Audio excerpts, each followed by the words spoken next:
106.3 WMMR. Let's go to Andy, see if we can get the answer. Yo, Andy, good morning. Good morning, fellas. How you guys doing today? Great, buddy. All right, Andy, do me a favor. Tell me what actress in 2001 won Best Actress for an Oscar for that. That would be Halle Berry. Halle Berry, yeah. Hold on, Andy. You got yourself a pair of tickets to see Ghost and Volbeat presented by MMR. And it is this Saturday, February 12th, Waterfront Music Pavilion. Tickets are on sale now via Ticketmaster. And MMR VIPs, you can click contest, WMMR.com. We're giving away a Ghost autographed guitar, by the way, and drumhead, plus a 4-pack of tickets. So check that out at WMMR.com. At the box office this weekend, Jackass Forever brought in number one with $23.5 million. It was followed by Moonfall, Spider-Man No Way Home, Scream, Sing 2 came in at fifth, followed by The Kingsman, Redeeming Love, American Underdog, The 355, and last at the box office at number 10 was The Wolf and the Lion. I think domestically, the Spider-Man movie is not that far away from overtaking the number one highest-grossing movie domestically. Nick, if you can do a little check on that, but I think it's well within range. It's at $749 million so far, and That's pretty, pretty good. So it's close to what now? Unless it's closing in on a record. For some reason, I thought it was the highest-grossing domestic movie. I'll look it up, yeah. Yeah. Okay, all right. While you were looking that up, I'll go through some entertainment stories because that's what we do here. Kylie Jenner and Travis Scott are welcoming baby number 2. Hey! Yep, had baby. Jenner They need some good news. posted a black and white photo to Instagram on Sunday with the caption that wrote 2222, along with a blue heart emoji in the photo. Stormy Webster, Jenner and Scott's first child, holds the newborn baby's hand. Jenner did not reveal the baby's name, but E! News reports that she gave birth to a baby boy. Scott commented on the photo with 1 blue heart emoji and 6 brown heart emojis. I'd reverse the name of the daughter and make him Webster Stormy. Webster Stormy. There you go. The newborn baby was born one day after Stormy's birthday, which is February 1st. Man. So they're going to have, I would imagine, dual parties. Yes, I mean, right. No normal way. people would have dual parties. Yeah, if they kids- will not. They will not. You're right. They'll have 2 separate blowouts. In 2 separate countries.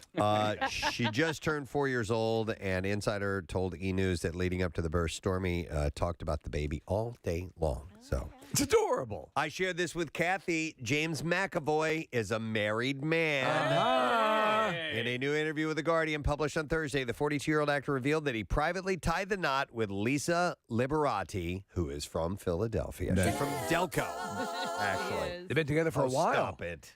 Yeah, what? He's looking for points. Casey's gesturing for points. Don't go asking for those. Oh, you mean like Kathy asked a couple I'll of give weeks it. ago? I'll give it. Don't pull me into your No, channel. you But did. And then he smacked my nose with a newspaper, He Kathy. didn't I acquiesce. didn't ask. He did not put down points simply because Kathy asked. It has to be what moves him. But I do agree that we go 5 points for Delco. Wow. So now. so you gave in to his No, I pride. was So going Kathy- to His anyway. His childness. I just got smacked on the Childish. nose again, Kathy. Kathy, there should be every incitement to try to curry points all the time. It's going to be fun. Yeah. I already hate it. I already you're hate making it. not fun. Just keep your mouth shut Oh, and let shit. Preston make the decision. This is a great time. Why don't you be quiet, okay? Anyway, Lisa is a friend of mine, and so I'm so excited that they are married. They started dating a while ago when they were filming. What were they filming here? Was it Split? Split? No, it was. That's when they met. No, it was before Split. Okay. Um, Maybe it was. Oh man, now Visit? losing track. what was? No. It was the one before that. Damn It was the one before that. Yeah. Glass? Unbreakable. No. Glass. Was it Glass? Was it Glass? Glass Okay, was it after Glass. You're Split. right. Glass was after Split. So I think it was Split, and then Glass came after that. Yeah. So anyhow, Yeah. in fact, it says here, yes, Split. The newspaper reported that the actor declined to offer further comment. The couple connected in 2016 on the set of the film Split. Okay. Which Liberati was working on as M. Night Shyamalan's personal assistant, and they started dating a few years later, and McAvoy confirmed that they were wed. I would assume that Knight was invited, right? To the. I think it was like a private was ceremony, private, right? Oh, Yeah. right. So, he said he is not going to comment any further on his personal life for fear of creating tabloid fodder. He told The Guardian that the city of brotherly love is like a second home for me. We love that. That's great. She moved over there with him. This was years ago when we went over for the Eagles game. I met up with her, and unfortunately, he wasn't there. But she loves it over there, and so I guess that's where they'll call home. No, I've been hearing that they're kind of in a struggle right now between Folsom and Clifton. Well, they own and a place Delco. here. No, stop it. There's the two worst places. No, they're great places. I think they do have a place in the city, though. Oh. So when they come back, they have somewhere to go. McAvoy, by the way, was previously married to Anne Marie Duff from 2006-2016, and they share a son, Brendan, who was 11. McAvoy and Duff met while working on the British television show Shameless, on which Duff played McAvoy's character's love interest. In a conversation with Mr. Porter in 2017, the famously private actor acknowledged that while his life changed massively after the divorce, he intended to keep his personal life private. He said, one of the things that's stayed the same is that I don't talk about my personal life really. Liberati, by the way, was last seen on McAvoy's Instagram in 2019 when he posted a photo of them in colorful wigs with matching hoodies on Halloween. So I guess he doesn't post that often on social media or post her on social media. He's a private guy, I Yeah. guess. That's fine. She doesn't either, really. Okay. Well, good for them. I'm really, really happy. Yeah. The last time we spoke to him, he was just the nicest guy. really is. He's great. And we had a chance to hang out with him at Shamaween, and Yeah. he was a blast there. So I'm really happy. By the way, Steve, going back to your Spider-Man point, Yes. you're right. It's almost caught Avatar, and this is domestically. All right. So it's at about nearly 750 million, which is exactly where Avatar is. And so it'll pass Avatar soon, and then the next two above that are Avengers Endgame, and then Star Wars The Force Awakens. Wow. Pretty big leap to get to Star Wars: The Force Awakens, as it's 936 million. So That's pretty heavy duty. You'll really Yeah, have to yeah. hang in there for a while to have that happen, but you never know.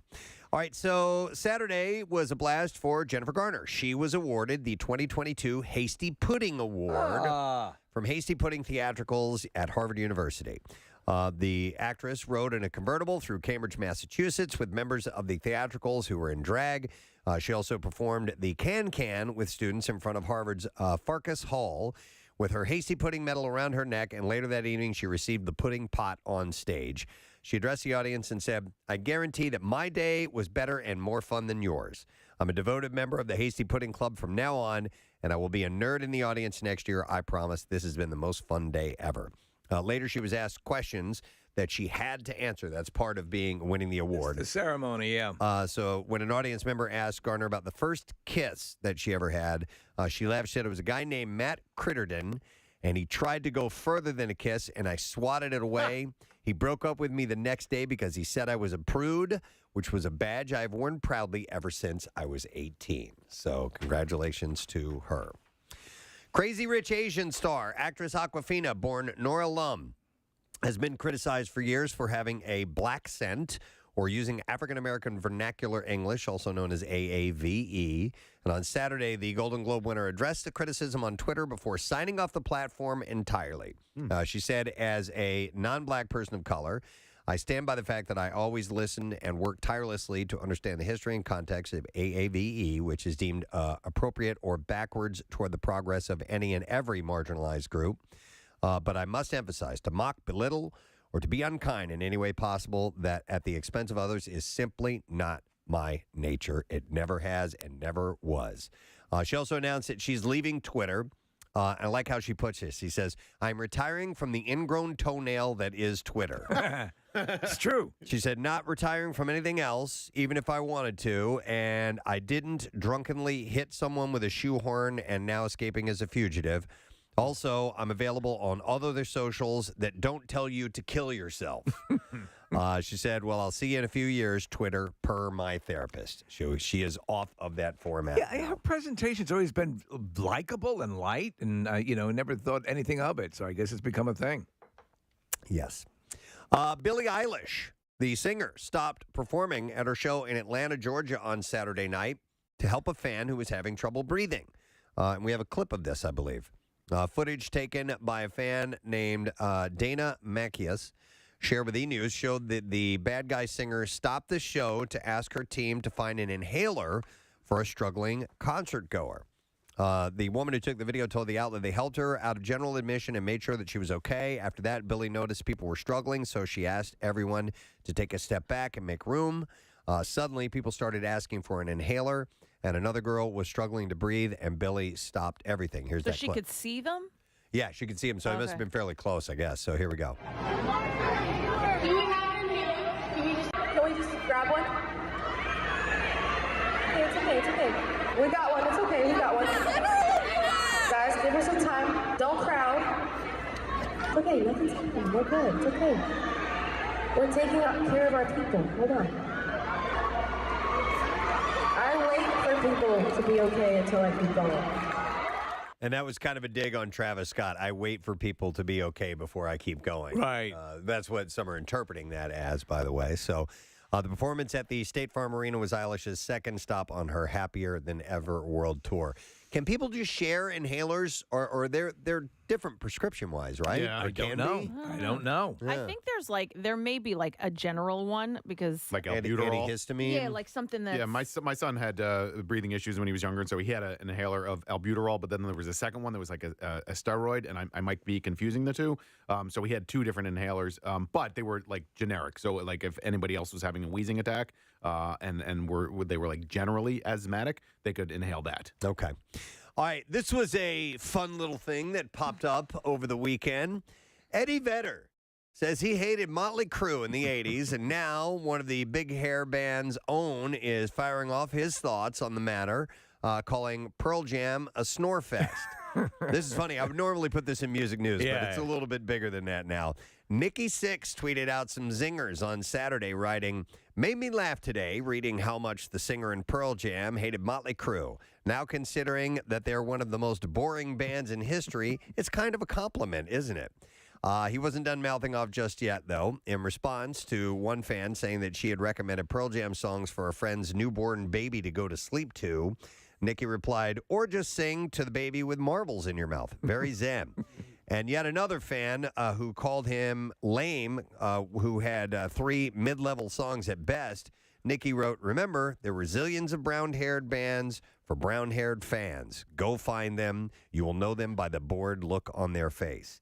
Now, Vedder technically launched the first shot across the bow, taking aim at Motley Crue specifically in a recent New York Times article in which he called the four fellas and their whole vibe thin on substance. He had said, while answering a question about whether any ripples from the Gen X alt culture explosion of the 70s and 80s extended to the present, Eddie didn't hold back while describing an old gear loading gig of his. I guess, was he kind of a roadie or something for a little bit? He got to start with the Chili Peppers. He was a roadie for the Peppers. So he said, "I ended up being at shows that I wouldn't have chosen to go to, bands that monopolized the late 80s MTV, the metal bands and he said, I'm trying to be nice, that I despised.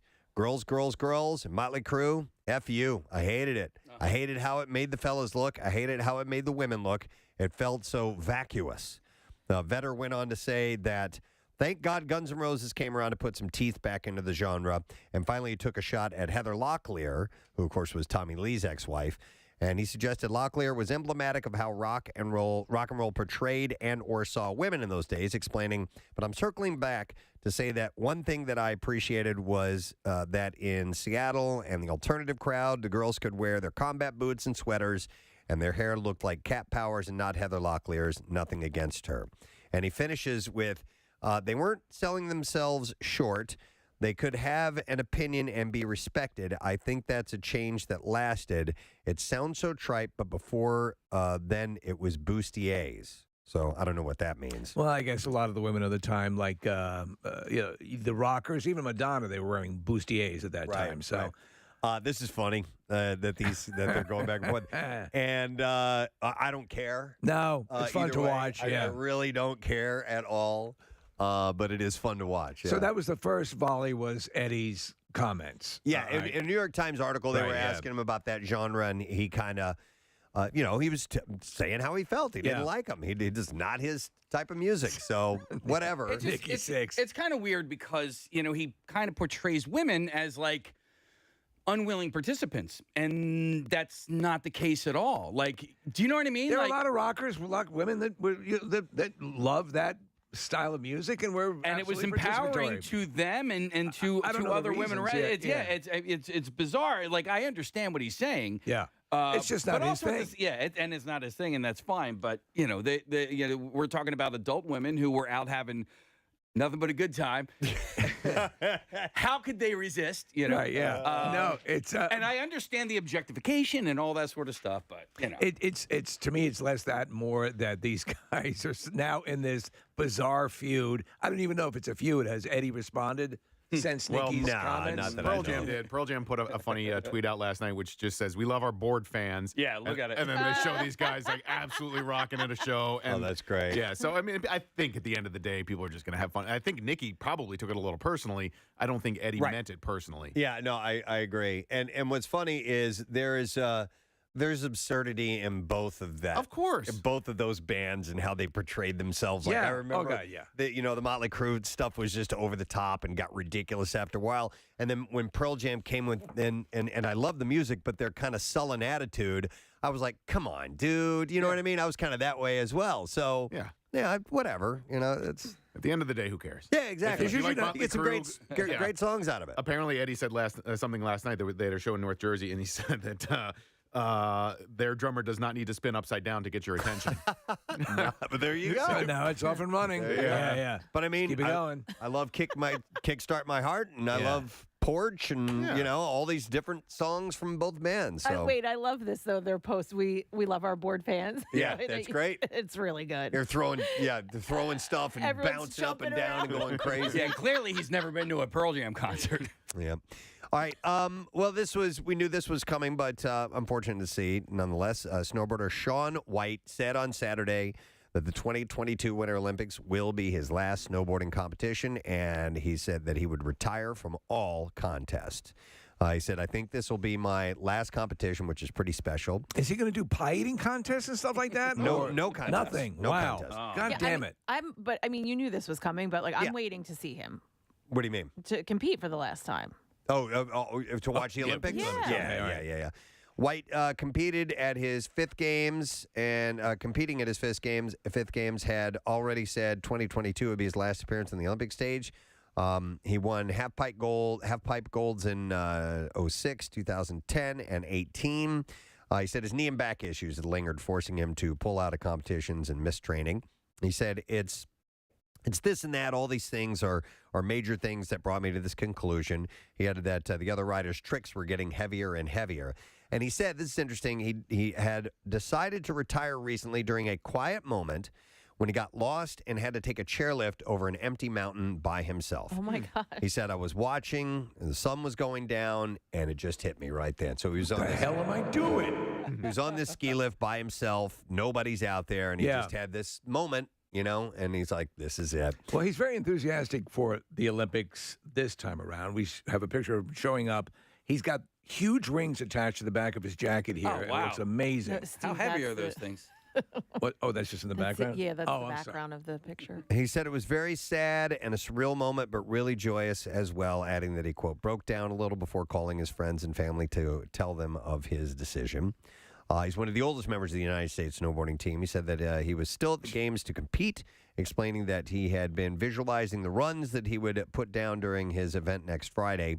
He'll face an ever younger field of competitors hungry to challenge his dominance in the sport. I was watching snowboarding this weekend. It wasn't his competition, but they called one of the snowboarders a video game snowboarder. Like basically the only time prior to this guy that those tricks could have been done was in a video game. Oh, no kidding. Yeah. Okay. Wow. Well, that's it. You're getting whole battalions of these younger competitors who Yeah. are weaned on those. Right. Well, I guess you can do that. Yep. So they do it. Yep, exactly. Deadline reports that after Joe Rogan's repeated use of the N-word was exposed by singer India Arie on Friday, Dwayne "The Rock" Johnson seemingly adjusted his stance on the podcaster. While Johnson had previously commented in support of Rogan, the Jungle Cruise star responded to Don Winslow on Twitter Friday saying, I was not aware of his N-word use before my comments, but now I've become educated to his complete narrative. Learning moment for me. And that video made the rounds over the weekend. It was a montage of Joe saying that over and over. So some people are speaking out about that. People reports that Chelsea Handler had to cancel 3 shows in Oregon on her Vaccinated and Horny comedy tour after she was hospitalized on Friday. She addressed fans from her hospital bed saying, "I am so sorry that I had to cancel my shows tonight in Portland and my show in Eugene. I had a scare at the hospital, and I don't have COVID, but I'm okay. But I had to reschedule my shows." Eugene. And she said, "But I'm all okay, and I am not pregnant." So I don't know why, but she had an episode of some type.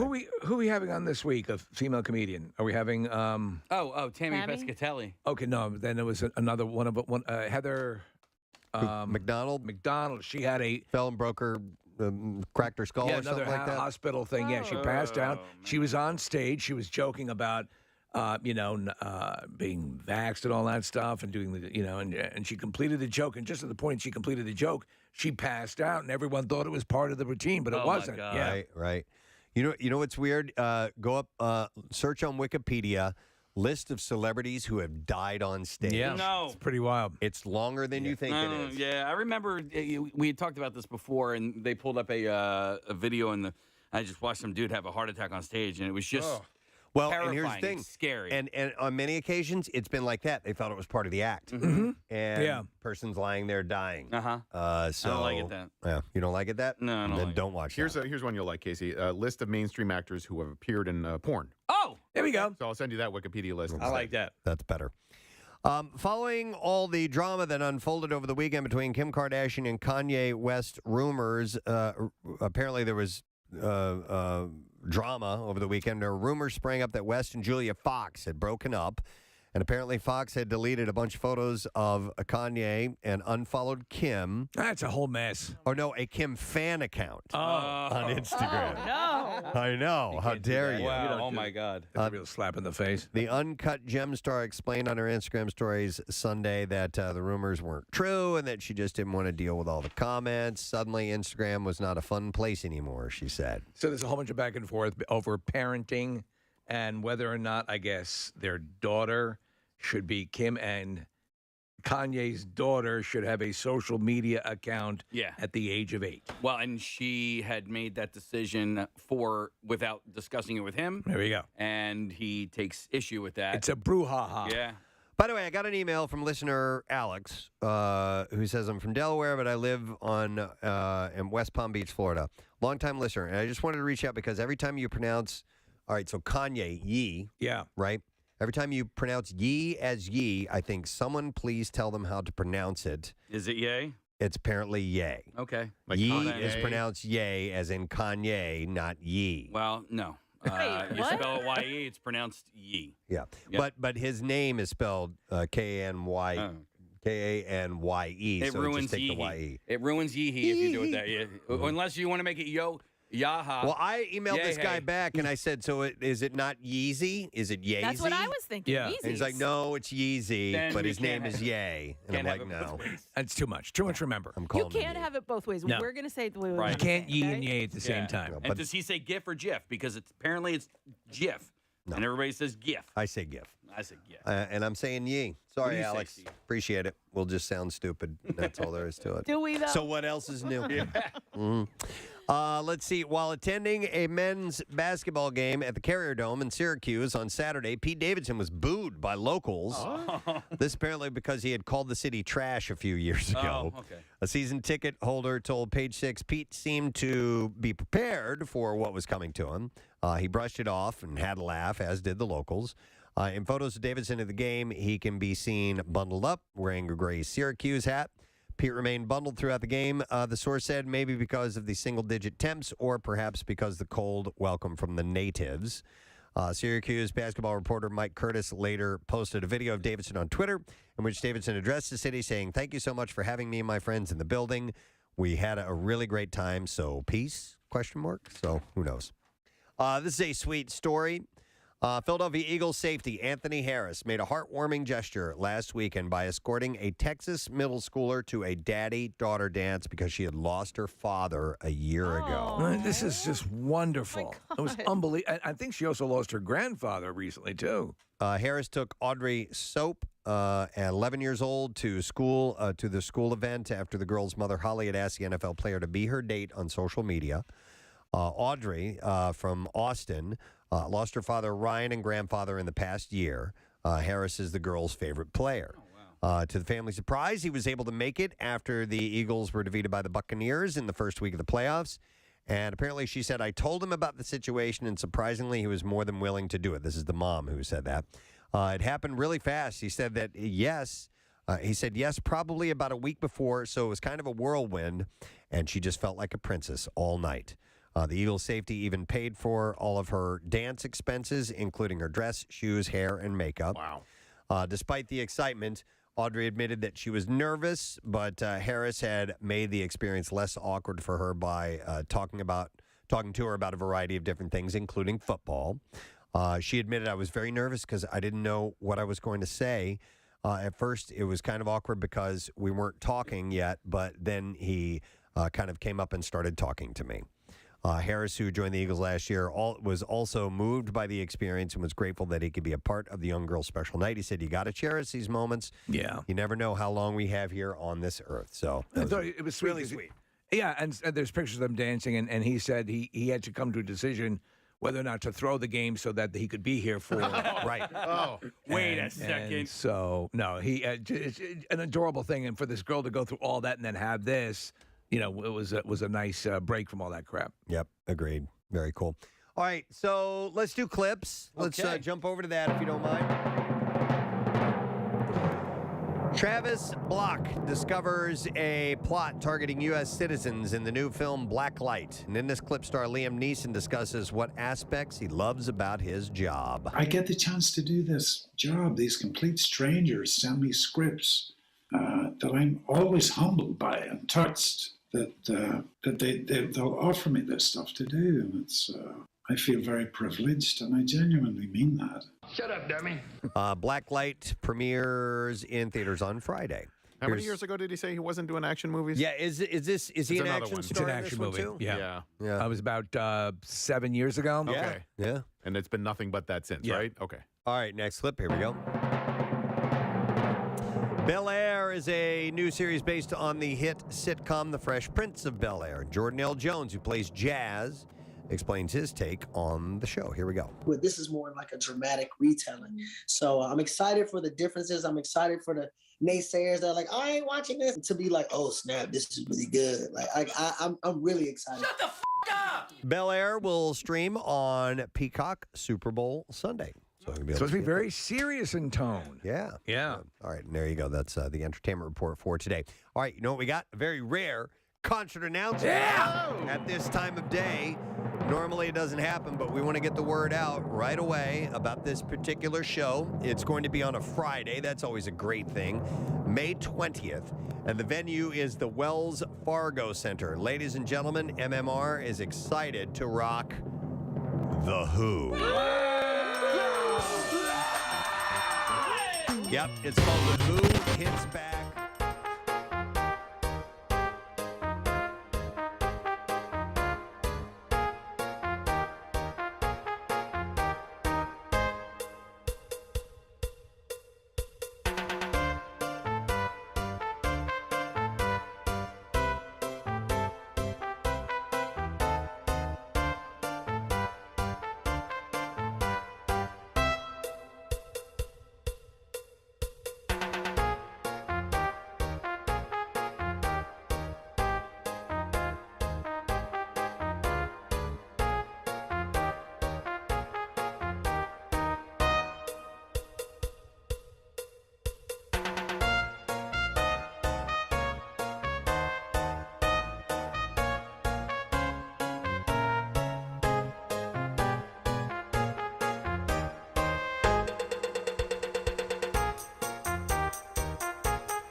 Yes.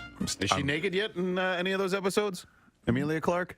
Yes. I forget how that proceeds early on in the series. Well, she goes into a scalding hot bath, Right. full frontal nudity. Yeah. I do like it. And Khal Drogo plows that at one point. Well, yes, he does plow that. So, Yeah, well, he so is you're a saying farmer. the nakedness though drops dramatically after like third or fourth season? Yeah, it's still there, but All right. yeah, it's still She comes back with a vengeance. yeah. She got just a wonderful beef. Reach, you're not far off, man. Nice beaver. She's not like one of these workout feeds where things kind of look splayed all the time. Wow. Just natural. All right, so Speaking of beaver, I got to show you guys something. later. Where did you come from? I know. I gotta. It's a picture. okay, well, yes. Later. Okay. That's just the reminder. Thank you, You're welcome. everyone. Jot that down. Okay. Jot that I'm down. writing it right down right now. Kathy not my has beaver. pic to show us. The beaver pick. I wasn't this excited when Adrian's men came on the show. Before we do the bizarre file, I should play that piece of audio. Okay, it's real short. It's very, very quick. It's not an audio illusion or anything like that. But do you know? We don't know where this is. Graduation ceremony. It looks like a college graduation. It was ceremony. college graduation, And as you walk up, this is your moment. This is your family is there. It's your time to shine. You get your name said with the thousands of people in attendance. You walk across the stage. You grab your diploma that you've worked so hard for And paid a lot for. paid a lot for it. This is the culmination. And as you're walking, they announce your name. Julie Jerkoff. Forgive me, Kirkhoff. What? Are you serious? Yes. This is legit. Julie Too legit to Jerkoff. quit. Wait, one more time. One more time. Quiet, everyone, please. It's her moment. Yeah. Julie Jerkoff. Forgive me, Kirkhoff. Oh my God. Forgive me. Julie Jerkoff, forgive me. Julie Handjob, forgive me. Julie Handy, forgive me. Julie Blumpkin, forgive me. Julie Dirty Sanchez. Oh my God. Julie Jerkoff. Forgive me, Kirkhoff. You know what though? That's better than just having your name read that most people are missing anyway. You know she was called Jerk Off throughout all her life. It had to have been a nickname at some point, or friends. called her that. Julie Jerk Off. Yeah. Or Julie Jerkoff.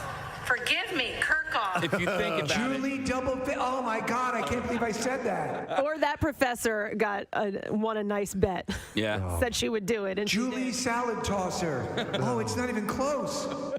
If you think about it, in high school, she probably had jerk off as a, I wouldn't even say a nickname. You know, they made fun of her. Maybe even her you know. friends would call her Yes. that because it's such an obvious. But And then she gets to college where everybody matures a little bit and she loses the jerk off But you for know a what? couple of years. it's and clear. then boom. Kirkhoff is I mean, you can come into that Kirkhoff. Dude, she's getting her master's degree. It's a Oh, Master of geez. Science degree as she goes up and hears. Julie Jerkoff. Forgive me, Kirkhoff. Well, and she doesn't. If this is the actual video that we're watching, she doesn't even flinch. The girl, Julie. You know what? When they're doing it, Do you even You hear couldn't it? even hear. You're so excited, and Yeah. you're just your focus is walk forward, shake hand, take diploma, walk off. Jerk off. Jerk off. Julie Jerkoff. Forgive me, Kirkhoff. Well, You did very well, Miss Jerkoff. And she sounds so sweet. The I woman know, reading the I know. names. Please come up to the microphone, Julie Jerkoff, and tell everyone how you achieved your success. Forgive me. It's the jerk off way, I think, that we can all emulate.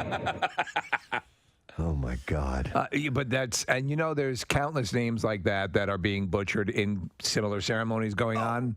In fact, this very weekend, I'm sure Absolutely. there'll be mangled names. Yep, loads of them. You realize anytime we have a caller named Julie, Yeah. we will have to play. Julie Jerkoff. It's awesome. It's the best. It made my day yesterday when Casey sent that to me. So, on that one level, is it sort of cool that you have, I mean, since she's probably dealt with it her whole life, at least she has a meme now that's attached to her.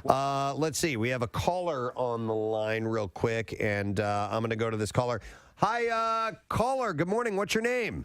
My name is Julie. Julie Jerkoff. Thank you, Julie. Our first Julie Jerkoff. You're our first to be given the Julie Jerkoff Award.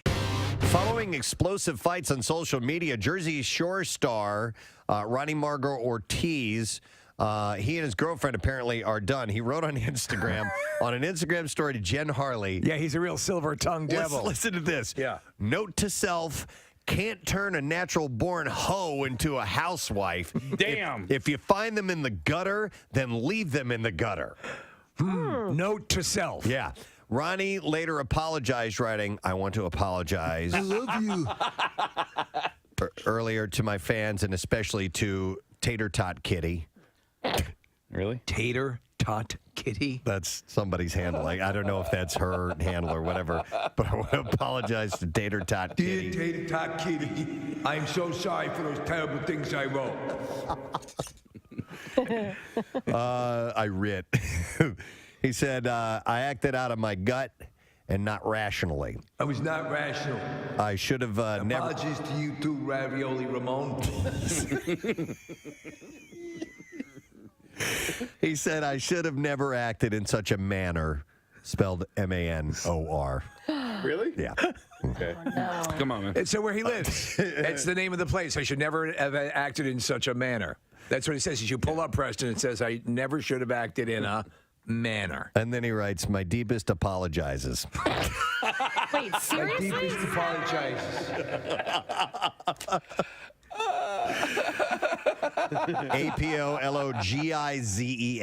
All right. My deepest apologizes. My deepest apologizes to Tater Kitty. The pair welcomed a baby girl named Ariana Sky together less than a month ago. It was wild to be there in the delivery room. I mean, the baby fell out of her butthole. You remember a while back we had a couple of televangelists who were talking about how they needed a new jet. Yes. And they to were spread the word. Jesse Duplantis is his name. The Duplantis Ministries, right? Televangelist with a global reach is asking disciples for money to buy a jet that costs $54 million, quote, so we can go anywhere in the world in one stop. If you're watching the video, he's dressed as I imagine Willy Wonka would dress when he retires. By the way, well, I'm waiting for Marissa to get the full audio over, but Duplantis' solicitation comes 4 months after another televangelist, the Newark, Texas-based Kenneth Copeland, announced that he had just bought a new Gulfstream 5 jet. Oh, someone got a little jealous. I think that's what it is, Steve. I think that's what it is. Wait a second. What did that son of a bitch just get? Yeah. Well, this will not fly in the eyes of the Lord. I think it's keeping up with the Joneses. The aircraft. Listen, you insufferable prick. I saw what you just bought, and I'm going to get an even bigger jet. Hallelujah. The aircraft, when first sold in 1998, carried a $36 million price tag. That's what this other guy $54 million. You need to understand. You just cannot. You're waiting in line, and you're going through TSA, checking. You're taking your shoes off. That's time wasted from spreading the word of the Lord. That's it. That's it. Oh, my. And then you got the crying kids kicking the back of the seat. I cannot put together a proper homily on a flight with the riffraff, the human filth that populates these various aircraft while I'm trying to get out there and minister to the human filth. That we got part funds one my over. lust for high-end aircraft. All right, here we go. This is the audio of him pitching this. He made a video of this. Yeah. so. Hello, ladies and gentlemen. I'm Jesse Duplantis. Thank you for tuning in to This Week with Jesse. We're going to be talking about aircraft. You know, I've owned 3 different jets in my life, and used them and just burning them up for the Lord Jesus Christ. Now, Listen to how many times he incorporates the Lord and Jesus Christ into this. now, some people believe that preachers shouldn't have jets. I really believe that preachers ought to have and go on every available voice, every available outlet to get this gospel preached to the world. Now, I talk about this in a lot of my messages, and I want you to see this if we can, Caleb. Get it back. This is the very first plane that I purchased for the Lord back in December. The Lord asked me, he said, I need you to purchase the modest aircraft. One engine ought to do it with a decent range, something that's comfortable with a couple of seats and a bed. That's what I need you to purchase. I said, Lord, should we not use this money to feed the poor? He says, we'll get to that. That I purchased for the Lord back in December 1994. And I said where I began. And then the second one I purchased was in January 2004, where I used to be. The one I'm flying right now, and it's been with me 12 years. I purchased it in January 2006, where I am. Now, I want you to get a shot of this one, Caleb. Now, this is the Star Trek. It's going to crack you up, because this one is just insanely expensive. And the amount of people who could have benefited greatly from the money wasted on this is just off the charts crazy. And they're showing pictures of him with the camera as they go by. Now, this is the Star Trek Enterprise. This is where I'm going. Praise God, but I believe it's got a transporter and everything. In fact, my next purchase is going to be a spacecraft. Praise God, but I believe in God for. Let me just say. Wait, this is what I believe in God for? Yeah. Is that what he said? That's what I believe, yeah. I think he says, praise God, but I believe in gospel. Oh, okay. Where I'm going. There. Praise God, but I believe in God for. Yeah. Let me just say This is what I believe, though it works. This is what I believe in God for, so I can fly this way around the world. Believe in God for a brand new Falcon 7X so we can go anywhere in the world one stop. Now, people say, my Lord, can't you go with this one? Yes, but I can't go at one stop. Oh, that's it. That's the dilemma. Wait a second. You mean you're going to have to stop? There's the kicker. I'm backing that up. Hang on. Now, people say, my Lord, can't you go with this one? Yes, but I can't go at one stop. And you see, if I can do it with one stop, I can fly it for a lot cheaper because I have my own fuel farm. And that's what's up. You just said, by the way, on this $54 million jet that it has a 5,000-mile range. Yeah. That's not flying around the world with one stop. It's just, this is the way to travel. And I know you have issues at home where you can't feed your children. You know, it's hard to cover your bills. But if you ever do get the chance to fly on an aircraft like this, it will open your eyes and make you ask yourself, dear Lord, why don't I have a jet of my own? oh my God, it's the audacity, the absolute robbing of human beings, preying on their faith. There I was in Zone 3 waiting to load onto the aircraft. Zone 3. And I said, dear Jesus, I am surrounded by a sea of human filth that is keeping me from spreading the Lord's word. What can you do for me? Can you hook me up in a $56 million plane? Will get it done nicely. And I can fly in one stop. And it's also economical. Is it very economical? Yes, Lord, it's very economical. You know, they got down there down in the Cabo San Lucas, they got these words going back and forth because we have both Pearl Jam and Motley Crue things to talk about. Yes. Nick went to see Eddie Vedder in New York City over the weekend, and the Pam and Tommy series made its debut over the weekend. Oh, my God. Oh, my God. I love it. I have one word for you. Yeah. Penis. Yeah, Yes. yeah. Oh, really? Penis, penis, What? penis. Oh, my God. And without giving anything away, you are going to see the male member like you have never seen it before in the history of film and television ever. And I kid you not. I was just sitting there going, oh, my God. My wife and I are God, like, oh, my God, is this really happening? It's certainly the first time one's gotten a speaking credit. And, it's just amazing. Well, I'll tell you what's also amazing. Sebastian Stan. Holy crap. He's incredible. As Tommy Lee. The Winter mannerisms. Soldier. Yeah. Everything. Hilarious. And they said, he didn't look too much like him. When he was in mode, I thought, holy You Christ. can't tell the difference. Holy Christ. He is spot on. And his the facial mannerisms. expressions. And then Lily James, who has absolutely transformed. I mean, Lily James, Cinderella. Right. Transformed into this. And then Seth Rogen is great. By the way, Lily James, and there's a lot of nudity in this show. Yeah. That's not her body. Those are prosthetic.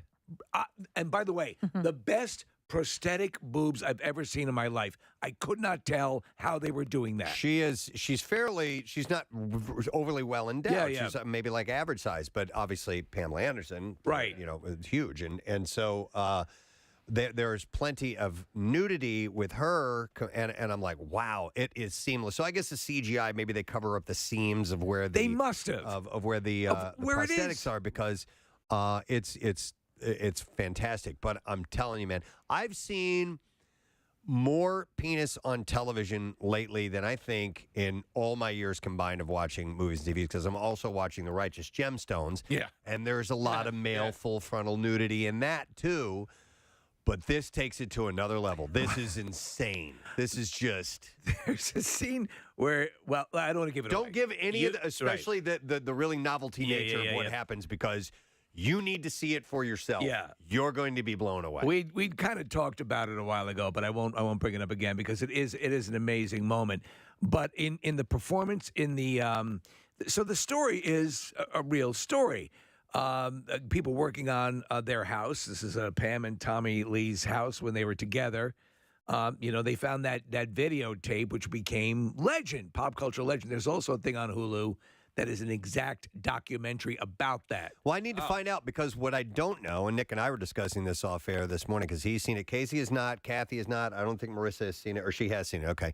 But anyhow, how much of this is licensed, or is it legit as far as the crime that happened and the finding of the tape? I don't know how true to life this rendering of it is. It was an electrician, so it wasn't the contractor, but it was people working on the house. They did the stuff was stolen. I forget, and they don't go too much into it, how it played out. There were lawsuits. She sued. He sued. But at the end of the day, they kind of all got away with it. Okay. So, but what it really brings up, it's the first time, and we haven't, so there's just 3 episodes out now, where you have something, and her perception of it was viral before viral. Yeah. So she's like, hundreds of people are going to... No, at that point, it was millions. Yeah, I mean, the web, they discussed, like, do you know what the World Wide Web is? And Nick Offerman is... He's terrific. I love Nick Offerman. He's a porn director, yeah. And I know, Preston, we were talking last week about Pamela Anderson's reaction to it, and the fact that it sort of brings up these painful, traumatic memories for her. And I certainly understand that perspective. However, in the first 3 episodes, I really feel like it paints Pam in a very sympathetic light. And it does. You watch her performance, and Lily James is incredible, and you're like, she's the victim here. You know, I don't think that they I agree. They don't brush that under the rug at all. I agree 100%. She is collateral damage. Now, I don't know what the word is as far as Tommy Lee goes and how he, but I mean, the portrayal is of an insufferable, man-child, like a dick. Oh, really? Yeah, like, I mean, again, there's a lot of conversations that no one can know how they went down. Right. You can't know, you weren't there. It's supposition. Yeah. So, but that said, yeah, I found it pretty amazing. Yeah. The second episode, my God, I just... That's where they fall in love?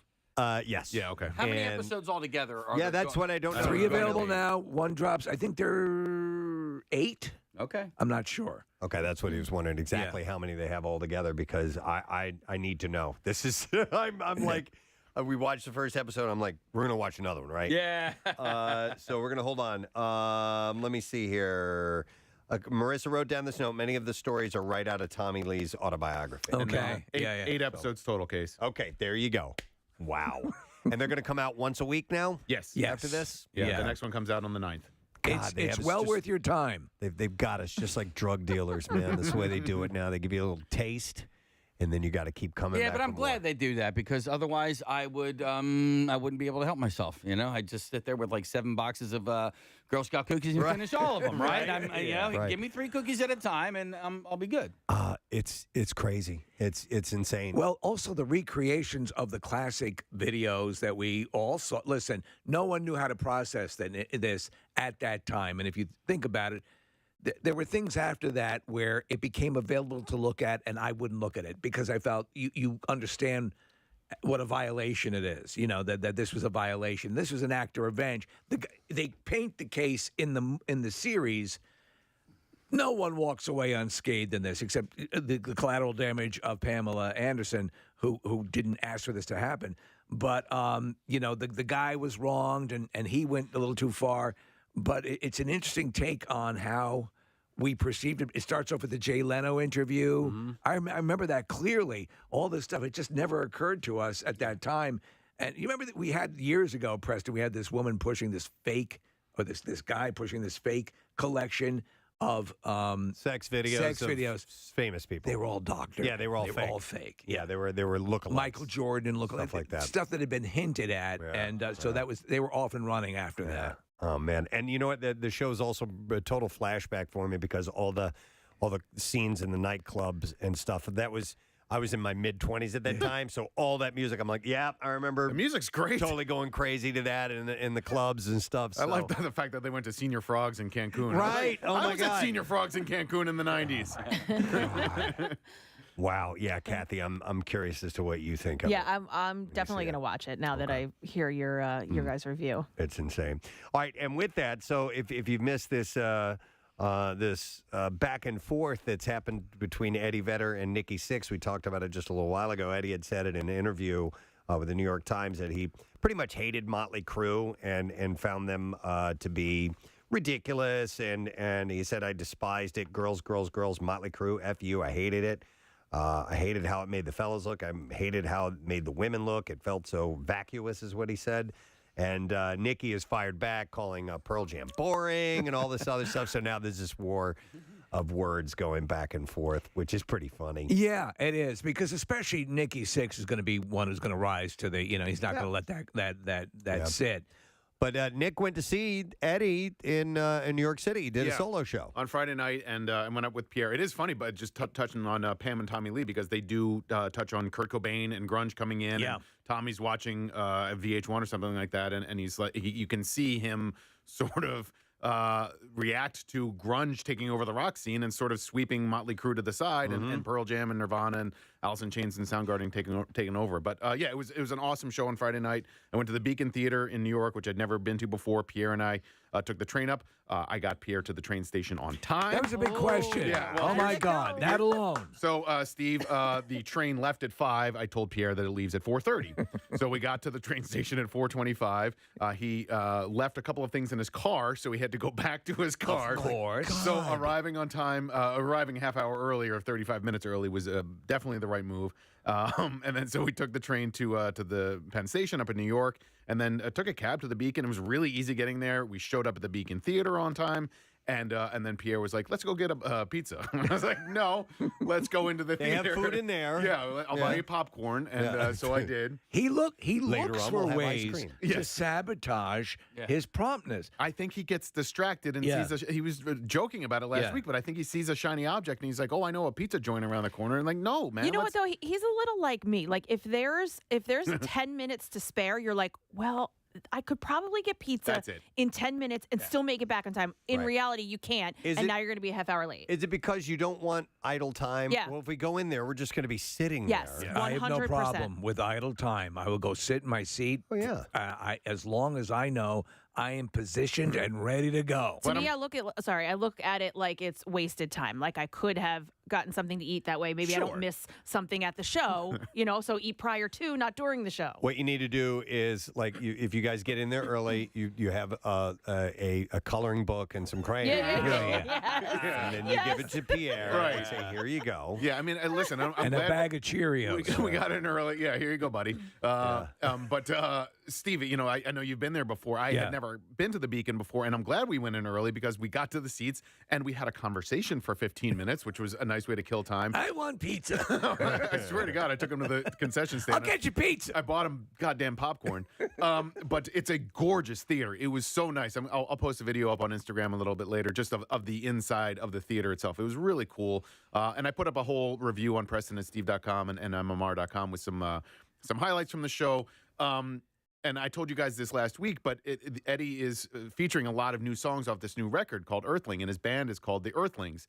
And I was a little trepidatious going into a show where, like, it's new music. You don't know anything. Exactly, yeah. I knew Brother the Cloud, which we've been playing, and A Long Way.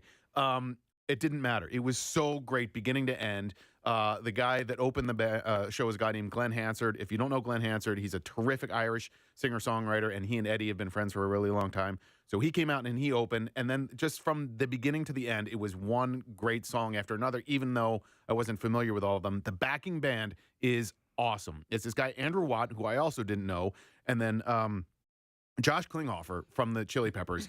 Unbelievable. Great musician. He played keys. He played guitar. He's so good live. Chad Smith on drums. Holy crap. He is so dynamic and just fun to watch and really into it. So Eddie just has this band behind him, and it's not Pearl Jam. It's different, but it's really, really fun, really high energy, not at all boring, Nikki Sixx. It was a great show. And I was never bored at one point, even though there was new music that we'd never heard before. Okay. Did he say anything to you from the stage? Did not. No. Man. Yeah, no stage recognition. But Wait a second, Nick. Why aren't you guys eating pizza? Listen, I'm a really lucky and privileged person to be able to go to shows like this. That's not lost on me. I'm enormously grateful. We got great seats. Did Glenn stay out there for the set too? Glenn played with Eddie's band the whole time as well. So Glenn was the opening act, and then he came out and he played with the band as well. I saw a picture you posted, and I only counted 4 people in front of you, and I'm like, okay. We had fifth row seats. Okay, there you go. Wow. Fifth row center, and I mean, listen, we got him. Pierre pulled his magic. He did, and so we've worked with Pearl Jam for a really long time, and we know the band manager now, and the band manager is this guy named Smitty, and he knows us, he knows the radio station, and we're lucky. I mean, there's just no two ways about it. It helps to know a legendary DJ. It does, and so we were got the tickets at Will Call. They were waiting for us, which is another reason. Where's why the pizza, dude? I mean, first of all, your there's a taxi cab. Your Eddie impression spot on. Your Pierre impression spot on.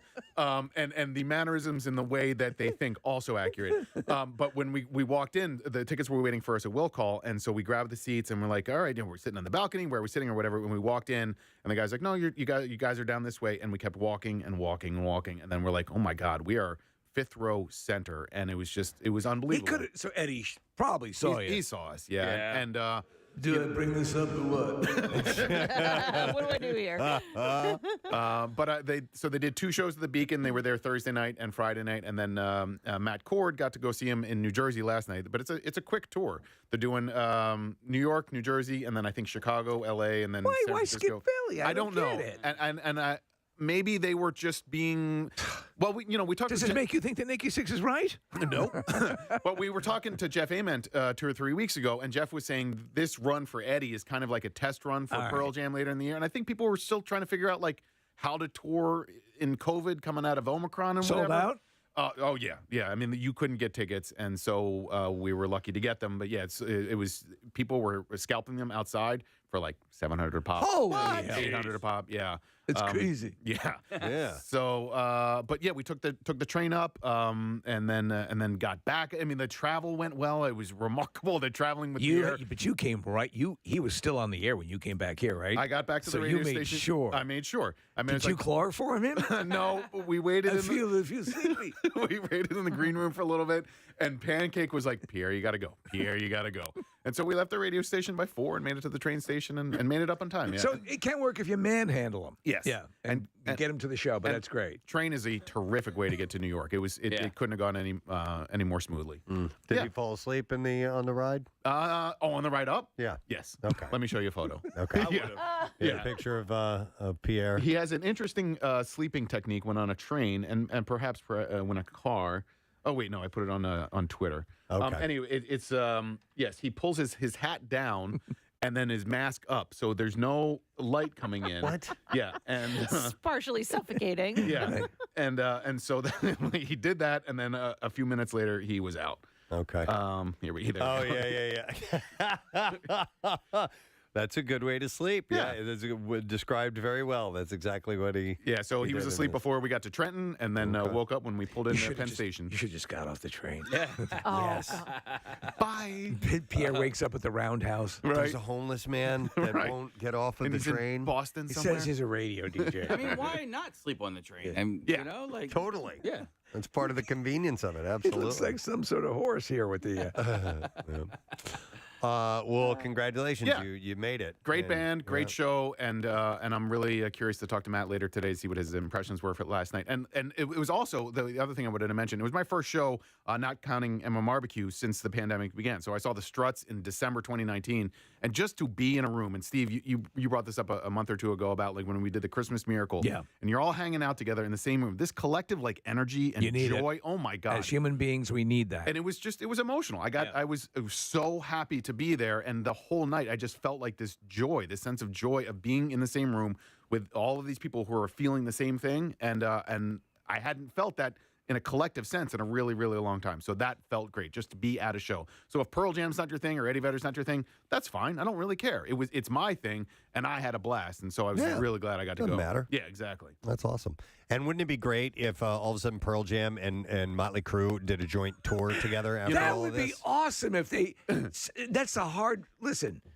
There have been many feuds, and sometimes they end in a really cool way. Yeah. But that could you imagine? Oh my God! I don't know if it's gotten the traction quite yet. If you talk about classic, what are the classic? We've been talking about the Machine Gun Kelly, Corey Taylor feud, which has some traction now in the world of rock. Well, I don't know. I saw Nikki Sixx's tweet, and it was like I thought it was funny because I mean Pearl Jam is one of the biggest bands of all time. You know whether you like it or not, and he goes after them and says, and then Pearl Jam fans went after him. Yeah, and, of course. And the waning success of Motley Crue and the fact that Motley Crue can't hold a tour the same way Pearl Jam does. Pearl Jam will sell out, venue after venue after venue, and then Motley Crue then has to, join up with like Poison or whoever in order to put a tour together. And and so I saw all the Pearl Jam fans,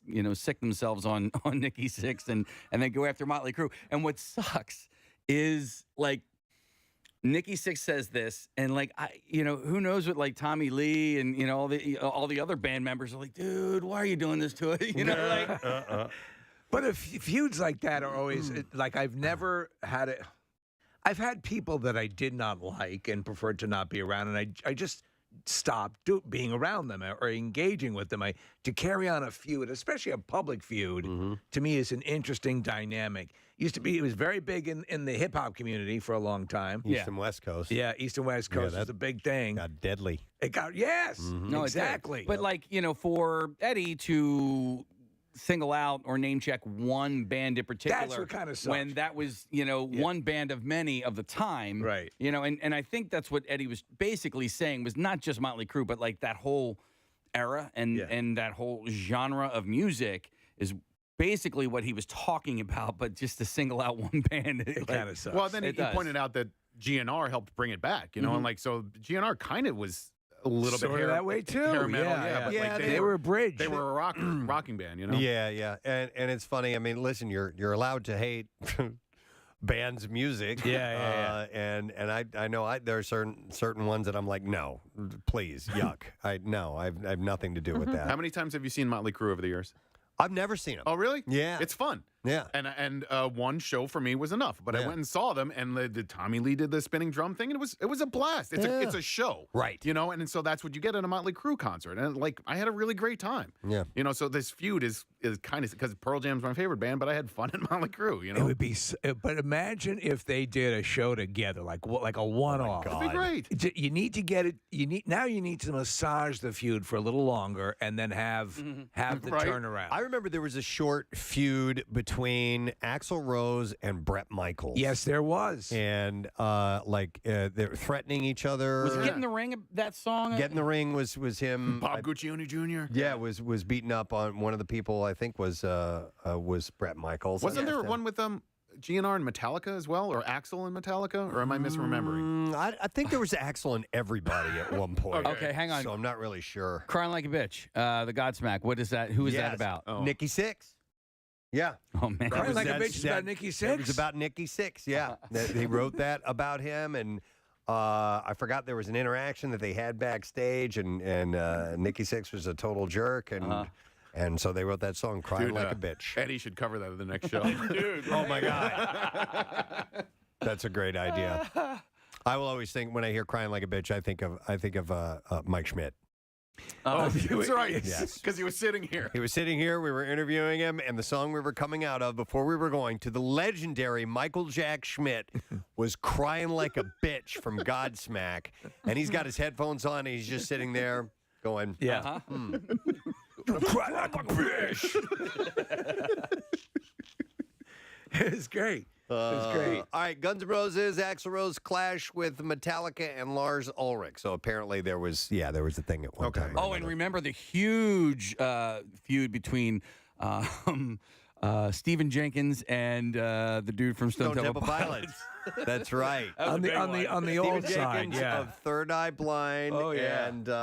And I'm drawing a blank. It wasn't a DeLeo brother, was it? No. It was Scott Weiland? It was, Was it Scott, Scott it was Weiland? kind of the whole band. Okay. But Scott and he, I guess, had some words back and forth, and we actually saw them confront each other. I was sitting right next to those guys when he popped his head in. And They're going to throw down. it's Third kinda- eye blind. And I think it was Dean DeLeo said, why don't you get out of here, Sonny? That's what he called him, Sonny. Thanks so much, Sonny. Have a good day. Oh, man. So it's rock and roll, man. Yeah. It happens. All right. Let's take a break and come back in a second. If you missed it, we made a concert announcement earlier. Let me reiterate that information. It is The Who. Did I throw it away? You did, but it's top. All right, so The Who is coming back, and they're doing The Who Hits Back Tour. I'm not giving away tickets right now, but Pierre will be giving away tickets all week long. I just want to give you a heads up. But the show is Friday, May 20th at the Wells Fargo Center, and tickets go on sale this Friday at wellsfargocenterphilly.com. And they have an orchestra that's going to be performing with them. Should be pretty badass. We're going to take a break, come back, and we'll get into the B-File when we return. Stay with us. Preston and Steve on 93.3 WMMR. Glad you asked. Casey, let me tell you something. The girls have literally gone wild. And they need the word of the Lord Jesus Christ to tell them that if the tops are coming off, if the tops and pantaloons are coming off, make sure that at some point the Bible opens up. This is Cabo. Girls Gone Wild Girls in Cabo. Gone Wild in Cabo. You've seen video. I have seen video, and I'm distressed. I could get there in one flight. I mean, you just want to punch this guy in the face. Absolutely. Oh, you might. I don't know. I kind of want to join him on his jet. I wouldn't mind This riding is along. my new friend, Kathy Romano, and I believe the word the Lord would use is bodacious. We're praying together. Yeah. I put dildos in my mouth. And that's how. That is not very That's akin to saying "open sesame."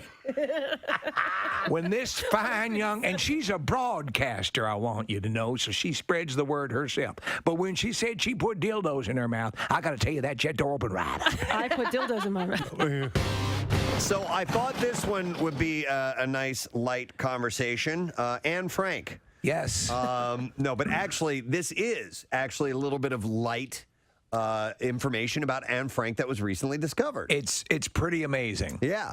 Researchers using digital technology deciphered the writing on 2 pages of Anne Frank's diary that she had pasted over with brown masking paper, and they discovered 4 dirty jokes and a candid explanation of sex, contraception, and prostitution. Wasn't it Bert Kreischer who got Anne Frank confused with Helen Keller? Yes. Yeah, And that's actually, right. there's an on-running joke about that on a website I go to a lot, which is fark.com. And it's not only Anne Frank and Helen Keller, but they've also thrown in, oh my God, the pilot. You're talking about Amelia Earhart as well. Sully Erna. So they always, is Sully Erna. No, Sully. I thought you said Sully Erna. I'm like, no, I don't think he's a pilot. I don't know why I immediately thought, when you said pilot, we're clearly talking about women. I mean, he did land that. It's a good movie.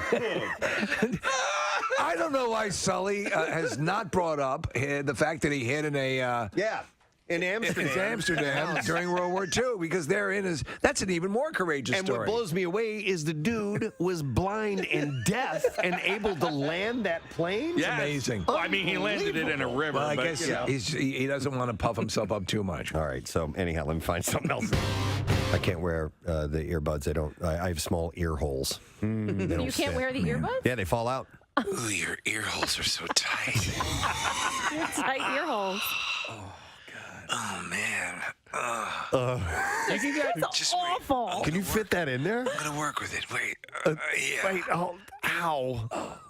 No, you're too big. Stop. You're stretching it Stop. out. Your plot is too big. You're going to tear a hole. Oh, my God. I'm going to bleed. Ear lube. I need some ear lube. Well, what you I can just get. gave you an ear pie. I actually bought these things that were like $2 Oh, my on God. Amazon. I just got that. I'm sorry. Wait, just got what? Ear pie. You ever heard the term cream pie before? Never mind. Go ahead. I bought these things for like $2 off of Amazon that go around your earbuds, so you can A C-ring. basically, yeah, no, and then so you can wrap regular earbuds. Yes. You know, Over the ear. over your ear. Yeah. You're fine. They're good. You know, honestly. Listen, I want to be able to wear earbuds. Yeah, I know. I know. Well, You know, maybe you should Preston- let so Preston- Steve stretch them out for you. Yeah, I'll stretch them out because I can really, unpack it. If you're just tuning in here at One Bala Plaza, the studios of WMMR, as well as our sister stations, they're doing some remodeling, and they're going to move some of the stations. We're kind of consolidating our areas, moving from downstairs to upstairs. So they're doing complete remodeling, which means demo has been going on, demolition of the various offices. And when we got wind that they were going to be destroying Bill Weston's office, we said, We had to. You got to let us take a swing or two. Well, my helmet's on the ground, but that's okay.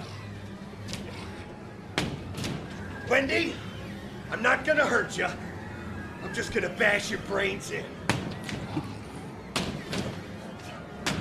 This is great. Here's Johnny! That is awesome. Oh my God, look at this. Oh, my God. Bill's mailbox. There we go. Give it to him Look at as a that. keepsake. I have the video. By the way, did we ask Bill if he wanted that? No. Okay, all right. Hey, Bill, do you want this? Clear the wall. Oh, nice! She almost fell on her fell ass. backwards. There's another swing at it. She's trying to go out of Bill's office into the sales department. Feels good, doesn't it? So good. Go get it. Yeah. Kill it, Marissa. Kill it. A lot of rage here, man. Yeah, but it's funny. It's She like, packs a punch. It's like watching an angry dwarf. Had a request from a friend of ours, RC, from Tattoos by RC. His son, Dalton, celebrates his birthday today. And RC wanted me to mention it. We haven't seen Dalton in a while. I know. He's been around. He used to come around when he was a kid, and we haven't seen him, but he's a man now. Full-grown adult, man. He was a little kid when he came in to visit the show, and I'm wondering, how long has time 21? passed? I'm guessing he's 21. All right. But Yeah. that's just a guess. I'll have to check my Instagram message that I got from RC and get back to it. But this It'll be my regular Saturday night thing, baby. Oh, yeah. Oh, yeah. No, he can't be that old yet. Well, he's All right, he's I'll at look it least up. 20, at least. Oh, yeah. Yeah, keep playing that clip over and over until I Until get we this, find it. Steve. Oh, yeah. Are you looking or are you I'm just looking laughing? it up. I have to go into my phone. Oh, my God. Let's see. Oh, yeah. It says here he turns 20 years old. There we go. Booyah! Yeah. Oh, yeah. Yeah, that's it. It'll be my regular Saturday night thing, baby.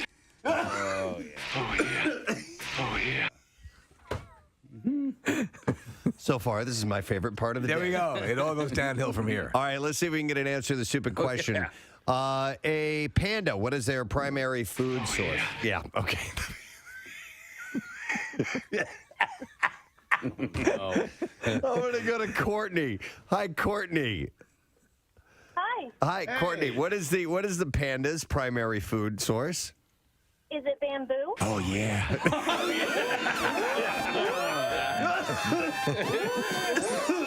Yeah, hang on. Hang on, Courtney. We're gonna. Caitlyn Jenner Yes. has 6 kids, but Oh, yeah. yeah, she's. You're going to be my regular Saturday night thing. Oh, yeah. I might not make it through the show today. Caitlin, huh? Thought you'd be bigger. I mean, no cooler. But she. Roadhouse with Caitlyn Jenner. Oh my There you go. God. Pain don't hurt. No. Except when they cut your balls off. That was pretty uncomfortable. I'll have to say that did sting. That pain hurt? Yeah, that pain sort of hurt. The knife attack at the bar? No, not so much. Cutting my balls off? Yeah, that actually pinged a bit. Can you stick to the script there?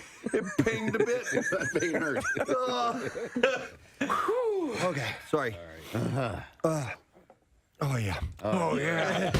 So the royal wedding was over the weekend. I'm going to touch a little bit on this stuff, and we'll expand a little bit further on it later on. But, of course, it took place on Saturday, and they are officially husband and wife, Prince Harry and Meghan Markle. They became the Duke and Duchess of Sussex at London's Windsor Castle.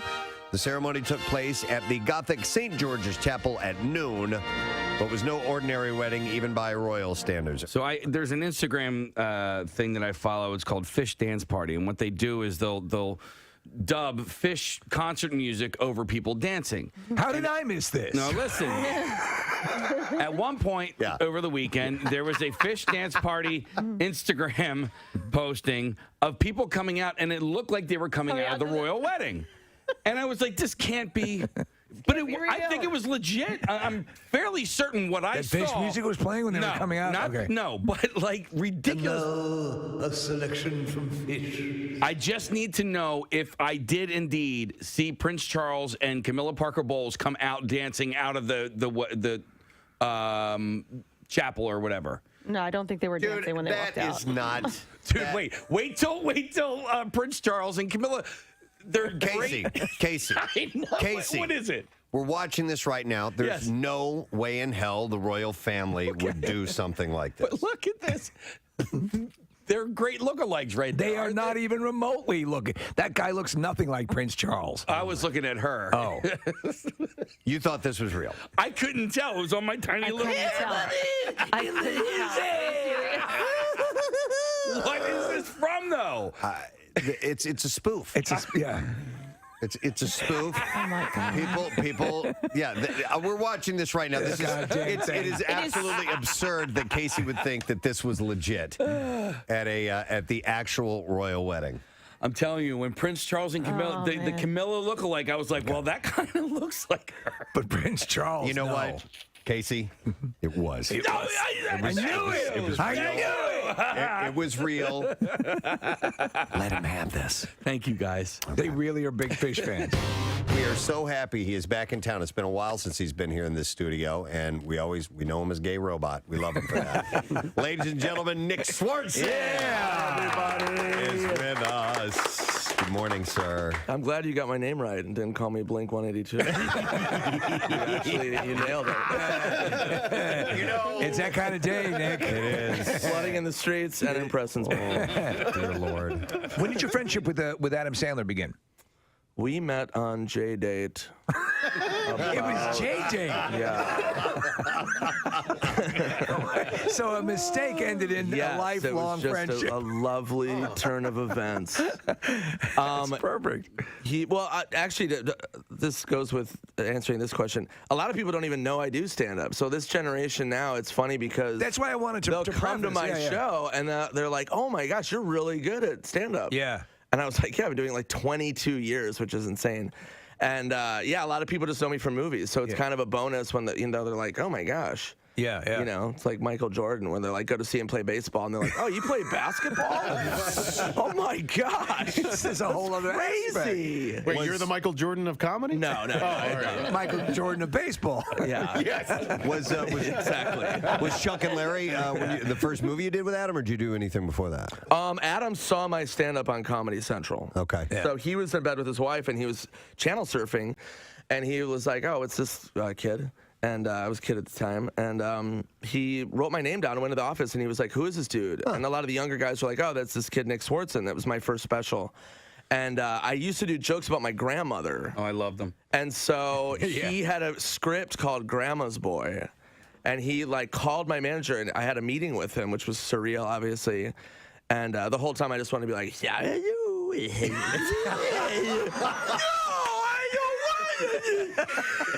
So I didn't do that, and that's why I'm still working with him. But there's a scene in that movie.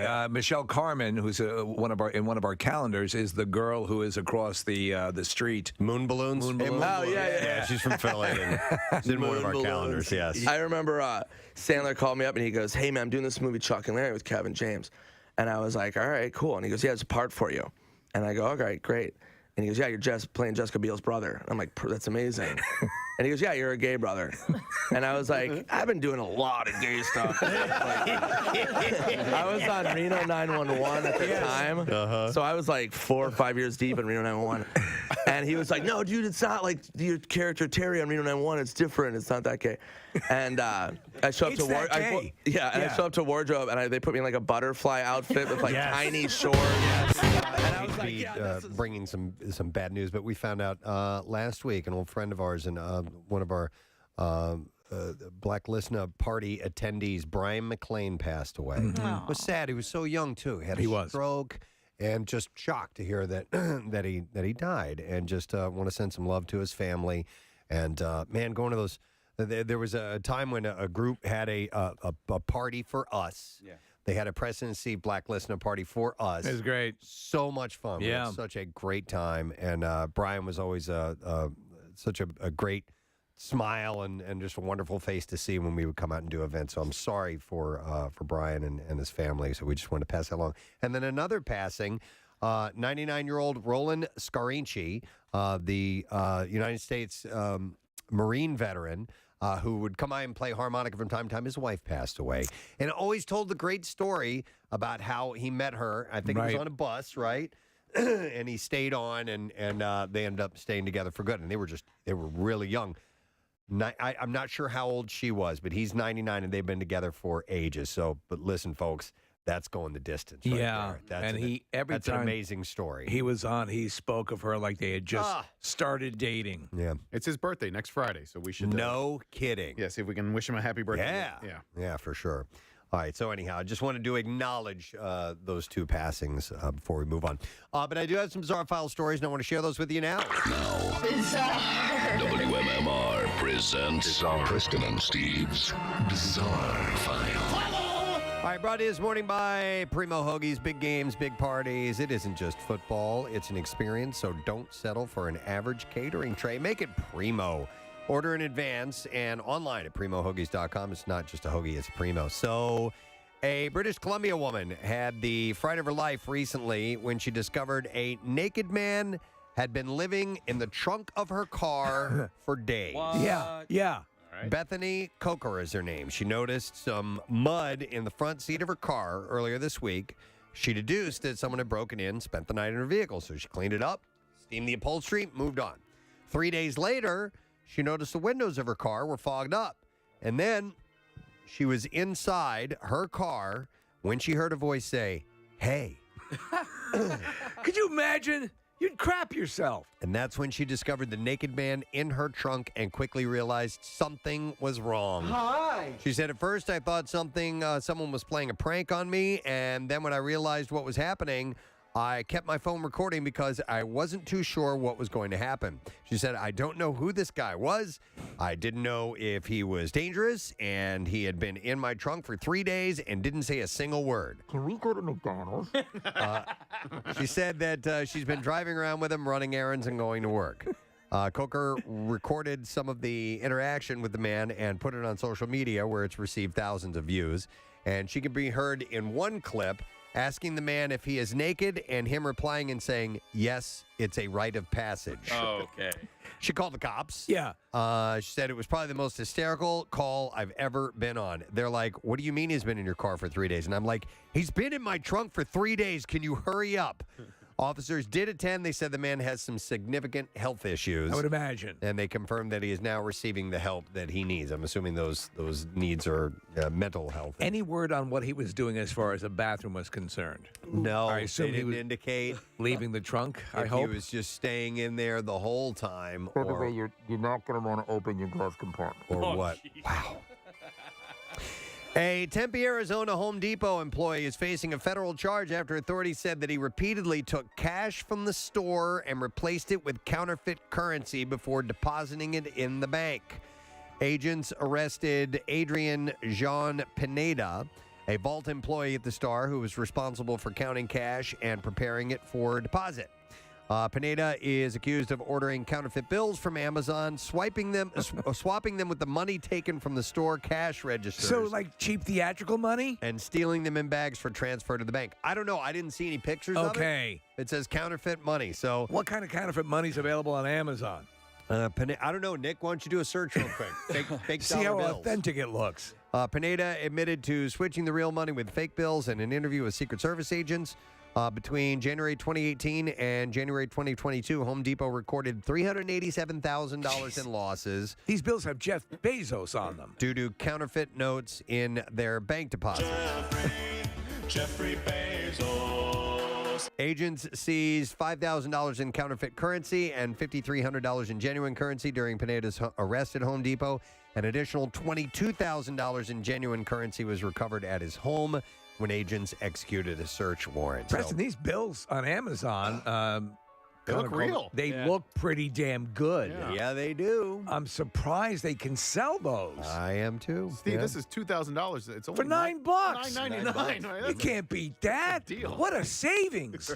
Speaking of Mr. Bezos, here is a follow-up. Many Rotterdam residents were angered by news reports that a $400 million super yacht being built by Jeff Bezos Jeffrey Bezos. could require a monument in the city to be dismantled, and a gentleman named Pablo Stroman is the Rotterdammer behind a Facebook event inviting people to throw eggs at the yacht as it passes through the Koningshavenberg, the historic bridge that holds a special place in the hearts of Rotterdam residents. That's a compliment, right? He said it started more as a joke among friends. After we heard the news about the possible dismantling of the bridge, it quickly struck a nerve. Within 2 days of the announcement, about 1,000 people said that they will attend, eggs in hand, with another 4,500 expressing in their interest. What was initially intended to be a satirical message is now getting way out of hand, he said. He said, I understand the industry is good for the local economy, but I don't see this as a problem. Many super yachts were built and will be built that all fit under the bridge. Right. You can't adapt. It's fine that there is also money to be made with the dismantling, but in my opinion, it's not only the money that counts. Though the railroad bridge is no longer in use, he sees De Hef, that's what they call it, as an important and evocative structure in Rotterdam. In his opinion, it's a symbol of the city's resurrection after Germans wiped out most of the city center during the Rotterdam Blitz in 1940. I was unaware of the tax implications of building a yacht like that and how much he can save via tax, because he's essentially building an office building that he can take around the world. So if he conducts, business while on that thing. Right. His next plan is to put a hot tub in the Tomb of the Unknown. No. Oh, my gosh. Which I think is that's just disgusting. Yes. All right, a trio of self-taught dentists in Texas. Self-taught dentists. You can pick it up if you pay attention. Have been treating patients out of a filthy Houston office over the past year, lacking any formal training other than having once worked at a dental lab. We made it extra filthy for you. Byron Alberto Zelaya was arrested on January 31st for practicing dentistry without a license, which is a felony, by the way. Zelaya's 31-year-old son, Bryant Jesus Zelaya, is facing the same charge. 29-year-old Omar Sevilla, Zelaya's nephew, is also charged with unlawful practice of dentistry. One client was alarmed by the unsanitary conditions and the absence of diplomas or licenses on the walls. This one's going to be tough. I'm going into the year. A bail document revealed the takedown occurred after cops executed an undercover operation after getting a complaint from an unhappy patient. They then set up a bogus appointment for dental work, noting that during the visit, the Zelayas pretended to practice dentistry. Wow. There, you have many stories like that where people just figure, I can do that. Yep. And they do amateur dentistry. Yeah. And there you go. That is what I have in the bizarre file for you. All right, let's take a break and come back in a second. Don't forget, we are going to have the Coves on. Martin Kove, who stars as Sensei Kreese on Cobra Kai, will be joining us with his son and daughter. They do a podcast together about Cobra Kai, so we'll talk to them. You're very excited about this? Later on. Yep, we'll be back in a moment. Stay with us. Preston and Steve on 93.3 WMMR. Blades of Glory. Oh yeah. And you play the stalker. Yeah. Who comes up with the conceit that gets I saved the movie. Saved the movie, yeah. But that was another gay character. It was gay-ish. Gay. It wasn't like bursting into flames. It was just like half my leg was on fire. I wanted to ask about your fascination with bats because we had seen an interview that you love bats. You want to have pet bats or something like that. What interview is that? I don't know. It says here he loves bats. Wanted to buy a bat farm in a recent interview. Did you That's want to buy? insanity. That's not That you. is completely false. Bats are horrifying. I want nothing to do with bats. So who You never said that in an who interview? grabbed the I piece probably of information? did, but I do a lot of mushrooms. Who grabbed the piece of information about the bat farm? I don't know what could possibly have happened there. In your data sheet. Bats are literally horrifying. I remember when I was growing up, I lived in an apartment with my mom, and there was a bat in the house, and me and my mom were freaking out, and they make a weird high-pitched sound. They're horrifying. Unlike anything you've ever heard, and they're making their location sound, their echolocation. You know it the second you hear it. Oh, Yeah, there's you know a the bat in the second room. you hear it. And me and my mom freaked out, and we hid in her bedroom. We didn't know what to do because it's like, it's like, do we call the police? Like, I don't know what to do. And the bat climbed. They can fit under, like you said, this tiny sliver underneath the door. That's all they need. It's like a horror movie. Yeah. And it came in, and it made this weird sound, and yeah, I just end up killing my mom and eating her. And Okay, I so just want her to live through that. So it's the absolute All right. antithesis The love of of a bat bats fan. is incorrect then. All right. How? Yeah, I don't know who said that. It was when you were in Austin for your third time. It says, why do you keep coming back? And you said, I love Austin. I actually looked into buying a place there. Just like the vibe. It's creative. Everyone is super cool. I love the music. And you have bats. I want to move there and buy a bat farm. It was a joke. Yeah. Yes. Yeah, I lied to that city. That was an open lie. Christine, did you come up with that information? That's our intern, Christy, by the way. She tried to go see your show last night, but got stuck in traffic and couldn't make it. She went all the way out there to Bethlehem. I'm sorry. And couldn't make it. And you got a show in Albany tonight? I have Albany tonight and then Brigada tomorrow. Wow, dude. DC. Yeah, I'm on, I think it's like at 35 or 40 cities right now. I mean, so now besides the flight, and you got that stuff all handled. Are you a good traveler generally? Yes. I mean, I'm pretty easygoing. I mean, Okay. I have like a tour bus, so I don't have to fly a lot. You have a tour bus, okay? Yeah, and people think it's like wild, but it's really not. Like we go to like Whole Foods, and then like I'm trying not to like drink on this tour. I drank on the last tour, and it was just the wheels came off horrendously. I mean, it was ridiculous. Do you self-impose? Because my wife will sometimes do that. Just like, and not she's not an alcoholic or anything. She just I just want to take a month or two and just take a break. I'll go hard for like 5 years, and then I'll take like a month off. Yeah. And it really helps. It really helps. 5 years, 1 month. 5 years, 1 month. It's Yeah. all about the balance. You know what I mean? Great to see you, man. Thanks Yeah, for being cheers, here. guys. That is Nick Swartz. But you did get your first job from an internship, right? I did. K-San? At No. K-San in San Okay, it was. Francisco, yeah. As a jock? Well, even when I was a jock, I was only part-time. Okay. Didn't they change format?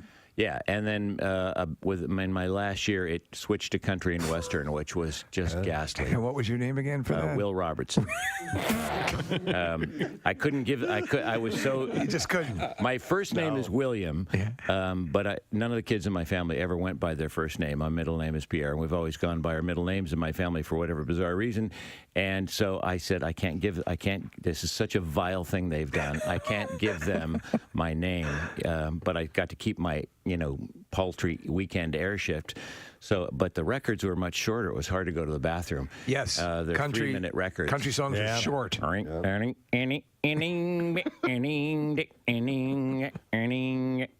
And divorces and cheating and trains and drinking and prison.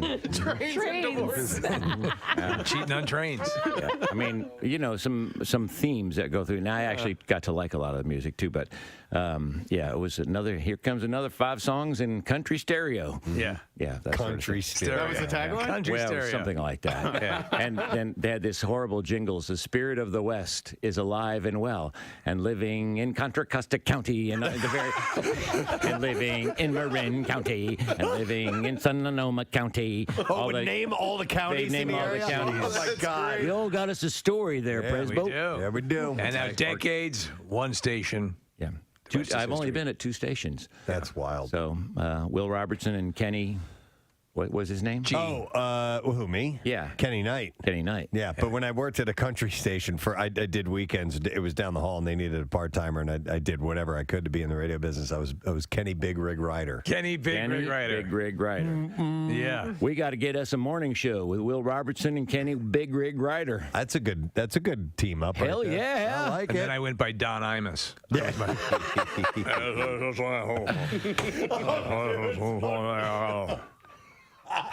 Friday, so I begin the weekend. He knows that kills me when he does that. Oh, my God. Absolutely. Is he still kills even me. on? He retired. Okay. He retired. He's a legend, bona fide legend, but towards the end there, it's little was crazy. total unintelligible. It's Amish in the morning. I got what we were coming a little later on. We're in really so hard. Those were those cowboy hats, too, when I see him on Yes. TV. I mean, yeah. With the headphones. Cowboy hat? He did? Yeah, on, Yes. on the side. No, Oh, they hung underneath. Were they under? Yeah. Okay. Yeah. That's a good look. Action News says when they arrived, they saw 2 officers from the 24th District attempting to arrest an unruly teenager. While that was happening, another person showed up and tried to antagonize the person being arrested. That person was told several times by police to back up, but instead they pulled out a cell phone and got in between the officers to yell at the guy being arrested. After a supervisor arrived on the scene and tried to get the person to step away, the man tried to provoke officers into a fight. That's what you were talking about. I was Casey, just before telling we you came guys. on, yeah. What? This guy is such an a-hole. He's yelling at the cops. Don't touch me. Don't touch me. But he's getting as close to them as possible. The cops aren't touching him at all. Yeah. And he is the one that's walking towards them. He's the aggressor. Oh, my. Yeah. And he got arrested, and yeah? and he's in the middle of the street, and the cops are saying, you got to get out of the street. He's like, no, I don't. Like, yes, you do. Yes, you do. You're in the middle of the street, you effing a-hole. Well, technically, that's jaywalking, so you can be cited right there for that. Well, he got arrested for being an idiot anyway. He did, yeah. So then he used profanity to tell a supervisor showed up on the scene as well. They called for backup, and he told the supervisor that he was really ugly. Yeah. You're really ugly. You're just ugly. If you don't watch out, I'm going to grab your wrist. So he says, "Who you wife? Damn." You guys are so mean. Whatever. He's going to squeeze it really hard, though.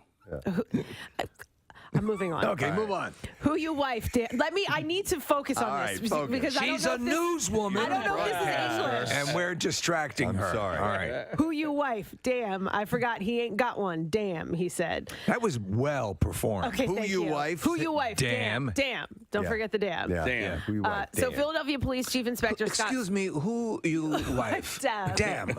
You ain't got no wife? Damn. That's a different way. John Houseman performed. Yes. You wife. Damn. You ain't got no wife. Damn. Well done. Well done. You know what? It's was like very I well was done. there. Exactly. It's like I was there on the scene.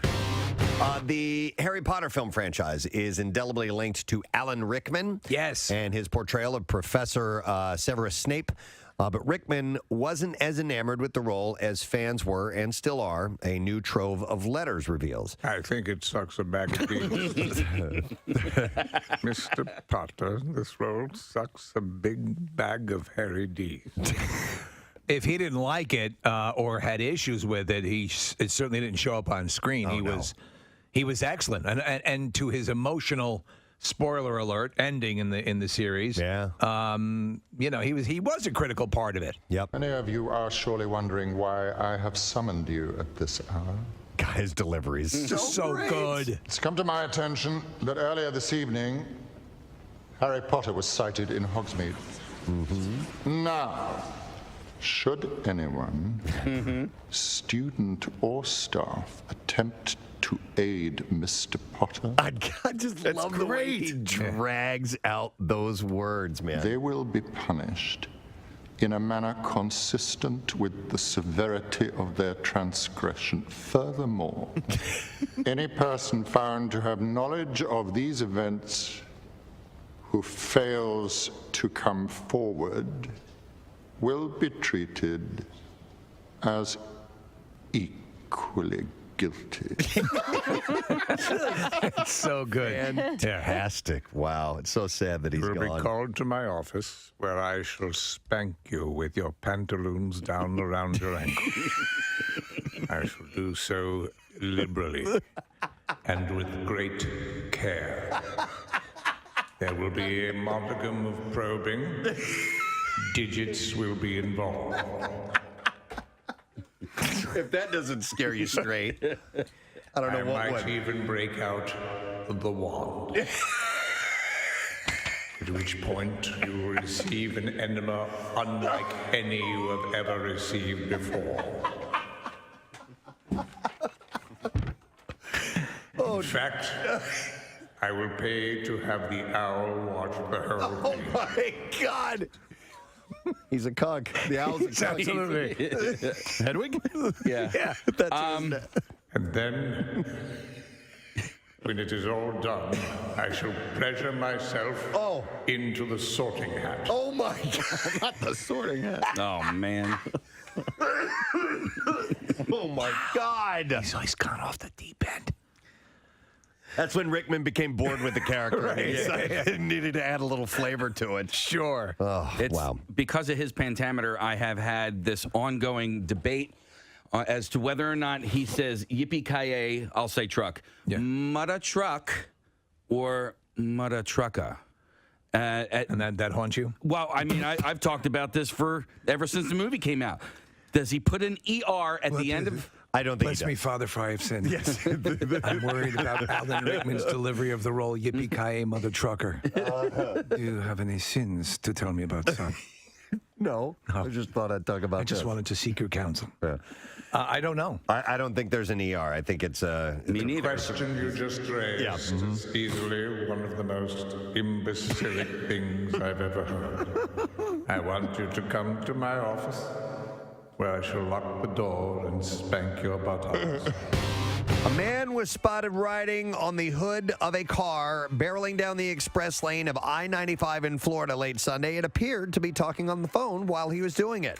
Yes, that's with anchovies and pepperoni, please. Yeah, he's on the hood of a car going about 70 miles an hour. The driver in the other car that was filming this says the words, "What the actual F?" We're in mid-highway. He's one hand holding on to the crease of the hood, and the other hand holding the phone to his ear. A female passenger in the car seemingly could not believe what her eyes were seeing. According to the video, she said, "What is that? Oh, my God." The driver, Daniel Maida, who was filming this, told the Miami News Times that the man on the hood was somehow hanging on to the Mercedes-Benz C300 with one hand and appeared to be talking on the phone with his other hand. A woman behind the wheel. Now, baby, I know I made a mistake. I know I made a mistake. But I think we can work this out. I just want you to listen to me, or at least slow down by 20 miles an hour. We knew we were going to have one gentleman for sure that was coming in. We have two here this morning. This is a momentous occasion. For once, I'm not going to be the noticer. The noticer is a guy named Ronnie Calder, who is from New Jersey, and he sent me an email. Uh-huh. What did he notice? I need my noticer. Oh, come on, man. Yeah, sorry don't about worry. that. Ronnie noticed this. He said, "I listen to your show every morning, and Ronnie's the noticer. yeah, on my way to work, and I'm sitting in bed. I'm sick in bed watching the Olympics, and I hear a voice, and I'm like, wait, why is Casey commenting on the men's ski jump?" What? Said, I swear this guy voice sounds exactly like Casey. Have a great day, and thanks for all of you and everyone for doing the community and beyond. You do for the community and beyond. Not And doing, beyond. We do the community. So I've not watched any Olympics. I haven't seen a second I'm of watching it. a little bit. I've watched a bunch. I watched. You guys know I love the Olympics, so I'll watch pretty much every night. I take that back. Actually, I watched like just a few minutes of women's hockey, and I don't know if it was the Americans that were playing or not, but those women can play hockey, man. It was awesome. I was really enjoying it. But yeah, so apparently in men's ski jumping, there's a commentator, I guess. I don't know if he was a former athlete or whether it sounds like Casey. I I watched did it. you recognize the voice? It sounded like I Casey's? didn't recognize the voice, no. I was watching Tommy Lee's penis at the time. God. However, I will say the woman who was commentating on the bobsled, she's annoying. Oh, Yeah. no. Is she Too energetic? No, she's like a little like Valley girlish. Really? Yes. And I was like, So antiquated. I don't know about this. I liked the guy, but her not so much. But yeah, the ski jumping, I didn't hear Casey. By the way, I got an email from a friend of mine who said that there's we have a local athlete in speed skating. No kidding. I didn't get a name or anything along those lines, but he had texted me over the weekend and said, "Man, that'd be great if you guys could, touch base with that person." Yeah. And I was like, "Well, yeah, we knew one who was in the Summer Olympics." And Andrew Hyo, is that he's a son of South Korean immigrants? It said we we had a gal that was in the Summer Olympics that listened. Oh, that was me. That was me responding. What did I say earlier? Hey, his wife's name is Michelle, too. It said we have an athlete that is local. He is a speed skater from Warrington. Yeah, Oh, wow. He's from Bucks County. Okay. Uh-oh. Kathy? Oh, my God. 5 points to Bucks County. Wow. And Man. if he gets a gold, I'll throw in an extra 10. Oh, yeah. So I'm My doing that now. All right. So now it's 55 for Delco and 35 for Bucksco. So, Damn. Are you happy with this case? No, absolutely. Okay, You just have to check. You should totally get points awarded for that. Yeah, all right. Am I happy with the contest? No, I think I hate it. I think I hate it a lot. You're winning. You're Yeah, winning. dude. It's getting whittled it is away at. February. Yeah. Okay. All right. Well, you only have a full 10 Yeah. years left.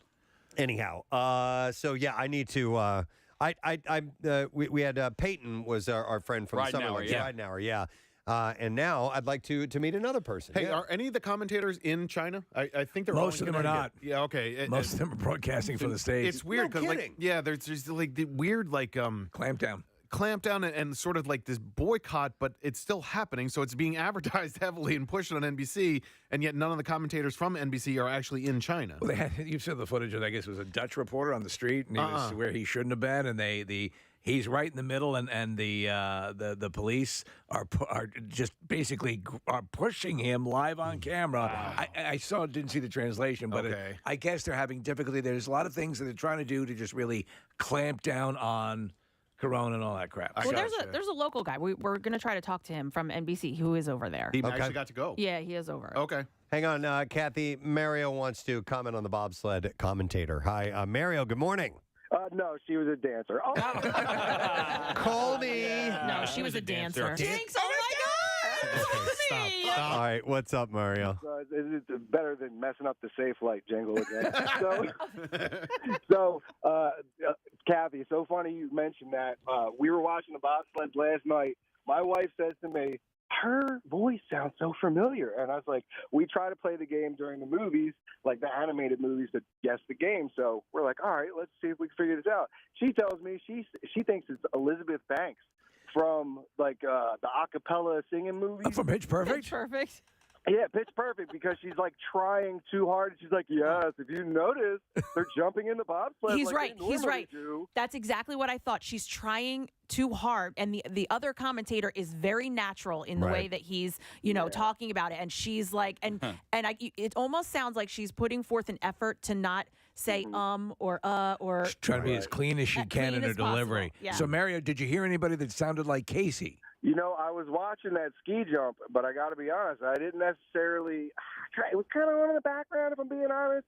I wasn't paying too much attention to their commentators, more so of just the jumping. You know what I mean? Yeah, I got you. Okay. All right, thanks, Mario. Love ya. Appreciate it. Love ya. Dr. Mike. By the way, the ski jumping is so insane. Yeah. That event is just, it's crazy. Have you ever gone up to a, like I've gone up to a non-snowed ski jump setup? Yeah. I never have, no. Insane. You can't believe it. You can't believe what they're jumping. That a human being would do That anyone within a grasp of sanity would do that. They're having an extra problem, though, with that whole deal because they're having to make the snow, and the snow they're making apparently is halfway between snow and pudding. Yeah, they said the conditions are not great, Yeah. and the weather, the wind, they had to postpone the downhill. But they had it yesterday, and the girl from the U.S. and I forget who the other one was fell in the exact same spot. Yeah. And they're saying it's because of the conditions. Okay. But wait, that ski jumping, I wanted to tell you, Preston. So at Spring Mountain, there's like a little jump, and I went over it with Jace the other weekend. I felt like I was in the air for like 30 seconds. I was like, oh my God. So I'm watching these ski jumpers and I'm like, my heart would like, you know what I mean? Like feel like it's in your stomach for how long they're actually in the air. Yeah. It's ridiculous. It's crazy. It's terrifying. I don't know how they do it, man. Wow. And at that velocity. Yeah. Yeah. Forget about it. That one of the great openings to anything used to be the Wide World of Sports with one of those guys just colliding with one of the flagpoles and volleying down the hill. Horrible. All right, but fun to watch. Thank you, Ronnie, for noticing that. We'll have to see if we can find audio. Who knows if somebody sounds like Casey, but I noticed something else. I've noticed. Are you back to noticing, or are we still going to stick with Ronnie? No, it's me noticing. Okay. I'm noticing something that Casey noticed, and apparently someone is using a photo of Casey for their profile on Plenty of Fish. Yeah, like, why would they use my photo? I guess it's like, well, he's not that ugly, okay? This would be realistic. It's realistic. It's realistic. It's realistic. This guy is he's not a complete They want mess. it plausible. Yeah, He's plausible. doable. Wait, how do you know? Did someone send it to you? So a girl that I grew up with sent me she sent me this on Facebook Messenger over the weekend, and I mean, her message seemed like a catfishing type of message. So I go, I don't even know if I can trust your message to me. I said, where did you go to school and who did you babysit? Was she looking to find a jerk mate? Yeah, I don't think. Yo, ever heard of jerkmate? No, so I needed for her to confirm that she was actually her. Right. You know what I mean? Yeah. And so she was able to confirm where she went to grade school. All right, so you did your vetting. It's her. And how was she on the site? Yeah, so she's on Plenty of Fish right now. Okay. And she comes across this photo, and Right. it's me. And I was like, oh, my. But it's not my name. It's like some other. And so she. It's Daisy Boster. Yeah. No, so the guy, or I assume it's a guy, the person using my photo, it's a completely different name for their profile. It says that they're from the Bronx, that they're in real estate, and I was like... That's about right. Yeah, I think I'm on a dating site, too. Really? Yeah. Somebody sent me a while back, and somebody's using me on both Twitter and Instagram, using pictures of me for fake accounts, and I was trying to get down to the bottom of it, and I don't really care. You can't stay on top of it. There's not a whole lot. Just accept the dates that come your way and move on. Right, that's it. I need to at least be nice to these poor women. Listen, I want to take you out to dinner. I have something to tell you. That's not me. But and I forgot which one it was. Somebody had sent it to me that, hey, by the way, your picture is on somebody's pretending to be you. Not my name, but using photos of me. Same thing, Casey. Yeah. You know. Well, he's not that bad. He's not that bad. And so the problem is I'd end up on nothing. Yeah. Give me even a bat fitter ad. I'd like to something. The photo that they used was from Camp You'd be Out the for poster Hunger. boy for Jerkmate. Yeah. Steve. Yeah. It's not playing. Come on. Yo, ever heard of jerkmate? But it was from And it'd be me with 2 thumbs up. It was from Camp Out for Hunger 2 years ago. Not this past one, but the one before that. Didn't even give photo credit to Chorus Photography. Son of a bitch. Yeah, bastard. There's right? no honor among thieves. But I don't like and so she was saying that this happens a lot and people will try and catfish and Well, that's probably what was happening with this, right? Yeah. That would be the reason to create a false account with something like that. Who is the guy? They just did this special, Casey. The Tinder The documentary that's Tinder Swindler. Tinder Swindler. You guys familiar with I this didn't guy? watch it yet, but I'm going to. It's the guy who is basically taking his Tinder dates and people that he was encountering for loads of money. It's a real movie. It's a documentary. Real story. Yeah. Okay. Okay. It's called the Tinder Swindler. All right.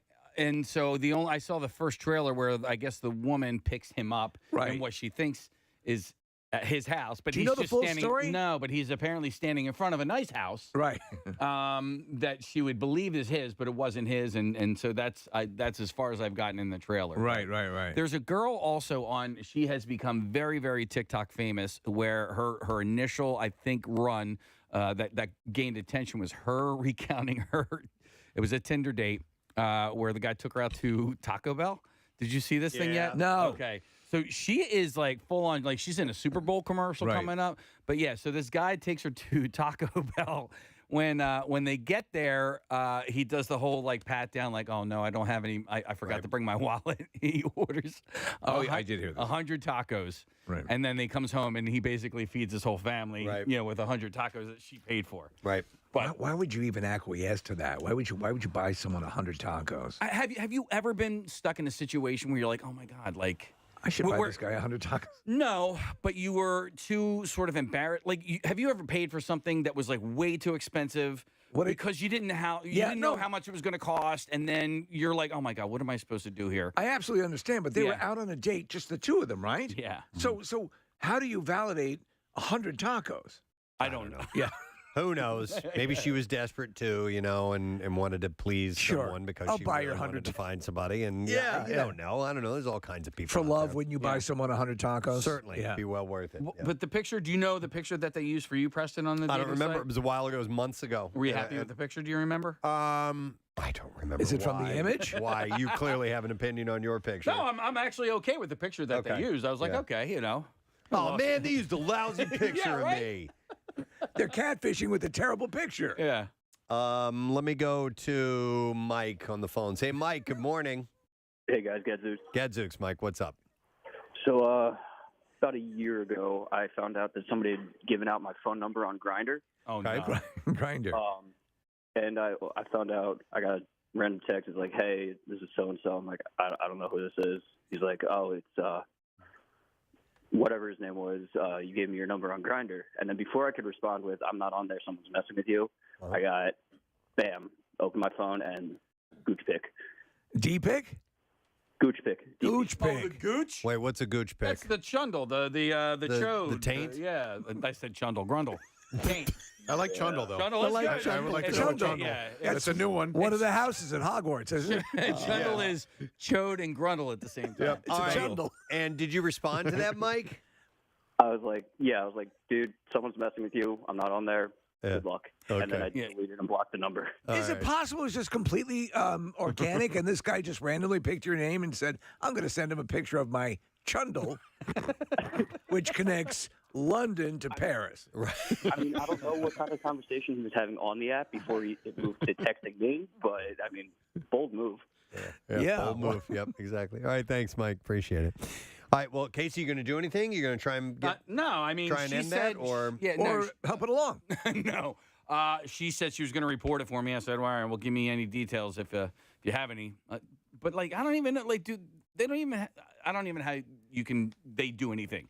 Whether it be them or Twitter or Instagram, like they don't have a front desk. Yeah, as easy know what as I mean? it is. So the process is obviously easy. How many times have you found fake accounts of yourself up on? Have you been a reported? few times? A couple yeah. times, right? Yeah, 4 or 5 probably. Yeah. So it's clearly something that's easy to set up quickly, and then they when it comes down, they set up another one. Yep. All right. Well, maybe you'll get some dates out of it, Casey. Who knows? A Chundle is 100 tacos. Oh, I didn't know you got a whole chundle of tacos. Is that from a text? That texter, yeah. A chundle is 100 tacos. Yeah, I like that. That makes sense. I like that. Somebody texted and said someone is using Alex Holly from Fox Good Day on Instagram and catfishing people. I could see that. I mean, it's so stupid, though. Like using somebody that's relatively famous, you're going to get found out. Even you, Case. Like, it's not like, you're Tom Cruise, but, like, people know who you are. You're Tom Chundle. Right. You're Tom Chundle. But this dude is from the Bronx. So listen. Okay. Plenty of Fish is, I guess you try and stay in your general area. Right. So people aren't going to know my face in the Bronx. They might know it in Philadelphia. There's a but- Netflix movie about this. It wasn't that great. I didn't make it through the end, but basically that somebody they steal someone else's identity, and he goes to, they have this relationship, and they bond over the phone and all this kind of stuff. And she goes to his house and surprises him, and it's not him, nothing like him, and he lives in his parents' basement. They're going to, I assume they wouldn't try to meet somebody. They're going to try and scam some. They're going to try and get something. That's the idea. Yeah, but they're using your picture. Here's Your my awesome mailing address. Please send 100 tacos. Right. Please send a chundle of tacos to this address. By the way, Kathy, that story you just told, maybe, I don't know why I randomly think of a movie trailer I saw over the weekend. I guess it's Jennifer Lopez and Owen Wilson. Marry Me. Isn't that it? That looks stupid. Yeah.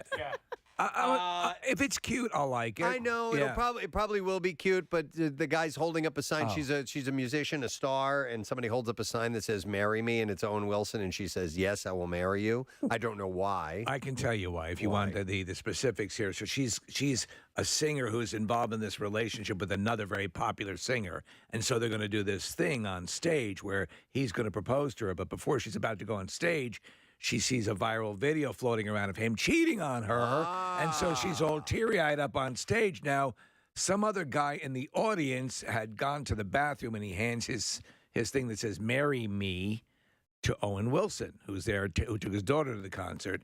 And she looks down in a moment of complete, depression, and her head is spinning. Yeah. She says, "I will." And then they're off and running. Sounds like a true story. And you know that it will end in them falling in love and having babies. And I never thought I could love just simple teacher, but I do. Right.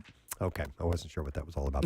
All right. I noticed some other things. Wow. I noticed. I noticed Kathy gave me an email here a second ago. And is this the one we talked about on the phone last night? What was the email? Eagles thing. Oh, that's the second guy. Okay. Am I talking about the second guy or the first guy? Let's talk about them both. Well, Marissa brought up Both the of them. first There's guy. two guys. Marissa brought There's up two the guys first guy. in a competition against each other. We have an email from both of them. Okay. All right. I got you. And well, we don't want to play favorites. Parks Sportsbook has a contest looking for Pennsylvania's #1 fan cave. Okay, and that's what this is. So this is from Barry the Hatchet and Dawn. His name is Barry, B-A-R-R-Y. Okay, I like that. Barry the Hatchet. Barry the Hatchet. Right. And the hatchet is in quotations. So he said the response, he wrote an email to Kathy. The response has been simply unbelievable for just about every state in the country, as well as Canada, UK, and the Bahamas, with such wonderful messages of support for your locker room. So he calls his man cave or fan cave is the locker room, and he says it's everybody who comes, so it's your locker room. Okay, all right. The contest is just about a tie, so if you haven't voted yet, I urge you to please do so. Our friends have until Monday, February 7th at midnight to vote, so please kindly share, and ask all your friends and family to give a vote for your locker room. And so he says, love, luck, lollipops, and linguine. So Barry the Hatchet and Dawn. They win this contest. They won this contest for having the best Eagles cave. They're trying fan to cave. win this. Okay. Yeah. So there were different rounds. So I think the two that are up, they're the final two. I've been out to Barry's locker room, and it is out of this world. I don't know anything about the other guy. I just know I've been to Barry's house and I've seen his locker room, and it is nuts. I mean, he has everything you could possibly imagine in there. A lot of hardcore fans in the area, obviously. Oh my gosh, it's so cool. It's like he basically renovated his entire garage. Him and his wife, they were going to move to Florida, and they decided not to. They decided to stay back because they have kids and grandkids in the area. And so he said he wanted to build something so they could basically have family and friends over Sundays together? Every Sunday together. And that's what he did. And he built this Eagles locker room with a bar. And I mean, it's beautiful. Okay. And then the other one is a guy named Sean Watson. It's Sean the Chundle Watson, Preston. He wrote an email that says, I'm very good friends with Jay Roy from Xfinity Live and a longtime listener to the Preston and Steve Show. I'm in the competition for the best fan cave in PA, ending tomorrow at midnight, which is today, right? Yeah. Right. Which also happens to be my birthday. Hey! And I'm a Delco guy going against a very tough competitor from Reading. So I am a very big underdog, he says. Delco versus Barry the Hatchet in Reading. If there's any way you can get me some help, some votes, I would really appreciate it. And who doesn't love a great underdog story in Philly? Thanks so much in advance. That's Sean Watson who reached out. Now, how do people vote for this? So there's a link. Nick, I sent it to you. I'm sure Marissa has it too. I guess we can put it up. It's sort of like a. It's not. I don't think it's anything you can give out. Like I think you need to click this link. So Parks Sportsbook, I think is maybe you can do a search on that. I don't really. So know. one of these guys will win. They're neck and neck. Yeah. All right. So Casey, if this guy wins, I'd probably get Delco some points. In the ongoing contest. Really? Yeah. Well, he should win because he listens to the show. And that You know? too. Yeah, I don't know if the other guy listens. Yeah, he does. He does? Yeah. Did he say he did? We've had him on. We had Barry on. I can't remember for what, but he's been on our show before. Okay. Huh. All right. Well, I wanted to give some love out there. Yeah. To both of these guys. It's hard to pick one, though. You have two solid competitors from the area, wish both them luck. lifelong fans of the show. Yeah. I mean, if I had the real desire to do, like, I would love to have a man cave like that, but it's just it's a lot of work. I have a lot of great ideas. After the pool. Yeah, I know. Do, Right? do you have an area? So my house has Talking about for games. I haven't. Football game. Yeah. Will you watch the game? Yeah, it's the back room. It's a small room. It's classically it's an office, so it's not that big. But when my mom moved in, we kind of got rid of the office and we put a whole bunch of like the furniture that was in the basement in that back room, and so it's cozy. It's only got room for like a couch, a love seat, and then the TV. I mean, it's really, really cozy. Set up for the game though. Do you have sports memorabilia? No, and so I'm working on that. Like I'm working on not just sports, just any like concert posters, sports memorabilia, Showtime rotisserie grill, possibly. All right. I just don't. I think I'm probably better off in the kitchen. But you don't just set it and forget. That's all you got to do. That's what makes it so great. You never have to worry about it. You're enjoying moist, wonderful chicken. But I don't need like a bar or anything like that. Right. Just, You don't drink. But make it are you trying to make it like a media room? Like not just for the game, but you can watch all kinds of That's what I do. family entertainment there. I watch all my movies there, all the TV shows, The all Tinder Swindler. The Tinder Swindler. I watch that. Football games. So I bought a sound bar for it because I was watching a So concert. you do have a bar in there. You're right. Yeah, I do how have a about bar. that? sound bar.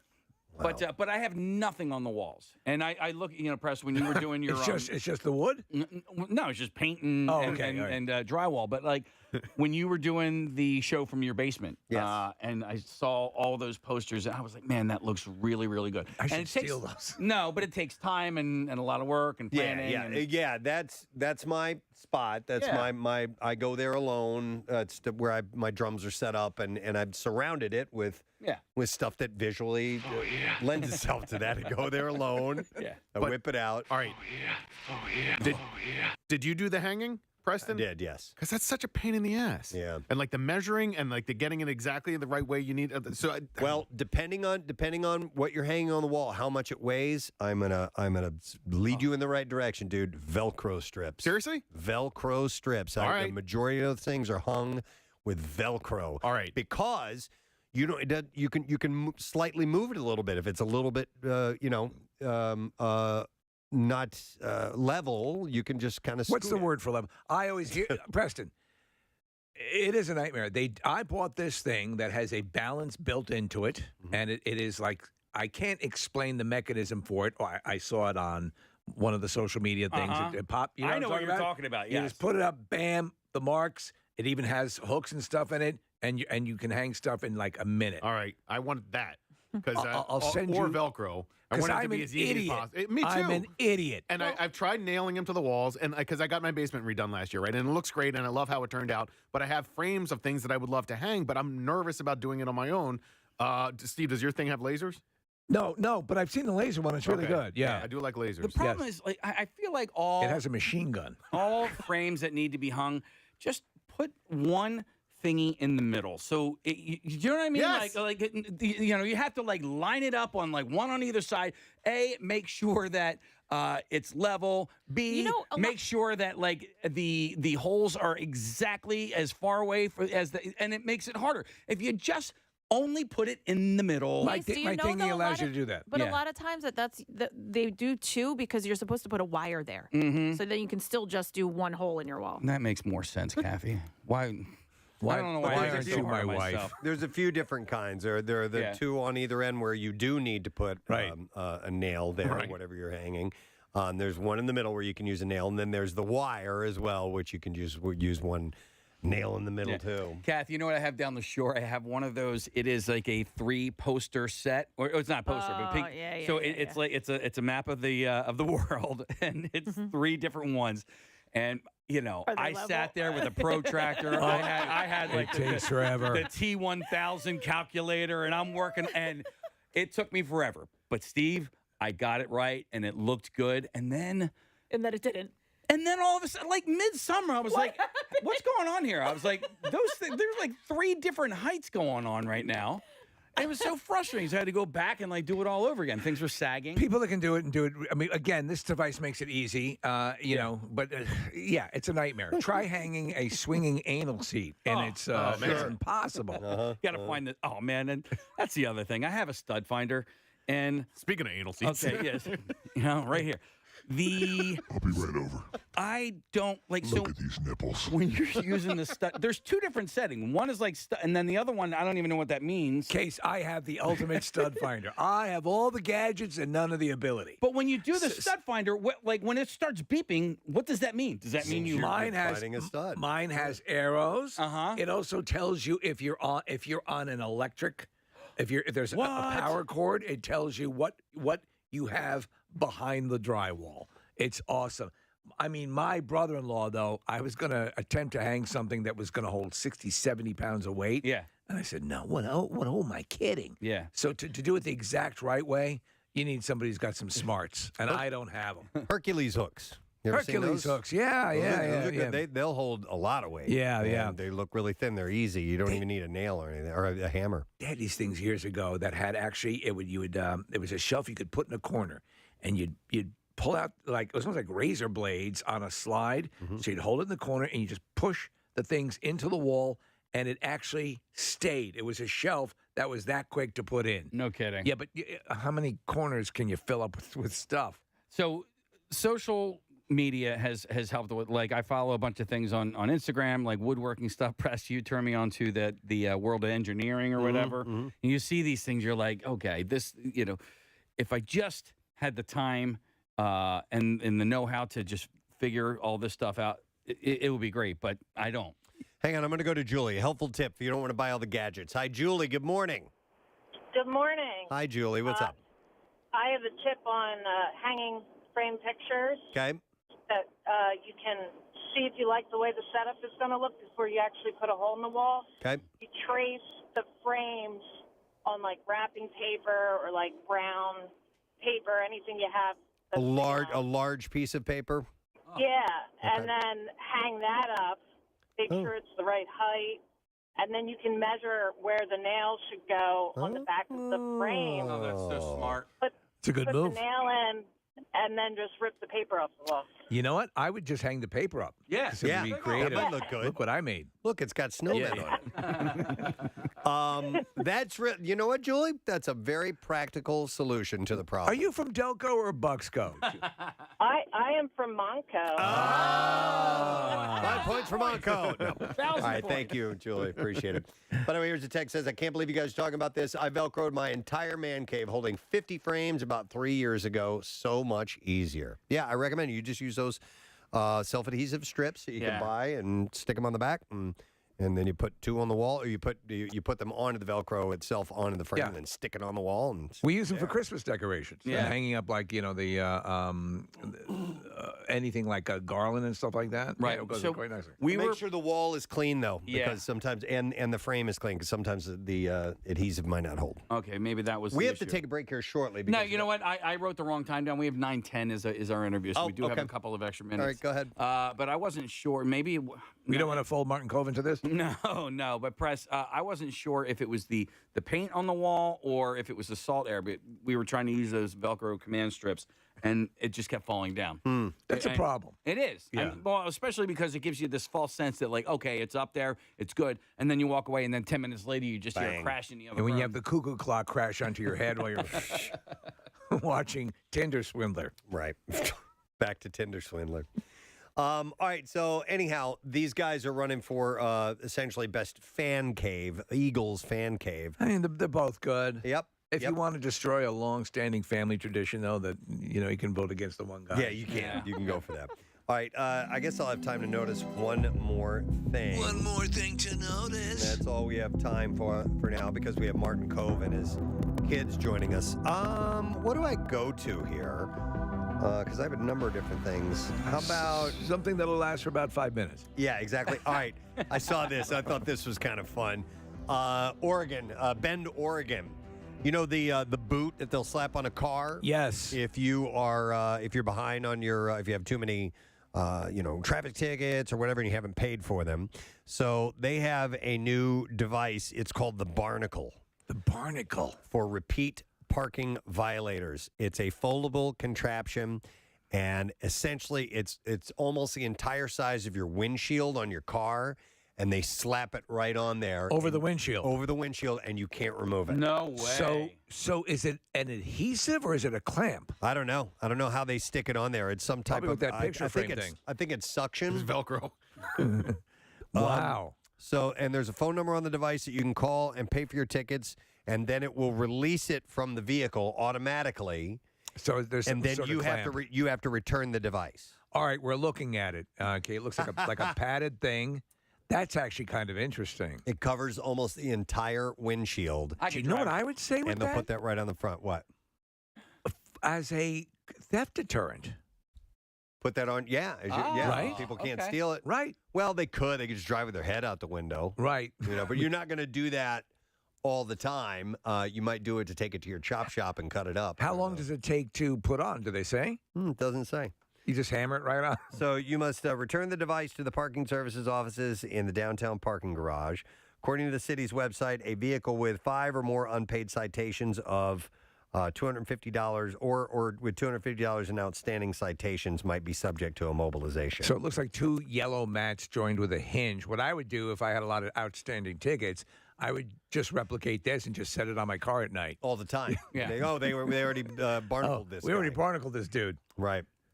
You guys ever got? I've never gotten booted. No. I've never gotten. I tell you what, I pay my tickets. I went to a college though where they were boot crazy. Yeah. I mean, that you would walk through the parking lot, they were all over the place. Yeah. Unbelievable. It's like, come on, man. I wonder if Pierre's ever gotten booted. I think so. Yeah. I mean, he's gotten towed. He's gotten impounded. He had his legs booted. He's run the gamut. But like even when I see a boot on somebody else's car, if it's I get nervous for them. I'm like, oh, that sucks. I don't know what you went through to get to this point, but man, that blows. Do you remember the Homer driving with 4 boots on? Yes. Through New awesome. York. God, that's hilarious. So I had I have a ticket that I have not paid yet. I'm fighting it right now, and I don't know at a certain point when you start to get booted because I think it's way more than one. Just one It's ticket? way more. Okay. They've got bigger you've fish. They've got You've addressed it too. They're not going to boot you if you've addressed. Yeah, but they the haven't called me situation. back. And so that's what I'm worried about. Is this you or your alter ego in Brooklyn? No, it's Bronx. Oh, Bronx. And, no, this is actually me. I got a red light camera ticket, and it just stinks because a couple of different things. A, the signs that say no turn on red they're obstructed by a whole bunch of wires. B, when you look at the video, I had a green light, but there was a red arrow that said, that I guess it should have been green for me to be able to turn right on green. You turned on a red arrow. I turned on a red arrow. Okay. Because I guess there's a bike lane where I was going. If you go to court and the red light doesn't show up, do they find in your favor?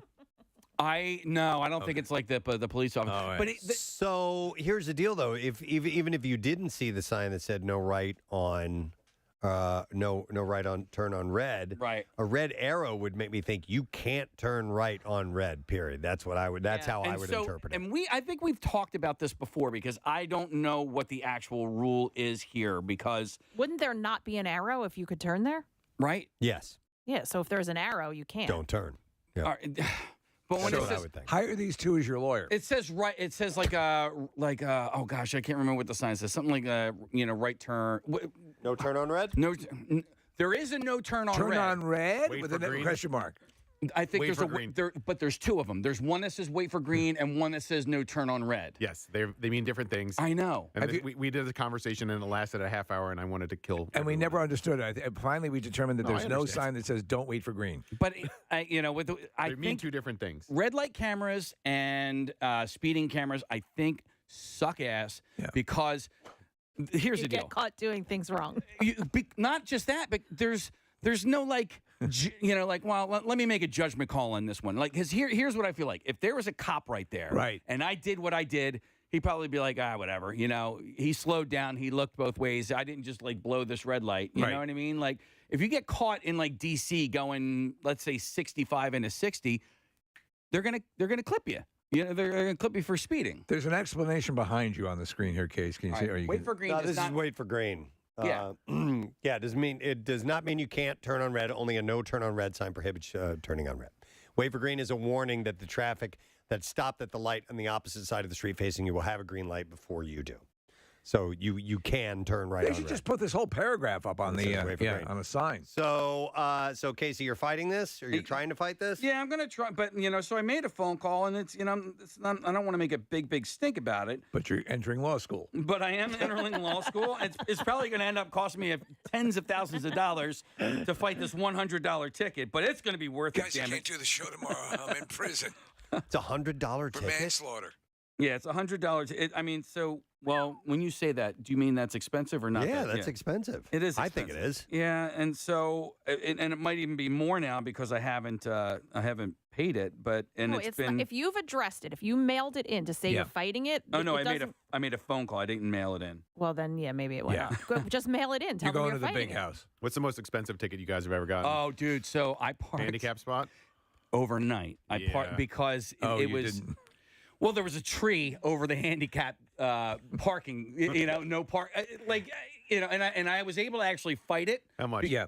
It was $700. 700. It was two days. 2 days. That you had been in that parking $350 spot. tickets. Right. I got one for parking in is it handicap? Is that the correct term? Spot, and it was $310, but it was not overnight, and it was definitely not 2 days. But I got- $310 is a lot. When I was in my younger days, 20 years old, I got a DUI. Okay. Oh, that's expensive. That was pricey. Did you lose your license? Court, and all How that much? stuff. I don't remember. Yeah. Ask my dad. 'Cause Yeah. He would have paid for it back then. He probably remembers. You didn't lose your license. No, I didn't lose my license. Okay. I had to go to classes Yeah. and I had to do community service and stuff like that. So He can't drive without his classes. But I glasses on? had points on my license. I from hate that. the points. Oh, right. You got to work that off. I got a speeding ticket. I think it was 170. Wow. You remember how fast you were going? 170. Don't know. All $1 for every mile per hour. Nick, I don't remember how fast I was going. What I do remember is that I woke up in Atlantic City at 11:30 and needed to be somewhere at noon. Oh, so you sped from AC Back to wherever you needed to go. Conshohock into my sister-in-law's That's a baby dangerous. shower. Yeah, don't speed on the AC Expressway. I actually, wait, hold on. Sorry. I got the ticket, Nick, on the Blue Route, one exit from where I get off. Oh, wow. I was like, are you kidding me? I almost made it. we were playing this game not that long ago with a group. It's these games called Jackbox games, so everybody can play and you use your phone to be a participant in the game. And there's essentially a question is asked amongst the group. One person doesn't get the question, and you just have to pretend like you know the answer. So it sends you this prompt. Yes. And anyhow, the question was, and I didn't know what the question was. You're supposed to just hold up your hands and show a number referring to this questions it sent you. I was sent the question. They're trying to find out who the liar is, and it was how many times have you been pulled over? Okay. And showing your hands. And I hold up my hands. I hold up 10. And they were like, so they thought I was the liar and that I was just throwing up 10 for whatever. Right. And they were like, 10 times? I'm like, at least. Yeah, Yes, yeah. of course. And they could not wrap their minds around somebody getting pulled over 10 times. I think in my life, 3 times. Yeah. You've been Like pulled twice over? for inspection stickers. Yeah. Like I'm pretty good. You I know. got pulled over twice in 2 days. Wait, for what? Inspection. Oh. Yeah, that was it. Same guy let me go, and then the next day, and I talked about it on the radio, and the next day he was waiting for me. I got Oh, a It was seriously? stupid. It was stupid, yes. Wait, how long the guy let me go. This was when I was in Jefferson City, Missouri. Oh, okay. And Shout out to that sweet-smelling state trooper in the Stetson hat. I was just like, I told our audience, I'm like, hey, they will pull you over if you don't have your inspection sticker. And I said, well, the guy let me go, So I was like, that was really cool. He gave me a warning.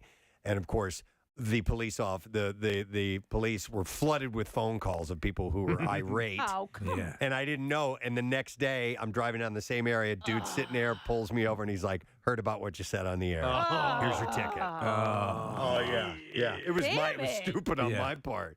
But anyhow. Well, now I'm going to go rob a liquor store. What you doing over there, Case? I'm looking at the street. I don't see a sign that says no. Go back What to are it. you looking at? I'm looking at a street view of the intersection.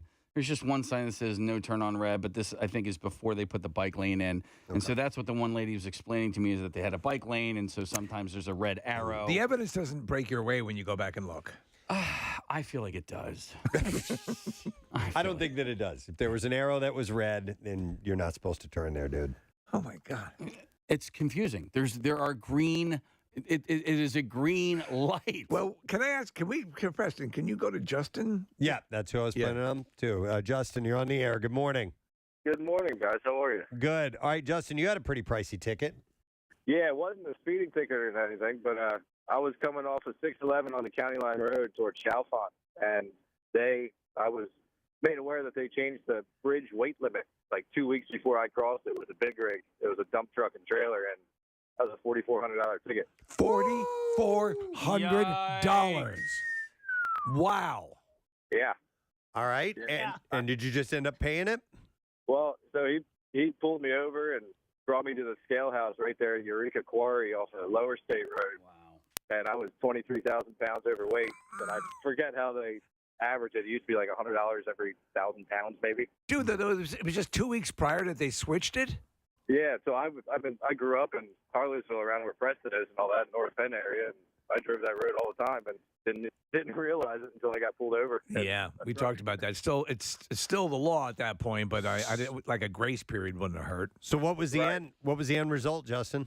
Well, I ended up going to fight it in Doylestown, and he gave me options. He's like, either you try to fight it or I half it. So he offered me $2,200 if he said if I don't accept the $2,200 and I lose, then I pay the whole thing. So I just ended up paying the $2,200. Oh, man. Had you over a barrel. Wow, Yep. that sucks. All right, and that came out of your pocket, right?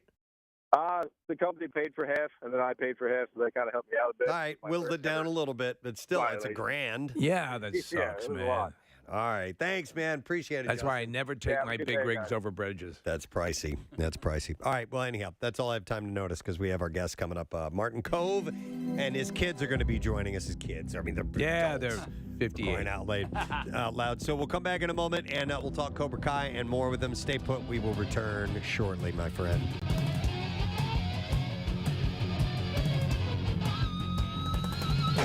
So first, want to welcome our friend Sean Wayans, who's been here on many occasions, and his brother Keenan Ivory Wayans is here, celebrating his birthday today. Hello, this is how you do it. This is how you do it, man. Welcome to Philadelphia. Yeah, well, now all the women in my family are going to kill you because you said my age. And they all lie about theirs. So You were working as a stand-up when you met Robert Townsend, correct? yeah, well, when I met Robert and Eddie and all of us, we all started out at the same time and in the club in New York at the Improv. Yeah. And that's sort of how we, started working together. And you, I believe, if the legend is correct, that you are one of the writers or co-writers on Raw, correct? Yeah, on Raw, I worked on that with Eddie. I also produced it, and Robert directed it. I remember that day. Oh, there was a picture. Put the picture back up. Yeah. I was back there with you guys, right? And I was slapboxing with Eddie, and I almost hit him, and then security grabbed me and was like, all right. All right, Junior, you about to mess up this money. Go sit your ass down. Wow. So that's cool. But all you guys have had such a massive effect on comedy and a type of comedy that I love, we all love, that is, you helped usher it in. Eddie Murphy did as well. What happened in my career was I started out, sort of by myself. Yeah. And then as my family started getting into the business, I kind of realized that it was either going to be all of us or one. So I decided to make it about all of us. So I kind of stepped away from acting and started to cultivate. Yeah, exactly. So, and Sean, we were talking earlier about how you were first on the show as the DJ. Yeah. And you'd already been doing comedy. You're doing stuff like that. But so from your point, Keenan, as you're seeing family member after family member, I want to do this. I want to do this. Is it a double-edged sword, or what do you first say to them when they come to you and they say you as sort of the default patriarch? I want to do this. He nurtured us. Yeah. My thing with them was as long as you're willing to work. I always wanted them to know that it wasn't easy, and I would give them small opportunities in the beginning. I never gave anyone a starring role who wasn't ready, and like I said, I made sure that they all put in their work, and it is the fact that they're where they are in their careers now is testament to the everybody fact that they came in the right way. Did anybody ever get mad at you saying, "Hey, I'm ready for my starring role"? Always. When Damon first started, I was the DJ, man. And you were a damn good DJ. I could play sketches too and scratch. Hey, the guy right behind you is really talented. Well, when Damon first started, I told him, I said, "Give yourself 10 years." Yeah. And he looked at me like I was insane, and he was like, "It's gonna take me 10 years." Well, 10 years later, he was ready. We say the same. I tell like the interns and people are coming up in the radio business, and now we've been, it's the 20th anniversary of the show, and I say, trust me, if you were to jump 5 years into the future and look back, you wouldn't believe where you were or how things have changed. Yeah. So that's very sage advice. But when you're young and hungry, it's hard to perceive that. It is, and the thing is, youth is something that people think everything is supposed to happen when you're young. Right. And they're disappointed if it doesn't, because youth is when, you make the money, you chase the girls, you do. Yeah. That's the experience that everybody wants, as opposed to being great at what you do. Yeah. And being great at what you do takes a lot more time than that. And sometimes, youth passes you by. And I tell people all the time, if your goal is to be a CEO of a company, it doesn't matter if it happens at 20 or 60. Yeah. You still accomplish your goal. Yeah. All right. So you have to be a really good talent scout, right? So within Living Color, were you the sole decision maker as far as who was on the cast and who wasn't? Yeah. All right, so it was because you did an amazing job with that, and you did, look at that, like all of the people that came out of there. Well, they were all people that I knew. That you knew. Right? So we were all in the clubs together. Okay. So when I got an opportunity, it was like, who's the funniest guys I know? Like, it wasn't really like a hard thing to do, because I knew they were funny. You were working with people like Jim Carrey and then all those guys were paying their dues. And he knew what to do with them. Right. Yeah. But that's a key. That is a gift. There's Lorne Michaels has that that ability, and also who's going to synergize well with each other. But your show aired at 8:00 on Sunday, and so you had a younger audience in myself. Right. And I loved it. You know what I mean? Like Ace Ventura came out, I was like all over that. And it got moved to 8. Started at 9. Did it start at 9? Yeah. Parker Lewis Can't Lose. Was that your lead? The Ferris Bueller ripoff. I love that show too. Fox wanted to make it an anchor show. Okay. So they moved us to 8. Did they initially, or because would it first really? Because it kind of hit the ground running, if my memory was, and did they go, whoa?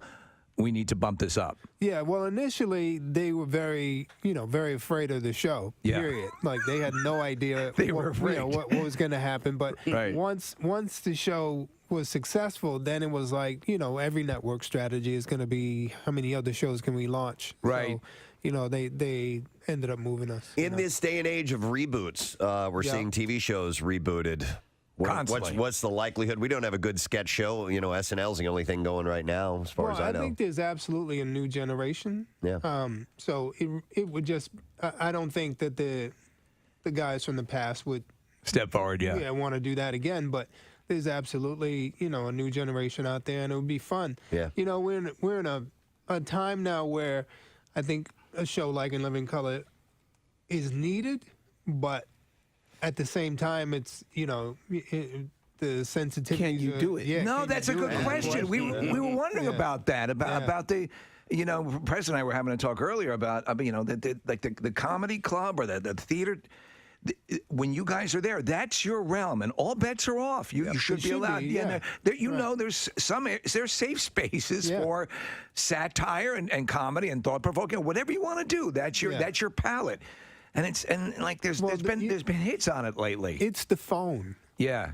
You see, because Absolutely. the people who are in the club, they paid to be there and they want to see it. Yeah. But people who are filming, now it's going to people who didn't want to see it. You're and right. then when they do see it, now they're pissed. It's never the people who were in That's the why I club. didn't want to go. See that? Well, speaking of that, even some rock bands have adopted no phone. I don't think phones should get be outta allowed. here. I think you're there for the experience and enjoy the experience. And Well, Kevin Hart played the Link, the stadium here, and there was a no phone rule for that whole show. It can be done. It's a pain in the ass, but I mean, I would agree. Yes, you lift a clip out, you lift a soundbite out of context, and people are going to go ape. It's just crazy. I heard somebody, and I don't remember who the performer was, saying recently though that they, it's really easy to see from the stage when somebody does get on their phone. Have you guys noticed that? Like if you're up on stage, you can tell immediately. if the light is on, You can tell, but you just don't want to stop. You got to understand. You got people in the palm of your hand. Yeah. You got momentum going, right? And you're thinking about your next thing, and you're trying to be physical, and you're trying to be in the moment, and then someone has their phone up. Do you stop your whole show to deal with this guy with his phone up, and then kill the people's? No, show? you're right. So you're going to Or do ruin it you for other keep- people. yeah, so, No, you know, it makes total sense. Sometimes you do, and you make him part of the show, and you destroy him for being the idiot. Which is for pulling also the phone good. out. But You channel your Richard Pryor. yeah, if I gotta stop, I'm gonna destroy you.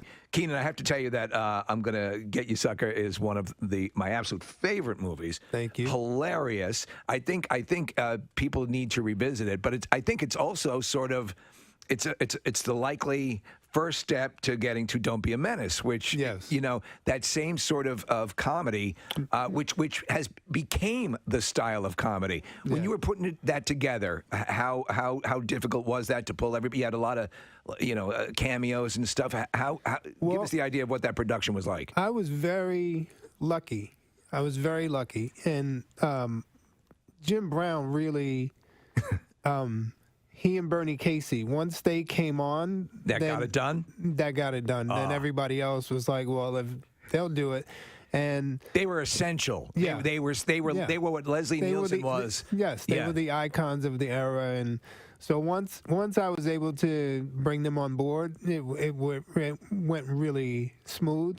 And it really was, it was an homage to them. We got him on, and we have had this gentleman in our studio before. Yes, we have. His son and daughter, we haven't had a chance to talk to. No. But they do a podcast together. And yes, it's called The Cobra Coves, which is pretty awesome. So please, first of all, let's welcome from Cobra Kai as Sensei Kreese, Mr. Martin Cove. Yeah. And also Jesse and Rachel Cove as well. Good morning, Coves. Hi. Yes, good morning. But it's called the Kicking It with the Coves. Oh, That's it's what Kicking called. It with the Coves. See, I have it says here Cobra Coves, but it's Kicking It with the Coves. I like it. Thank you very much. Yeah, you're okay. Yeah. Kicking It with the Coves is yeah. Some people get it confused. It's all right. Don't worry about it. All good. Martin, we had you in our studio. It was a few years ago. It was well before Cobra Kai was doing what it does now, and we were so excited to have you in. It was really cool hanging out with you. And now, this many years later, could you have ever seen the success that this little show, that Cobra Kai, has gone on to achieve? No, it's wild. I mean, from the initial time in Los Angeles, when they proposed it to me after securing Billy and Ralph, I was just interested in doing something that was more versatile, just something that wasn't white hats and black hats like the movie. And they said they'd write the characters like that. They said they'd write my character like that. And, they were writing all the characters with a certain sense of vulnerability, a certain sense of versatility. And I signed on. And the people just truly identified with it. And it's become one of the few shows that you can get around the TV with family can get something out of it. Absolutely. You know, and it's because of the writing, and it's because the three of us. You know, what other show where the three of us come back 35 years later and still do a TV series and look like the same guys, you know? You're right, and the writing is clever enough where it's kept me guessing now because I thought for sure it would follow some pretty obvious pathways, and it is not. It's taken us on twists and turns, and you're right, this writing is fantastic. Rachel, and I wanted to get your guys' opinion, your kids. What did you think when your dad was headed down initially this? Are you like, are you serious? You're going back to Karate Kid? Hi. Thank you so much for having us. I was so excited because Karate Kid came out before I was born. Although I feel like I've been living in the Karate Kid universe since I was delivered. It's always what I tell people since I was born. I feel like I've been in the Karate Kid universe. I was so excited to see this character come to life and watch the development of it. That's awesome. And then, Jesse, you actually ended up in one of the episodes, correct? I did. I was in season 3. I actually played the bully who ends up, getting in a huge fight with young John Kreese, which was pretty amazing to be able to do that. Yeah, that was unexpected. I didn't know they were going to dive into Kreese's background, but the fact that you were brought on board, that's a cool little synergy that they made it happen. And Martin, have you guys worked together acting wise, you and Jesse? Oh, yeah. Jesse and I, Jesse's about to star in a movie called Dodge. It's all about Wyatt Earp and Doc Holliday. It's like a prequel to Tombstone. And he plays Wyatt Earp. And it's really, really cool. It's when Doc Holliday and Wyatt Earp met. I'm going to do that, a couple of days with him on that show.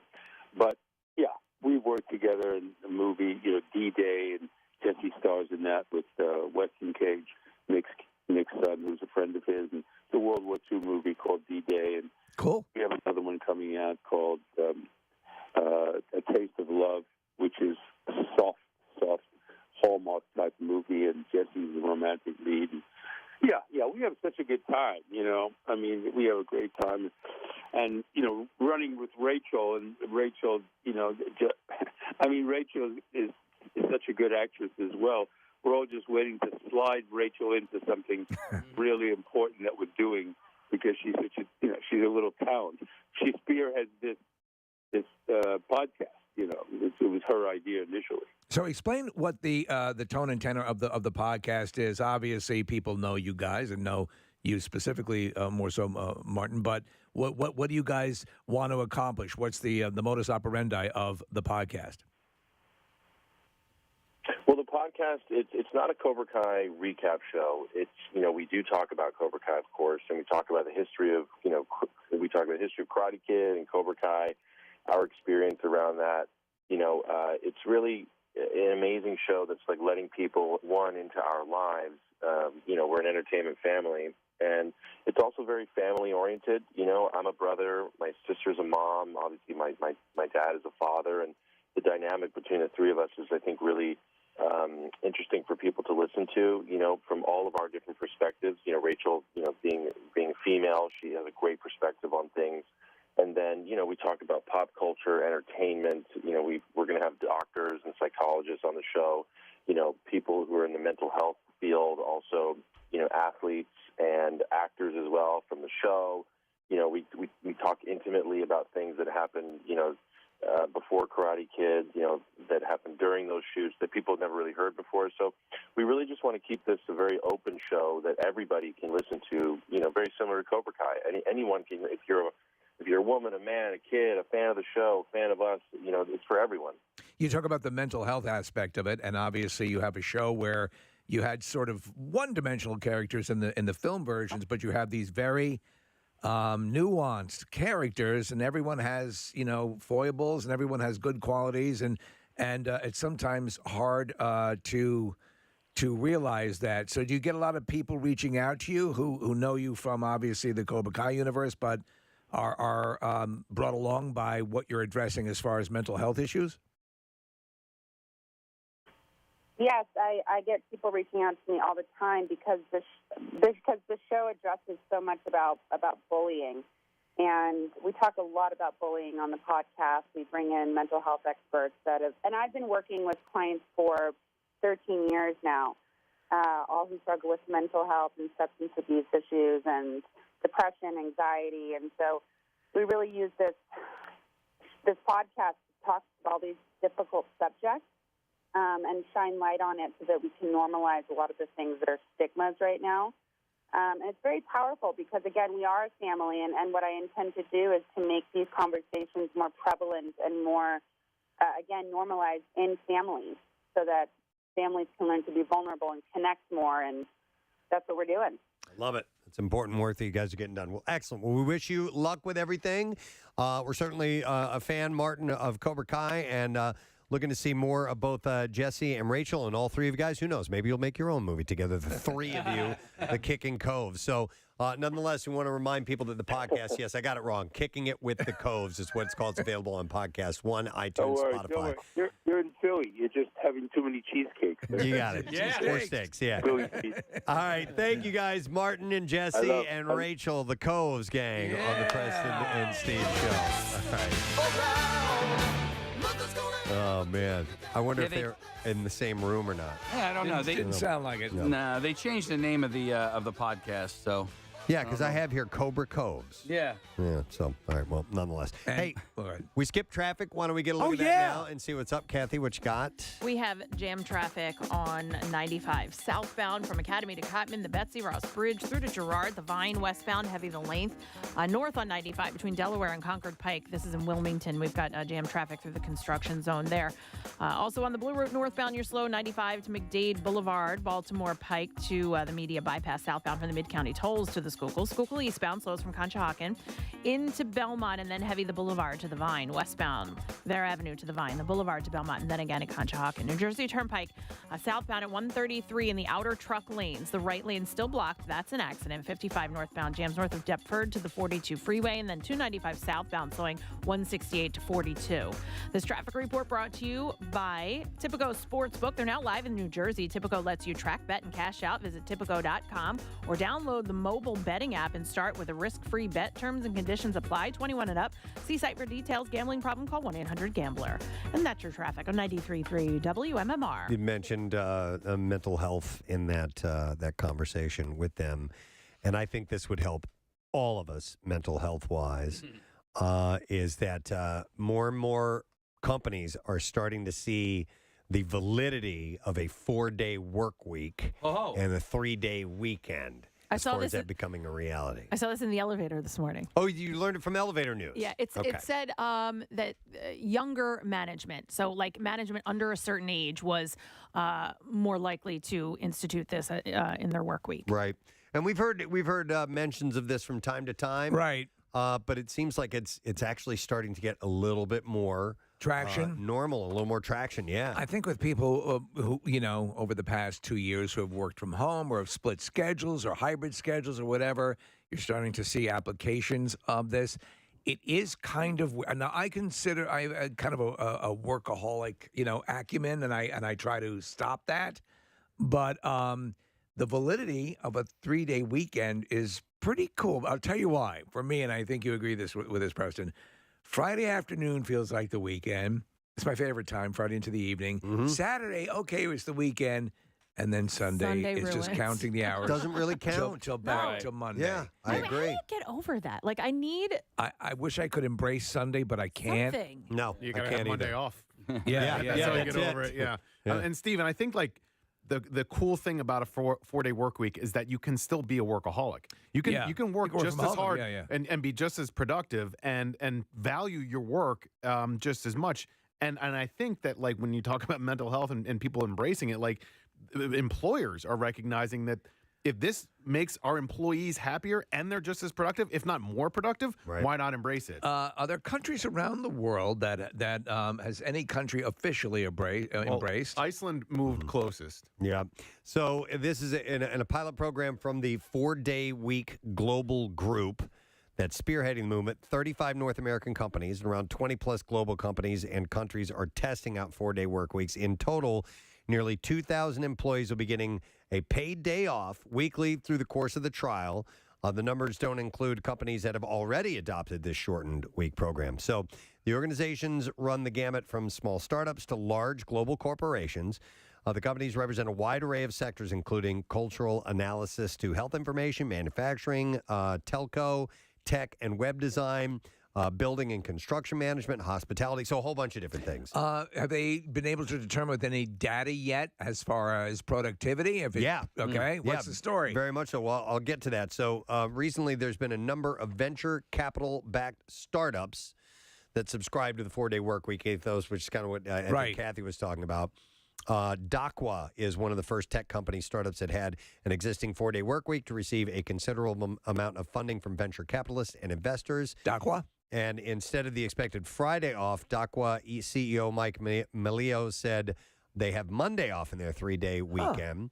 And this day off doesn't have any catches, nor does it adversely impact employee compensation, time off, or hours that they need to work. I think I would opt for Monday off. Yeah, I don't know how they work. Like, if you're required to work a 40-hour work week, so are you only working 32 hours, or? They introduced recently, Democratic Congressman Mark Takano introduced legislation that would reduce the standard work week from 40 hours to 32 hours. Okay. So the people that I know that work 4-day work weeks now, like with their company, they're adding the hours at the end of each day, Monday through Thursday. Yeah, so my son has a 4-day work week and he works 10 hours a day. Yeah. Okay. So it's a longer work day and he gets 3 days off. And I wonder how, mentally this works out for people like nurses and police officers and EMTs who work these 12-hour shifts.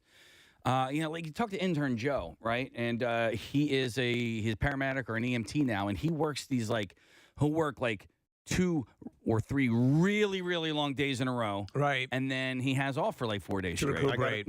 I got a text from a cop friend, Casey, and I'll keep you anonymous, cop friend, but he says, I work a 4-day schedule, and it is awesome. He loves it. So, and he works about 40 hours a week. Steve, you were asking about productivity. So pilot programs run by governments and businesses across the globe have shown promising results as productivity climbed and workers reported better work-life balance, less need to take sick days, heightened morale, and lower child care expenses because they had more time with their family and children. Interesting. Yeah. And then does this work better for people who have jobs that when they're done and they go home, the job stays at work? Or Well, take a look at the data from Chundleco.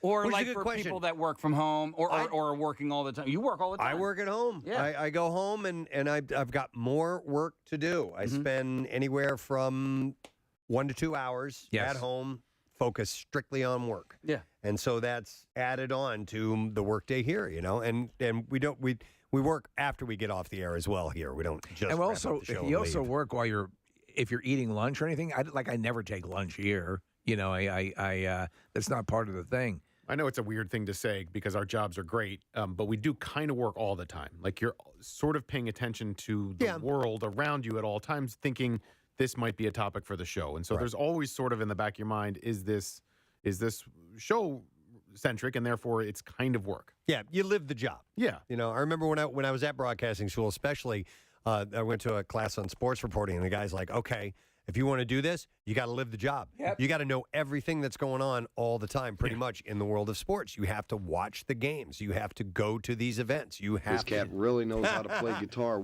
You have to do this stuff outside of just being a fan or reporting during work hours. It's all day long. And it's great jobs. Yeah. I mean, there's no doubt And about it. if you love it, then Exactly. you win. Yes, it's all great. Absolutely. Hang on, let me go to Gage. Hey, Gage, good morning. Good morning. How What's you up? doing? Good. What's up, my man? Not much. So I actually work for a school district, and I work 4 days a week. Now, in our contract, it's 4 10-hour days. All for right. us. So that's how they work it. We lost him. Gage? Yeah. Okay, we lost you for a second. So that's how it works out, 10-hour days. Correct, yeah. Okay. So then the weird part is like holidays and stuff like that. So like I have off on Fridays, a lot of guys have off on Mondays. So you have to work essentially overtime to build up a compensation bank. So when you have off or you take a sick day, they put in an extra 2 hours to bring you up to your 10 hours for that day to get you a 40-hour work week. Okay. I wonder what. Go ahead. It's a little confusing to kind of wrap your head around at first, but once you get it, it's easy. You just have to have a bank of extra hours. So if holiday falls on a Tuesday, you have the 2 hours to fill in for your 10-hour day. Also, Gage, you think about this: is so many like holidays fall on a Monday usually. Correct. Right. So what do they bump that to a Tuesday, or how does that work? No, so like if you have off on a Monday, and that's a holiday, you essentially gain a couple hours for your compensation. But if it's, say you work on Mondays and it's a holiday, there's 2 hours that are unaccounted for because a holiday is 8. Lost him. Damn it. Damn it. I was starting to not totally understand that, too. All right. Thank you, Gage. By the way, Steve, around the world, so here you go. Scotland previously launched a trial 4-day work week. And how did it work out? The decision was a culmination of the campaign promise made by ruling Scottish National Party.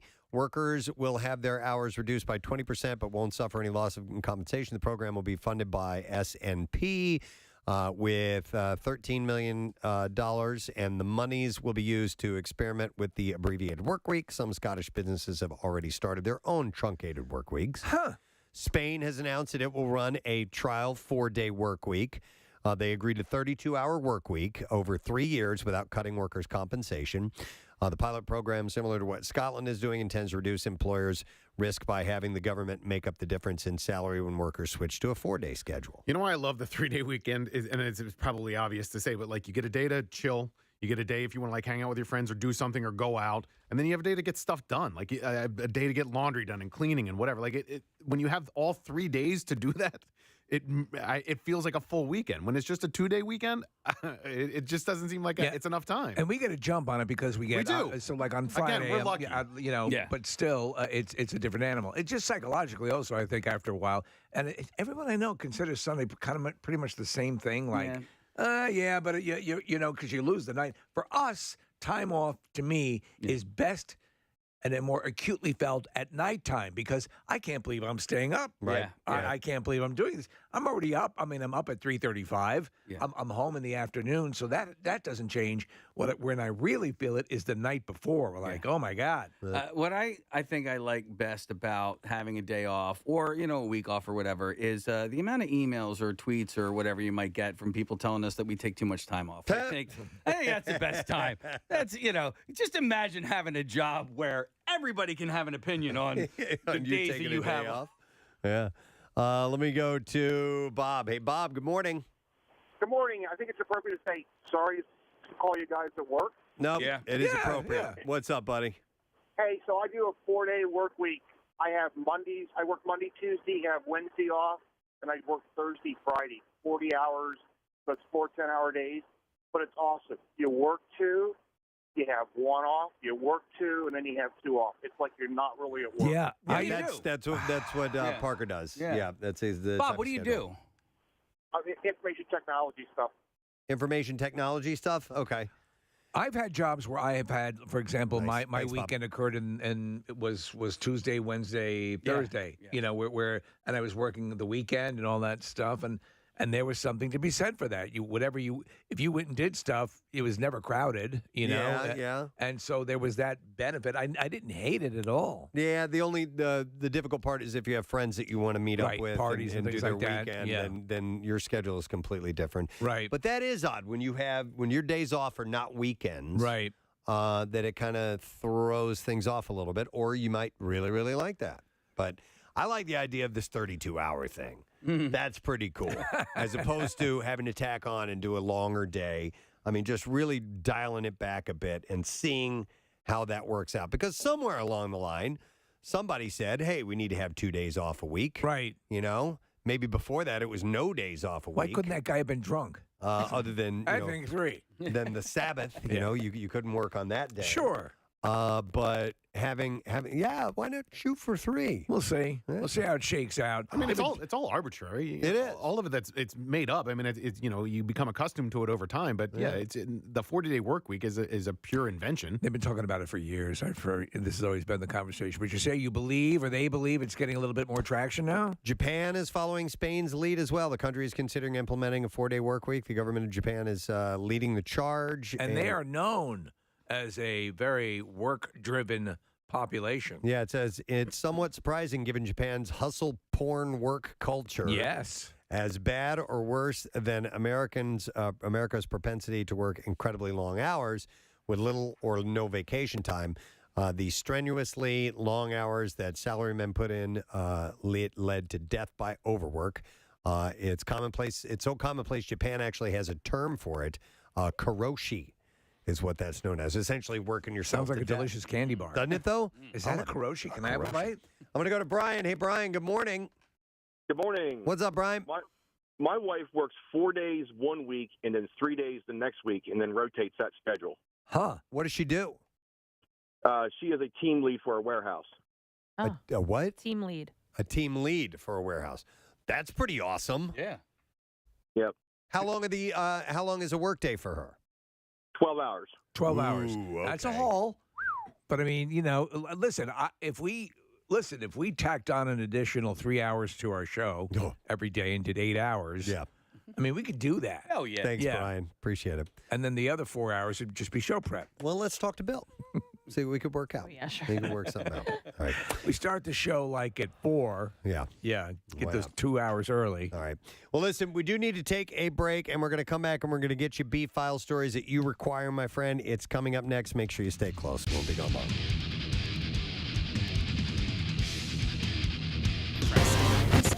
Has died. She was 90 years old. She starred as James Bond's love interest, Sylvia Trench, opposite Sir Sean Connery in Dr. No back in 1962. The iconic scene of all Bond movies, when James Bond first is introduced, she is across the, I don't know if we have the audio of it from the clip, but she is across the table, and here it is. I admire your courage, Miss... Trench. Sylvia Trench. I admire your luck, Mr. Bond. James Bond.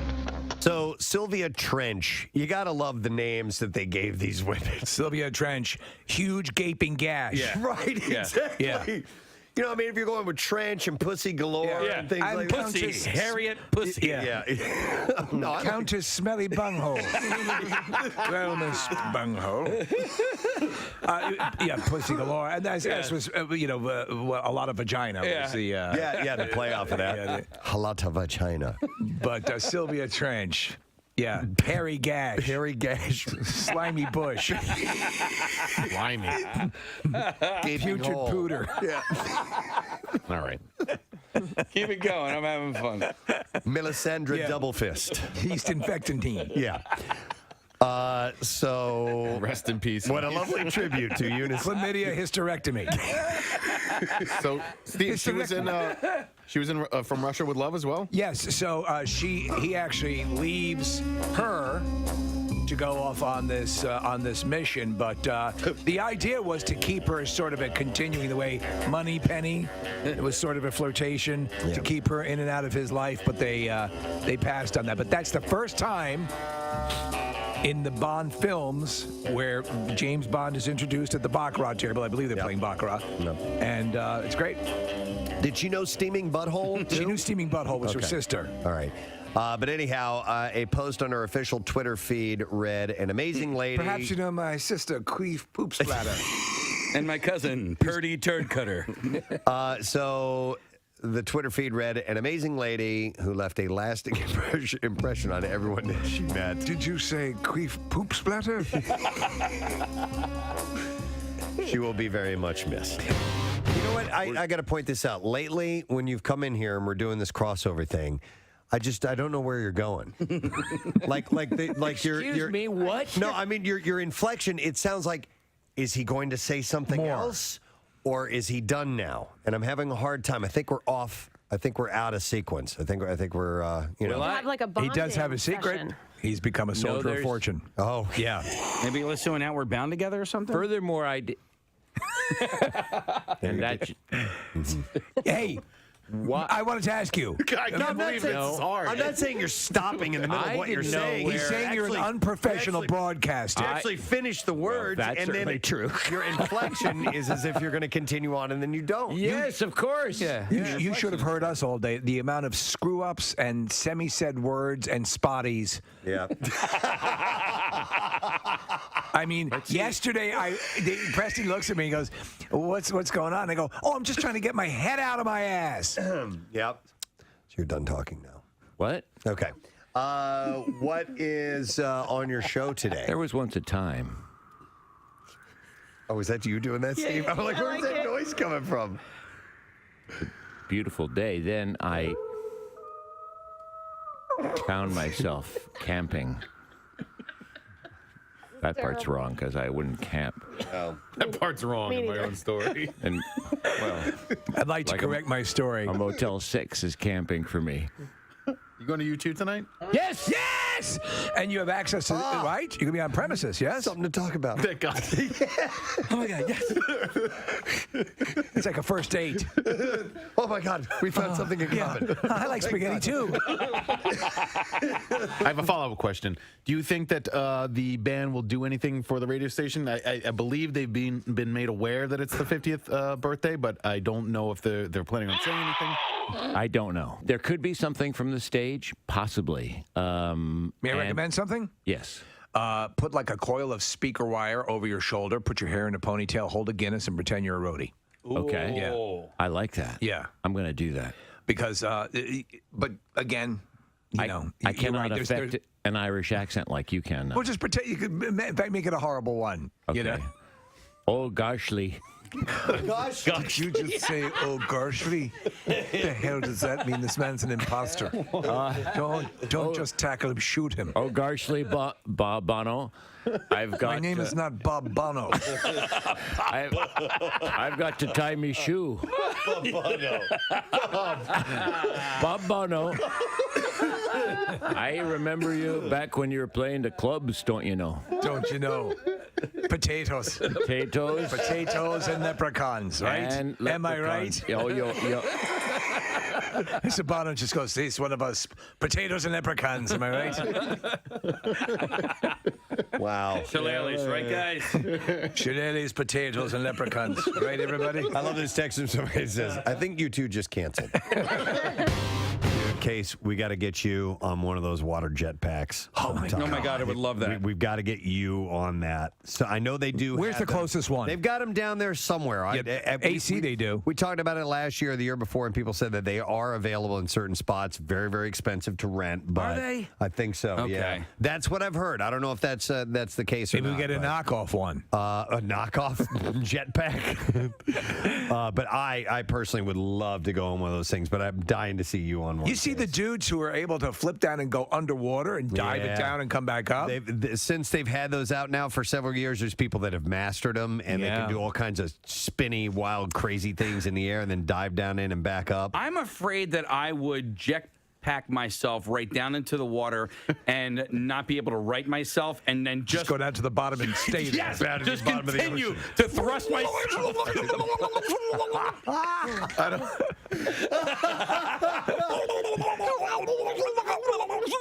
We're watching video footage. They now have them where you can strap them on your feet. Yeah. That's it's basically just a board. That's crazy. That's absolutely insane. I wouldn't do that one. I would not do that one. Killed on these. Casey, who would be more? Just screaming down to the ocean floor. Where's Daddy?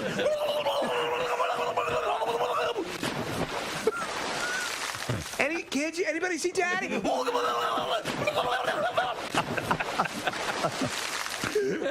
Please welcome Lil Rel Howery to the show. What up? What This up? morning, What it Rel. do? I'm excited. Thanks for having me. You bet, man. Thanks for coming in. For those who may not be familiar with you, you've had so many great, awesome roles, and you won the MTV Movie Award for Best Comedic Performance in the movie Get Out. That had to have been a nice little feather in the cap getting an award for that. Yeah, it was actually really dope because also last night my friend Tiffany Haddish received the same award. Yeah. Yes. We just took it. I told her this morning, back-to-back years. And she's in Uncle Drew. Yeah, she's in Uncle Drew also, which is such a fun movie, man, we did. So explain for people who are familiar, they may have seen the commercials. There were the commercials were featuring the character of Uncle Drew. Explain what Uncle Drew is about. So it started from, so people don't know this, Kyrie came up with Uncle Drew, and it's based created it? It's based on his dad. Because Wow. his dad still plays basketball. So he basically created this old, like he's better as an older version of his dad, but his dad still plays all the time. Just this older guy who's on the court still balling dudes. Yeah. So it was him who came up with the idea of this. Came up with the idea. This guy who sort of schools some street ballers. And the first time he did, I think we always forget. So they did it in Chicago first, and nobody knew who it was. So it was actually a real court, real game. He showed up in the old man stuff, balled everybody out. I didn't even know it was Kyrie until maybe like the fourth commercial. Yeah, because it was hard. The makeup was done, first off, very well. You could obviously see body-wise the guy, it would have been an exemplary shape. But the facial makeup was very well done. It was very well done. That's what was so amazing about the movie with all the prosthetics, with all the players. Yeah. I'm almost forgot how everybody looked in real life. Did you? Because they'll be in there for 5 hours. So when I show up on set, they already old. And when I left, they were still old. So I literally forgot how everybody looked until Kyrie did that press conference when he went to the Celtics. And I was like, oh. That's your face. Well, in the movie, so you have a team. Yeah. And you have your adversary is Nick Kroll, which is borderline science fiction that he's got, but I got it. So he's your adversary because he plays a good prick. So you guys are playing off against each other. He sort of steals he just crushes you. He's your adversary. Yeah, he's destroyed my life in different times. So that spurs you on to have to find somebody to help me, and that's when I heard about Uncle Drew from different people, like the guys at the barbershop tell me about him, but I've never seen him. It's a stuff of legend, but you figure you'll explore it. Like, come on, whatever. Yeah. So it was like when Dax, his name, my character, discovers Drew, was really by mistake. This was after I couldn't find any new players to play on my team. Right. Around all these different playgrounds, and I just happened to be at a playground and see Drew take on this dude one-on-one. That's when I approached him. And so what his one deal is, he'll do it, but he has to be able to pick his own teammates. Right, that's where the story gets hilarious and fun. That it's taking this road trip to pick up all these other old dudes. And you're getting older versions of these great players. Shaq and Reggie Miller. Yeah. I mean, come on. Preston mentioned Get Out. Yeah. We had Jordan Peele in, I guess he was still working on Get Out. He was in promoting, I think it was Keanu. Yeah. And it became clear as we were talking that he was just a huge horror fan in this whole thing. And he was simultaneously sort of excited but nervous about what Get Out would be. None of you could have seen how this would take off the way it did. No, I mean, when we did it, it was one of those things where like either this is going to do well or it's not, right? And it wasn't a big budget, so we all did do it because we love Jordan Peele, and I just love the script. Once the trailer came out and then we went to reshoot the ending, I'm like, oh, I think this is going to do good. What was your first indication? Was it the reshooting? It was the trailer. The trailer. It was the trailer. Yeah, the way when my family started calling me, like, we can't wait to see this. I'm like, oh, this is a thing. Yeah. Why did you reshoot the ending? Well, I wanted to ask about that, too, because I watched both endings, and we don't want to betray what happens at the end of the movie. Wait, I didn't know there's two. It's on the disc. On the disc. You get it on. You can see the original. They actually got it on YouTube too. I mean, the original ending. Which one did you like better? Before you go into the story about that. I appreciate the original because it was real. Yep. But then also I knew, as a fan of movies, we just needed a hero, man. Yeah, it needed to have a more satisfying ending. Yeah. I know what you mean. People would have left the theater with different energy if we would have kept. Because when I saw the first cut, it was with the original ending, and I couldn't sleep. Yeah. Yeah. No, it was. But you know what? Because he's a. I mean here's the difference. Horror, and they'll say horror comedy. I like my horror. You can have some comedy, and you provide the comedy. But you know what made it work though? Because Jordan wrote it real. He wrote it real. Yes, you can tell. All I was the audience that watched the movie. And that's why it works. When they try to over-yuck it up, that's when they screw it up, because that would have undermined what is really a brilliant horror movie that works on multiple levels. Yeah. And what was masterfully done was that the trailer thought you were getting into one thing, and the movie got you into something else, and you're like, whoa. That's hard to pull off. How much of your character of that? First off, do you ever have to go through TSA ever now? So I'll tell you something funny about that. They show love when I show them. Oh man, we appreciate you, but you still got to take your shoes off. So I still get no real love. I still got to do everything. They still do it. Like they take their job more seriously now, which is crazy. Like, well, you give them a sense of pride.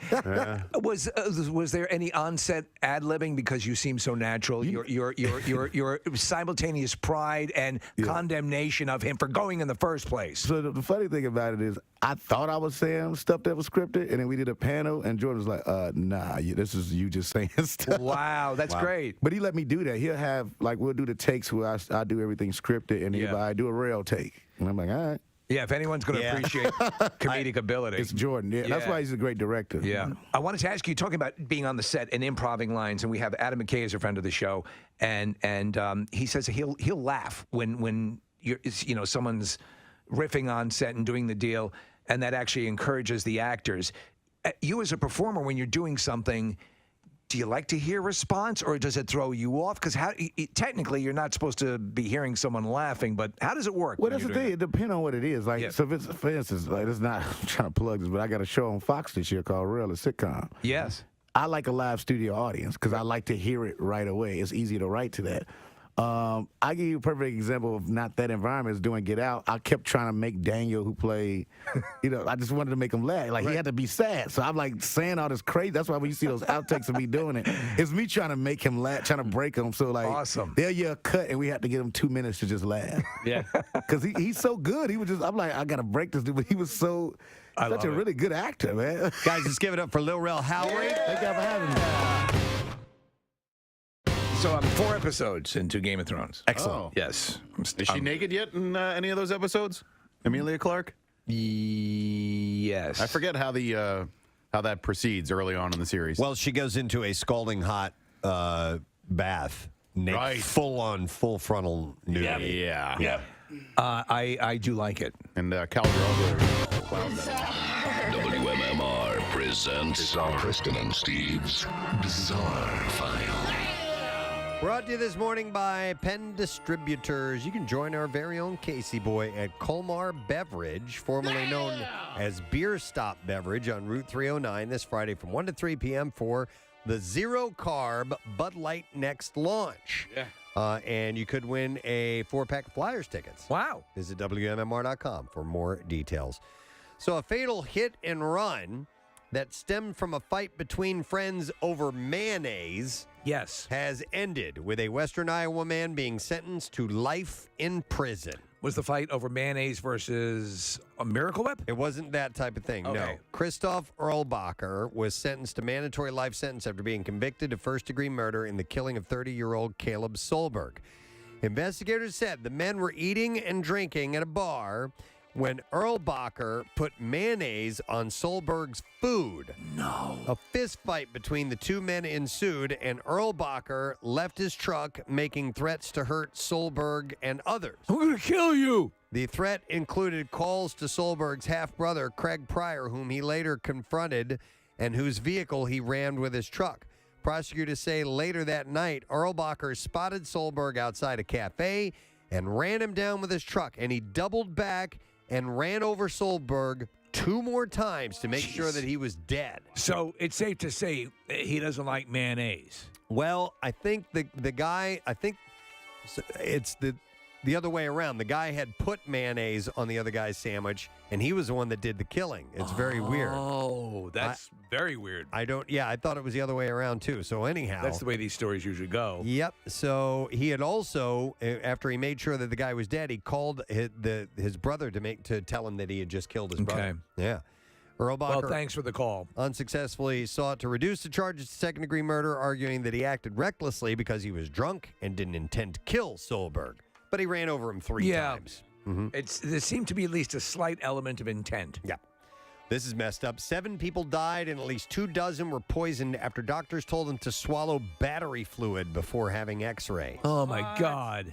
The victims suffered agonizing deaths and chronic injuries after the deadly blunder at St. Petersburg Municipal Diagnostic Center No. 1 clinic in Russia. That can't be that's a violent act. A senior Russian doctor has since been detained as part of a criminal probe into the mix-up, accused of using industrial fluids not for human consumption. Dr. Evgeny Popov is being held on suspicion of causing death by negligence. Patients reportedly drank the battery fluid in preparation for undergoing x-rays of the esophagus, stomach, and intestines at the clinic, but they soon began to experience hellish symptoms that were allegedly disregarded by medics. At least 4 of the patients passed away in less than 12 hours after downing the deadly cocktail. Expert pathologist Zahana Schmidt said in this clinic, they simply took an uncertified powder and dissolved it in water. What they received was actually battery fluid. This is not a metaphor. It's how it was. Car batteries also contain barium salts. And she said, as I understand it, this technical powder was sold for some kind of laboratory research and not for oral use. A 60-year-old woman was the first victim to be rushed to the hospital before she tragically passed away 12 hours later. Alex Saryov was then admitted after his condition dramatically deteriorated after returning home from his X-ray. So you will do a barium swallow occasionally, and is that the confusion? Yeah, some kind of mix-up with that, yes. So the terrifying tale was echoed by other locals, as another woman also suffered the same fate and passed away shortly after visiting the clinic. A string of others were also admitted to the hospital before 3 more people died on February 1st. Wow. It's a freaking nightmare. Agonizing, too. So they're obviously trying to find out what happened. A 22-year-old bobcat named Blanche was stolen from a zoo in the Poconos Friday morning. Bobcat. And according to John Lauris, whose family has owned the Poconos Snake and Animal Farm for 15 years, he said this man just walked right in past the camera. 4 minutes later, we see him struggling, kicking the bobcat out the door. According to Lauris, the front door of the business was left unlocked by an employee Thursday night. A Ring surveillance camera recorded the man as he walked inside around 10:15 a.m. and left 4 minutes later with the struggling bobcat in tow. He's a cat. He dropped her several times in the parking lot and wrestled with her, he said, and I think he said something like, I don't want to kill you. Blanche is an elderly cat medicated for arthritis and a heart condition. She's a sweetheart, too, Lauer said, but he knows that she didn't like to be manhandled. Employees found chunks of hair and a broken claw in the parking lot. Bastard. And I think it was the guy's hair. And state police believe that the man may have been injured in the struggle. Good. He hauled the cat, which typically weighs between 20 and 22 pounds, into a red Hyundai and drove away. An employee arrived at Pocono Snake and Animal Farm. My name is Blanche. I'm a bobcat, and I've been abducted. About 10 minutes later to find Blanche missing, a rolled-up $50 bill left in her place. Right? He paid for it? Yeah. He stole it, but paid for it. But Lowry's estimates bobcats are worth up to about $5,000. So, follow-up, the man that was accused of stealing Blanche was apprehended Friday evening. Thank God. That's him, the second one from the left. Blanche was The name is Blanche T. Bobcat. The T's for the. Blanche was returned to Pocono Snake and Animal Farm with no apparent serious injury. So, You masher. Yeah, totally. One more story, and then we'll wrap up. 2 people who were looking after a cabin in a remote part of California were rescued this week after being snowed in for 2 months. Yes. And facing a dwindling food supply. The unidentified couple called the Sierra County Sheriff's Office on Tuesday morning asking to be rescued from a cabin in the northwestern part of the county, about 2 hours north of Sacramento. The couple told officials that they were stranded there after a winter storm in December had left significant snowfall and fallen trees. Sheriff's Office asked the Highway Patrol to airlift the couple and their small dog. The office said that when the couple called Tuesday, they said they were running low on food. The CHP released a video showing a helicopter flying near the home and said that it was able to land near the cabin while very strong winds were blowing, and the couple was then reunited with friends. But they have been there for 2 months stuck. So we were looking at an aerial shot. I guess you can't tell what level or how deep the snow was, but it definitely remote. Yeah, they couldn't get out of there. There was no way. They had to have fallen trees and stuff like that. All right, and there you go. Your bizarre file for you, my friend. Hey, we have a new Daily Rush video for you to check out. Our friend G Love was on the program last week. Talks about his new album, his new baby, and his new NFT. And you can check that out now. And we'll send it to you if you follow WMMR. You'll get it sent to you if you follow on Instagram.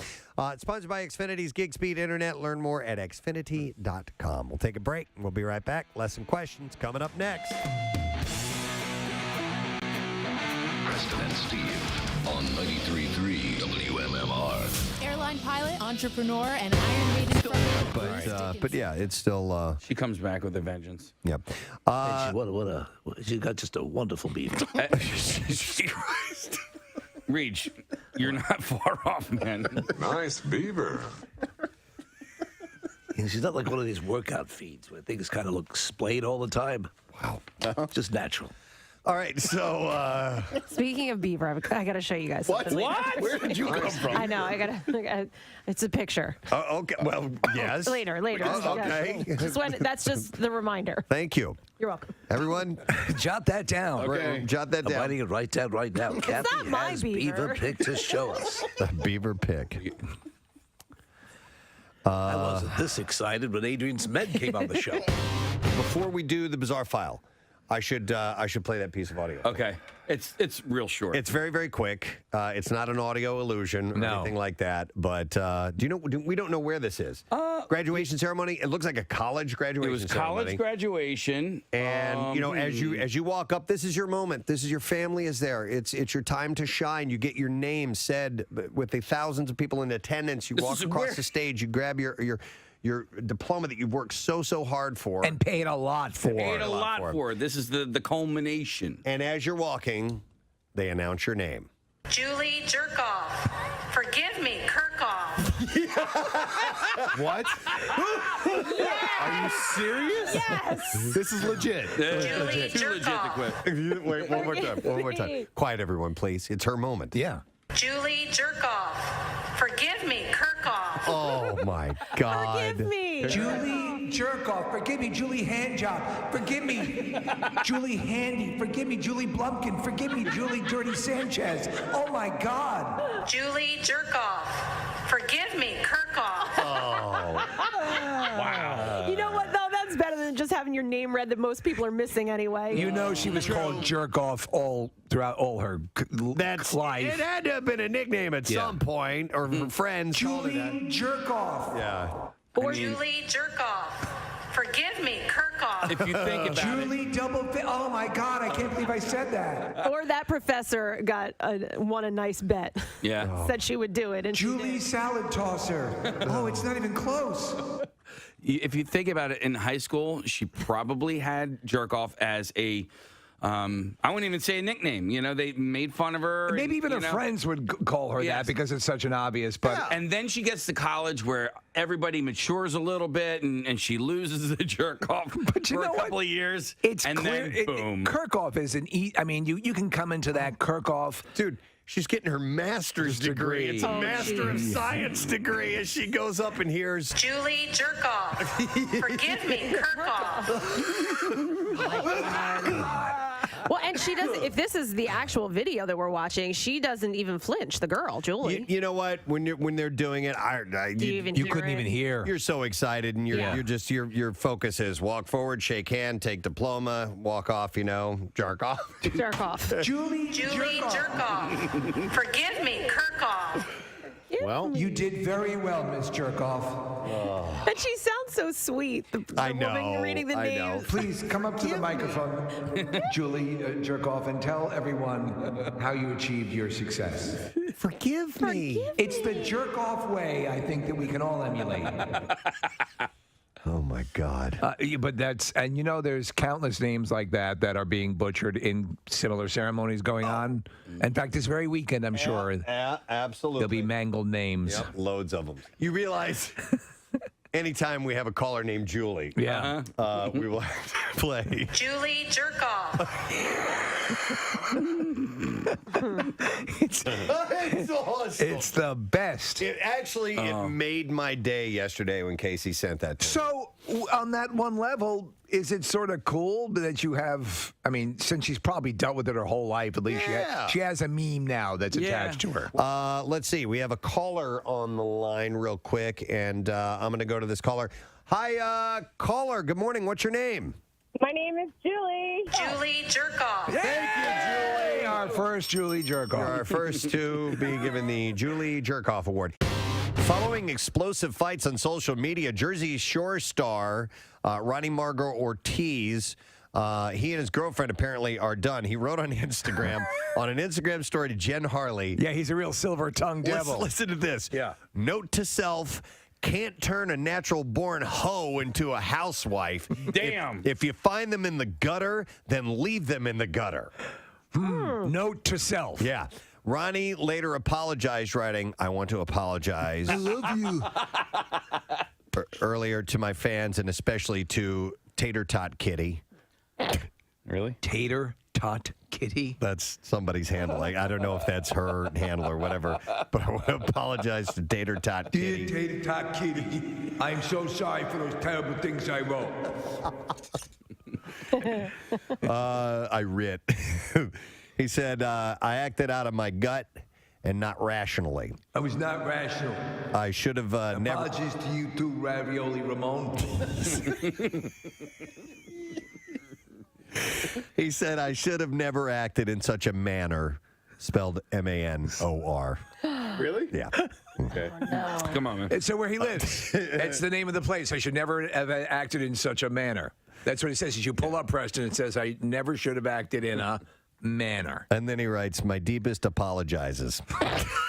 Wait, seriously? My deepest apologizes. A-P-O-L-O-G-I-Z-E-S. All right. My deepest apologizes. My deepest apologizes to Tater Kitty. The pair welcomed a baby girl named Ariana Sky together less than a month ago. It was wild to be there in the delivery room. I mean, the baby fell out of her butthole.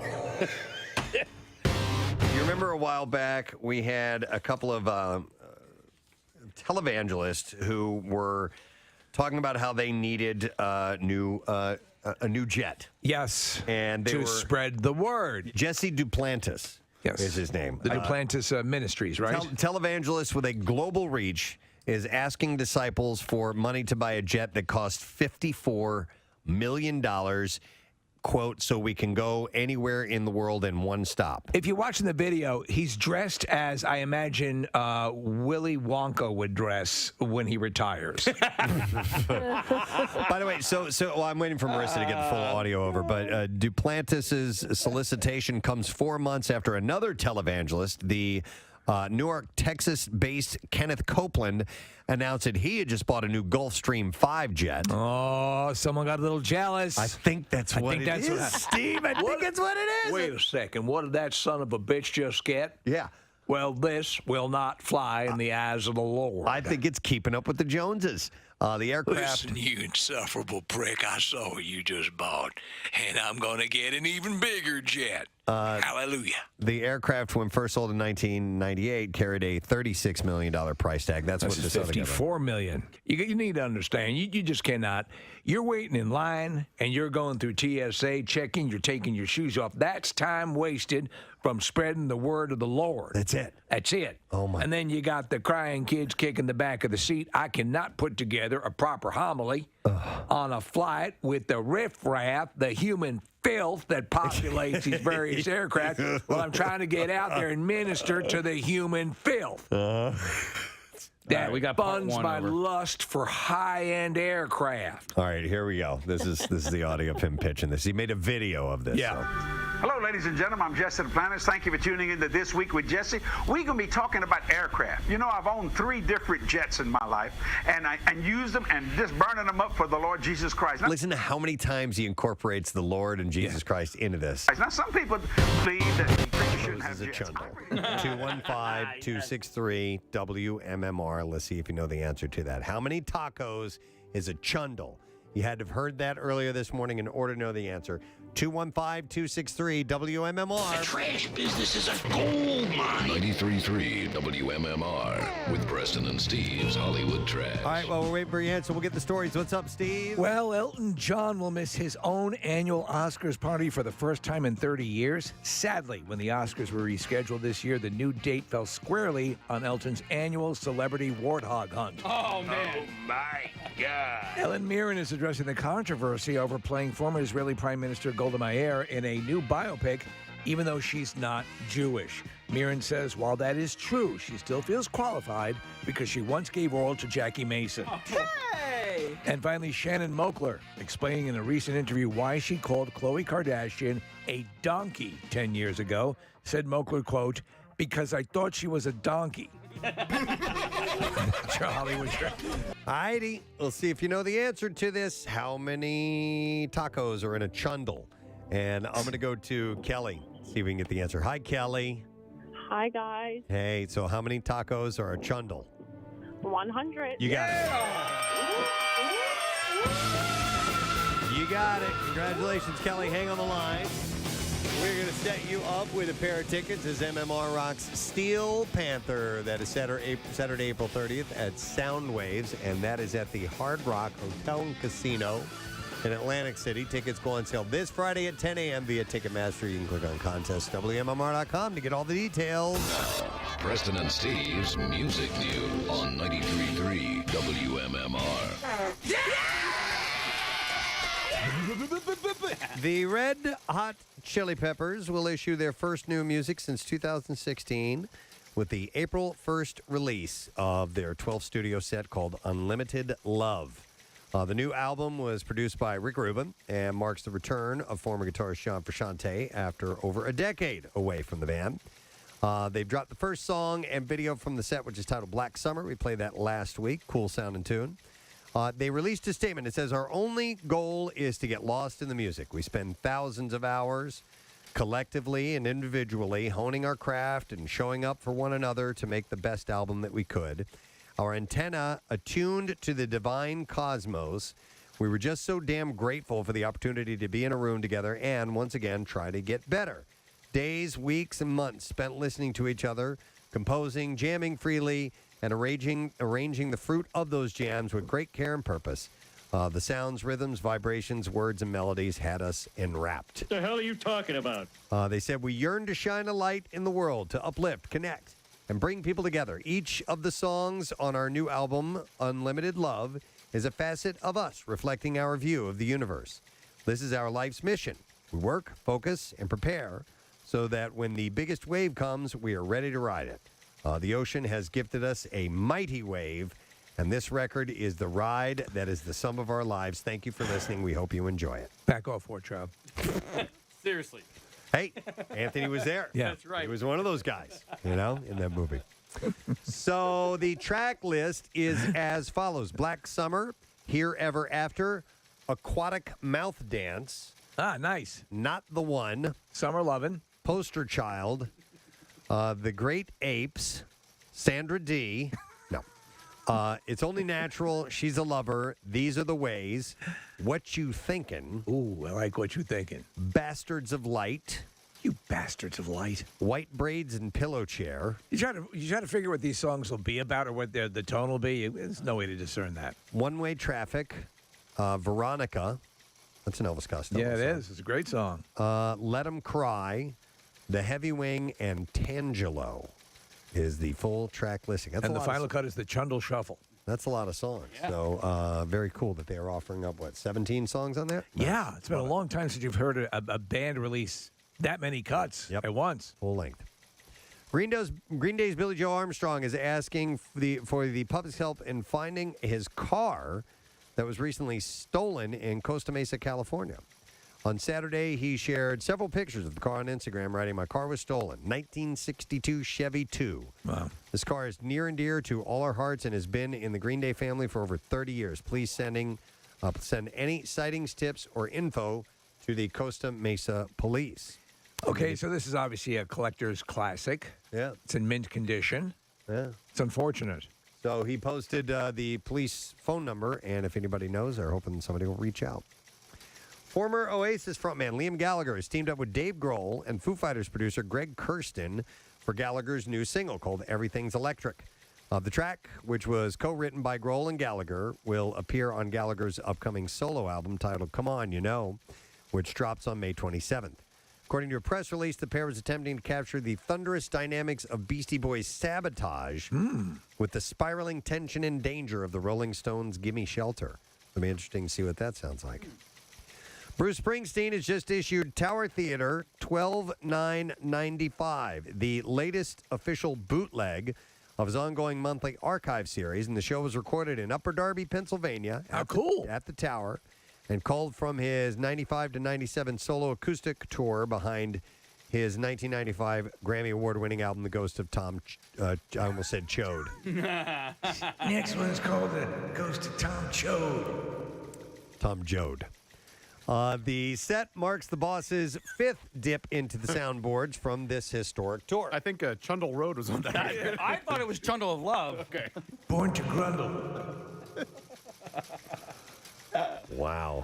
There we go. The new release features the first dip into the solo acoustics tour initial leg. This is darkness on the edge of chode. And marks the first of Vault release from the tour to include all 12 songs from the then recent Ghost of Tom Chode album at that time. The song's called Born to Nutsack.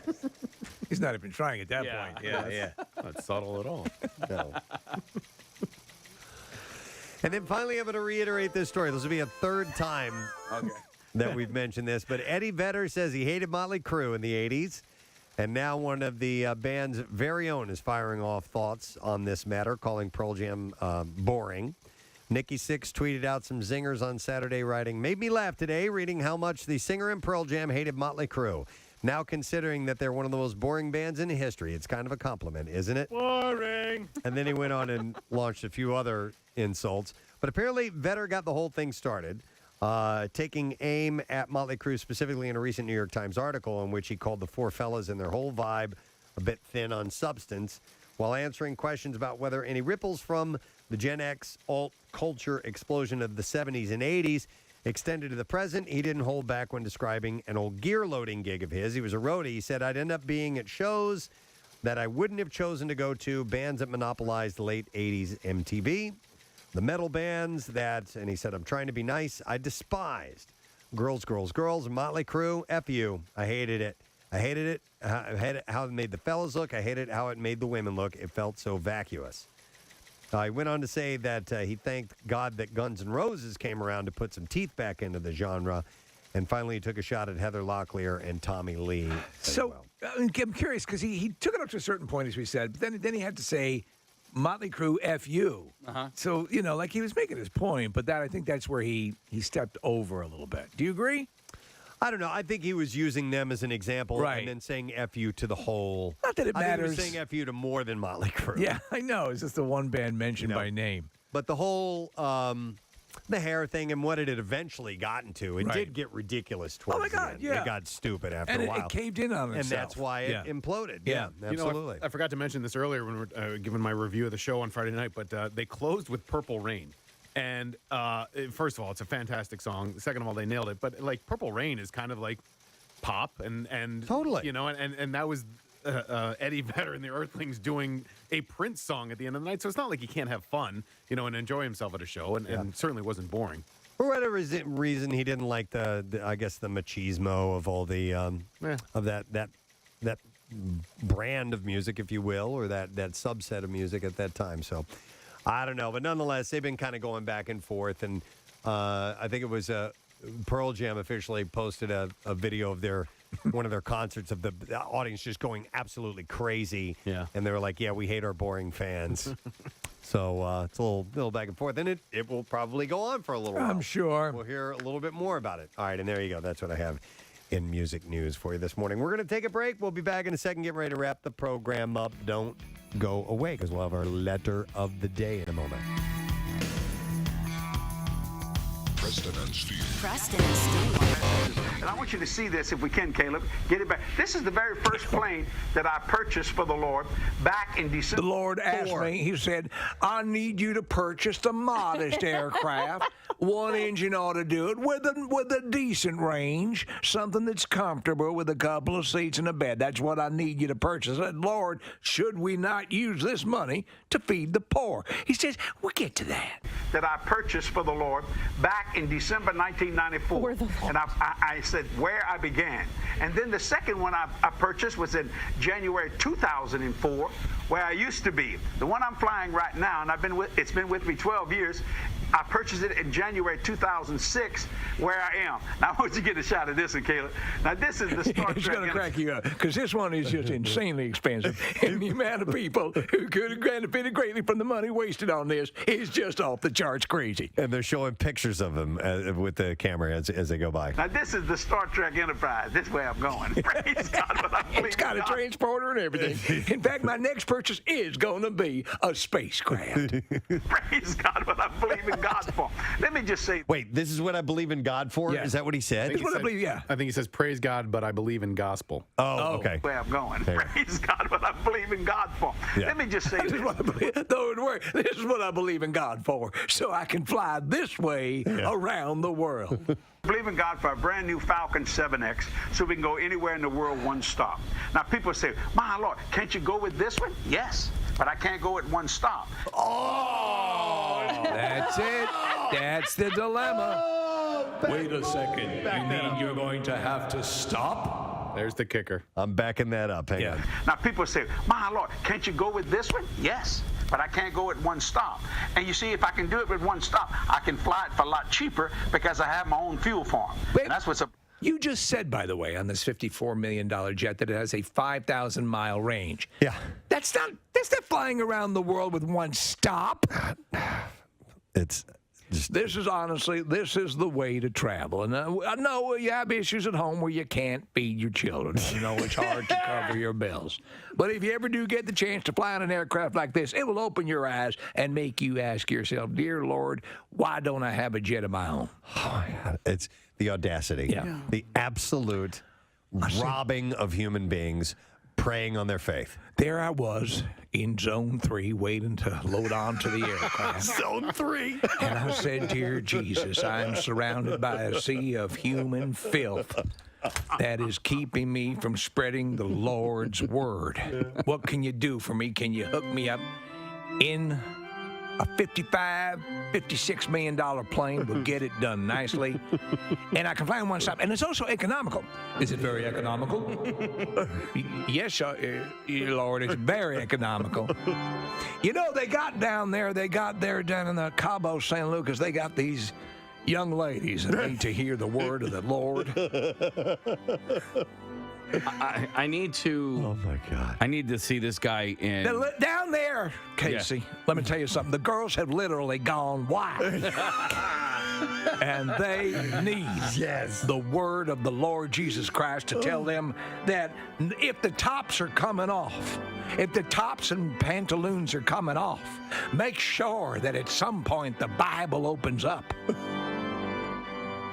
This is Cabo. Girls Gone Wild Girls in Cabo. Gone Wild in Cabo. Yeah. You've seen video. I have seen video, and I'm distressed. I could get there in one flight. I mean, you just want to punch this guy in the face. Absolutely. Oh, you might. I kind of want to join him on his jet. I wouldn't mind riding along. This is my new friend, Kathy Romano, and I believe that the word the Lord would use is bodacious. Yeah. We're praying together. Yeah. I put dildos in my mouth. And that's how. That's akin to saying open sesame. When this fine young, and she's a broadcaster, I want you to know, so she spreads the word herself. But when she said she put dildos in her mouth, I got to tell you, that jet door opened right up. I put dildos in my mouth. So I thought this one would be a nice, light conversation. Anne Frank. Yes. No, but actually, this is actually a little bit of light information about Anne Frank that was recently discovered. It's pretty amazing. Yeah. Researchers using digital technology deciphered the writing on 2 pages of Anne Frank's diary that she had pasted over with brown masking paper, and they discovered 4 dirty jokes and a candid explanation of sex, contraception, and prostitution. Wasn't it Bert Kreischer who got Anne Frank confused with Helen Keller? Yes. Yes, And actually, right. there's an on-running joke about that on a website I go to a lot, which is fark.com, and it's not only Anne Frank and Helen Keller, but they've also thrown in oh my God, the pilot. You're talking about Amelia Earhart as well. Sully Erna. So they always is Sully Erna. No, Sully. I thought you said Sully Erna. I'm like, no, I don't think he's a pilot. I don't know why I immediately thought, when you said pilot, we're clearly talking about women. I mean, he did land that. It's a good movie. I don't know why Sully has not brought up the fact that he hid in a in Amsterdam during World War II, because that's an even more courageous and story. what blows me away is the dude was blind and deaf and able to land that plane. It's amazing. Well, I mean, he landed it in a river. Well, I but, guess he doesn't want to puff himself up too much. All right, so anyhow, let me find something else. I can't wear the earbuds. I have small ear holes. They don't You can't fit. wear the earbuds? Yeah, they fall out. Ooh, your ear holes are so tight. Tight ear holes. Oh, man. That's awful. Can you fit that in there? I'm going to work with it. Wait. Yeah. Wait, ow. No, you're too big. Stop. You're stretching Stop. it out. Your plot is too big. You're going to tear a hole. Oh, my God, I'm going to bleed. Ear lube. I need some ear lube. Well, what you I can just get. gave you an ear pie. I actually bought these things that were like $2 Oh my on God, Amazon. I just got that. I'm sorry. Wait, just got what? Ear pie. You ever heard the term cream pie before? Never mind. Go ahead. I bought these things for like $2 off of Amazon that go around your earbuds, so you can A C-ring. Basically, yeah, no, and then so you can wrap regular earbuds. Yes. You know, Over the ear. over your ear. And Yeah, you're fine. they're good. You know, honestly, Listen, I want to be able to wear earbuds. Yeah, I know. I know. Well, You know, maybe you should Preston- let so Preston- Steve stretch them out for you. yeah, I'll stretch them out because I can really, unpack it. If you're just tuning in here at One Bala Plaza, the studios of WMMR, as well as our sister stations, they're doing some remodeling, and they're going to move some of the stations. We're kind of consolidating our areas, moving from downstairs to upstairs. So they're doing complete remodeling, which means demo has been going on, demolition of the various offices. And when we got wind that they were going to be destroying Bill Weston's office, we said, We had to. You got to let us take a swing or two. Well, my helmet's on the ground, but that's okay. Wendy, I'm not gonna hurt you. I'm just gonna bash your brains in.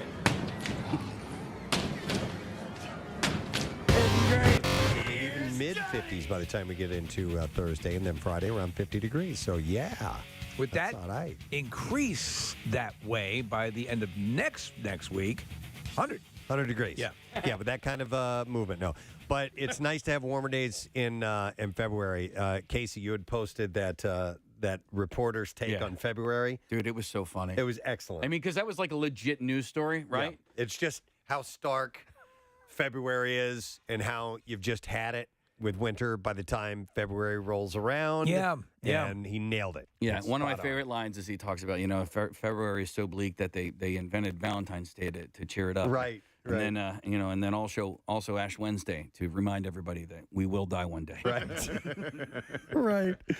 So with warmer temps coming this week, that's a nice, bright, little shining moment in your February. Absolutely. And next thing you know, we'll be at the MM barbecue, sitting on the lawn, enjoying a nice late spring, early summer day. That's when I slowly take my shorts off and see if anyone notices. Yep, why not? All right, we want to thank our guest, Martin Cole. Yeah. Had his kids, Jesse and Rachel, on. Wasn't a great connection. It happens. But nonetheless, they have a podcast that's called Kicking It with the Coves. So it was nice to have them on this morning. We need to do the letter of the day. That's going to be you, Case, right? Got you, boo. All right, here we go. Preston and Steve on 93.3 WMMR. Now, the Daily Letter. All right, the Preston and Steve show is brought to you today by the letter B as in blackjack. All right.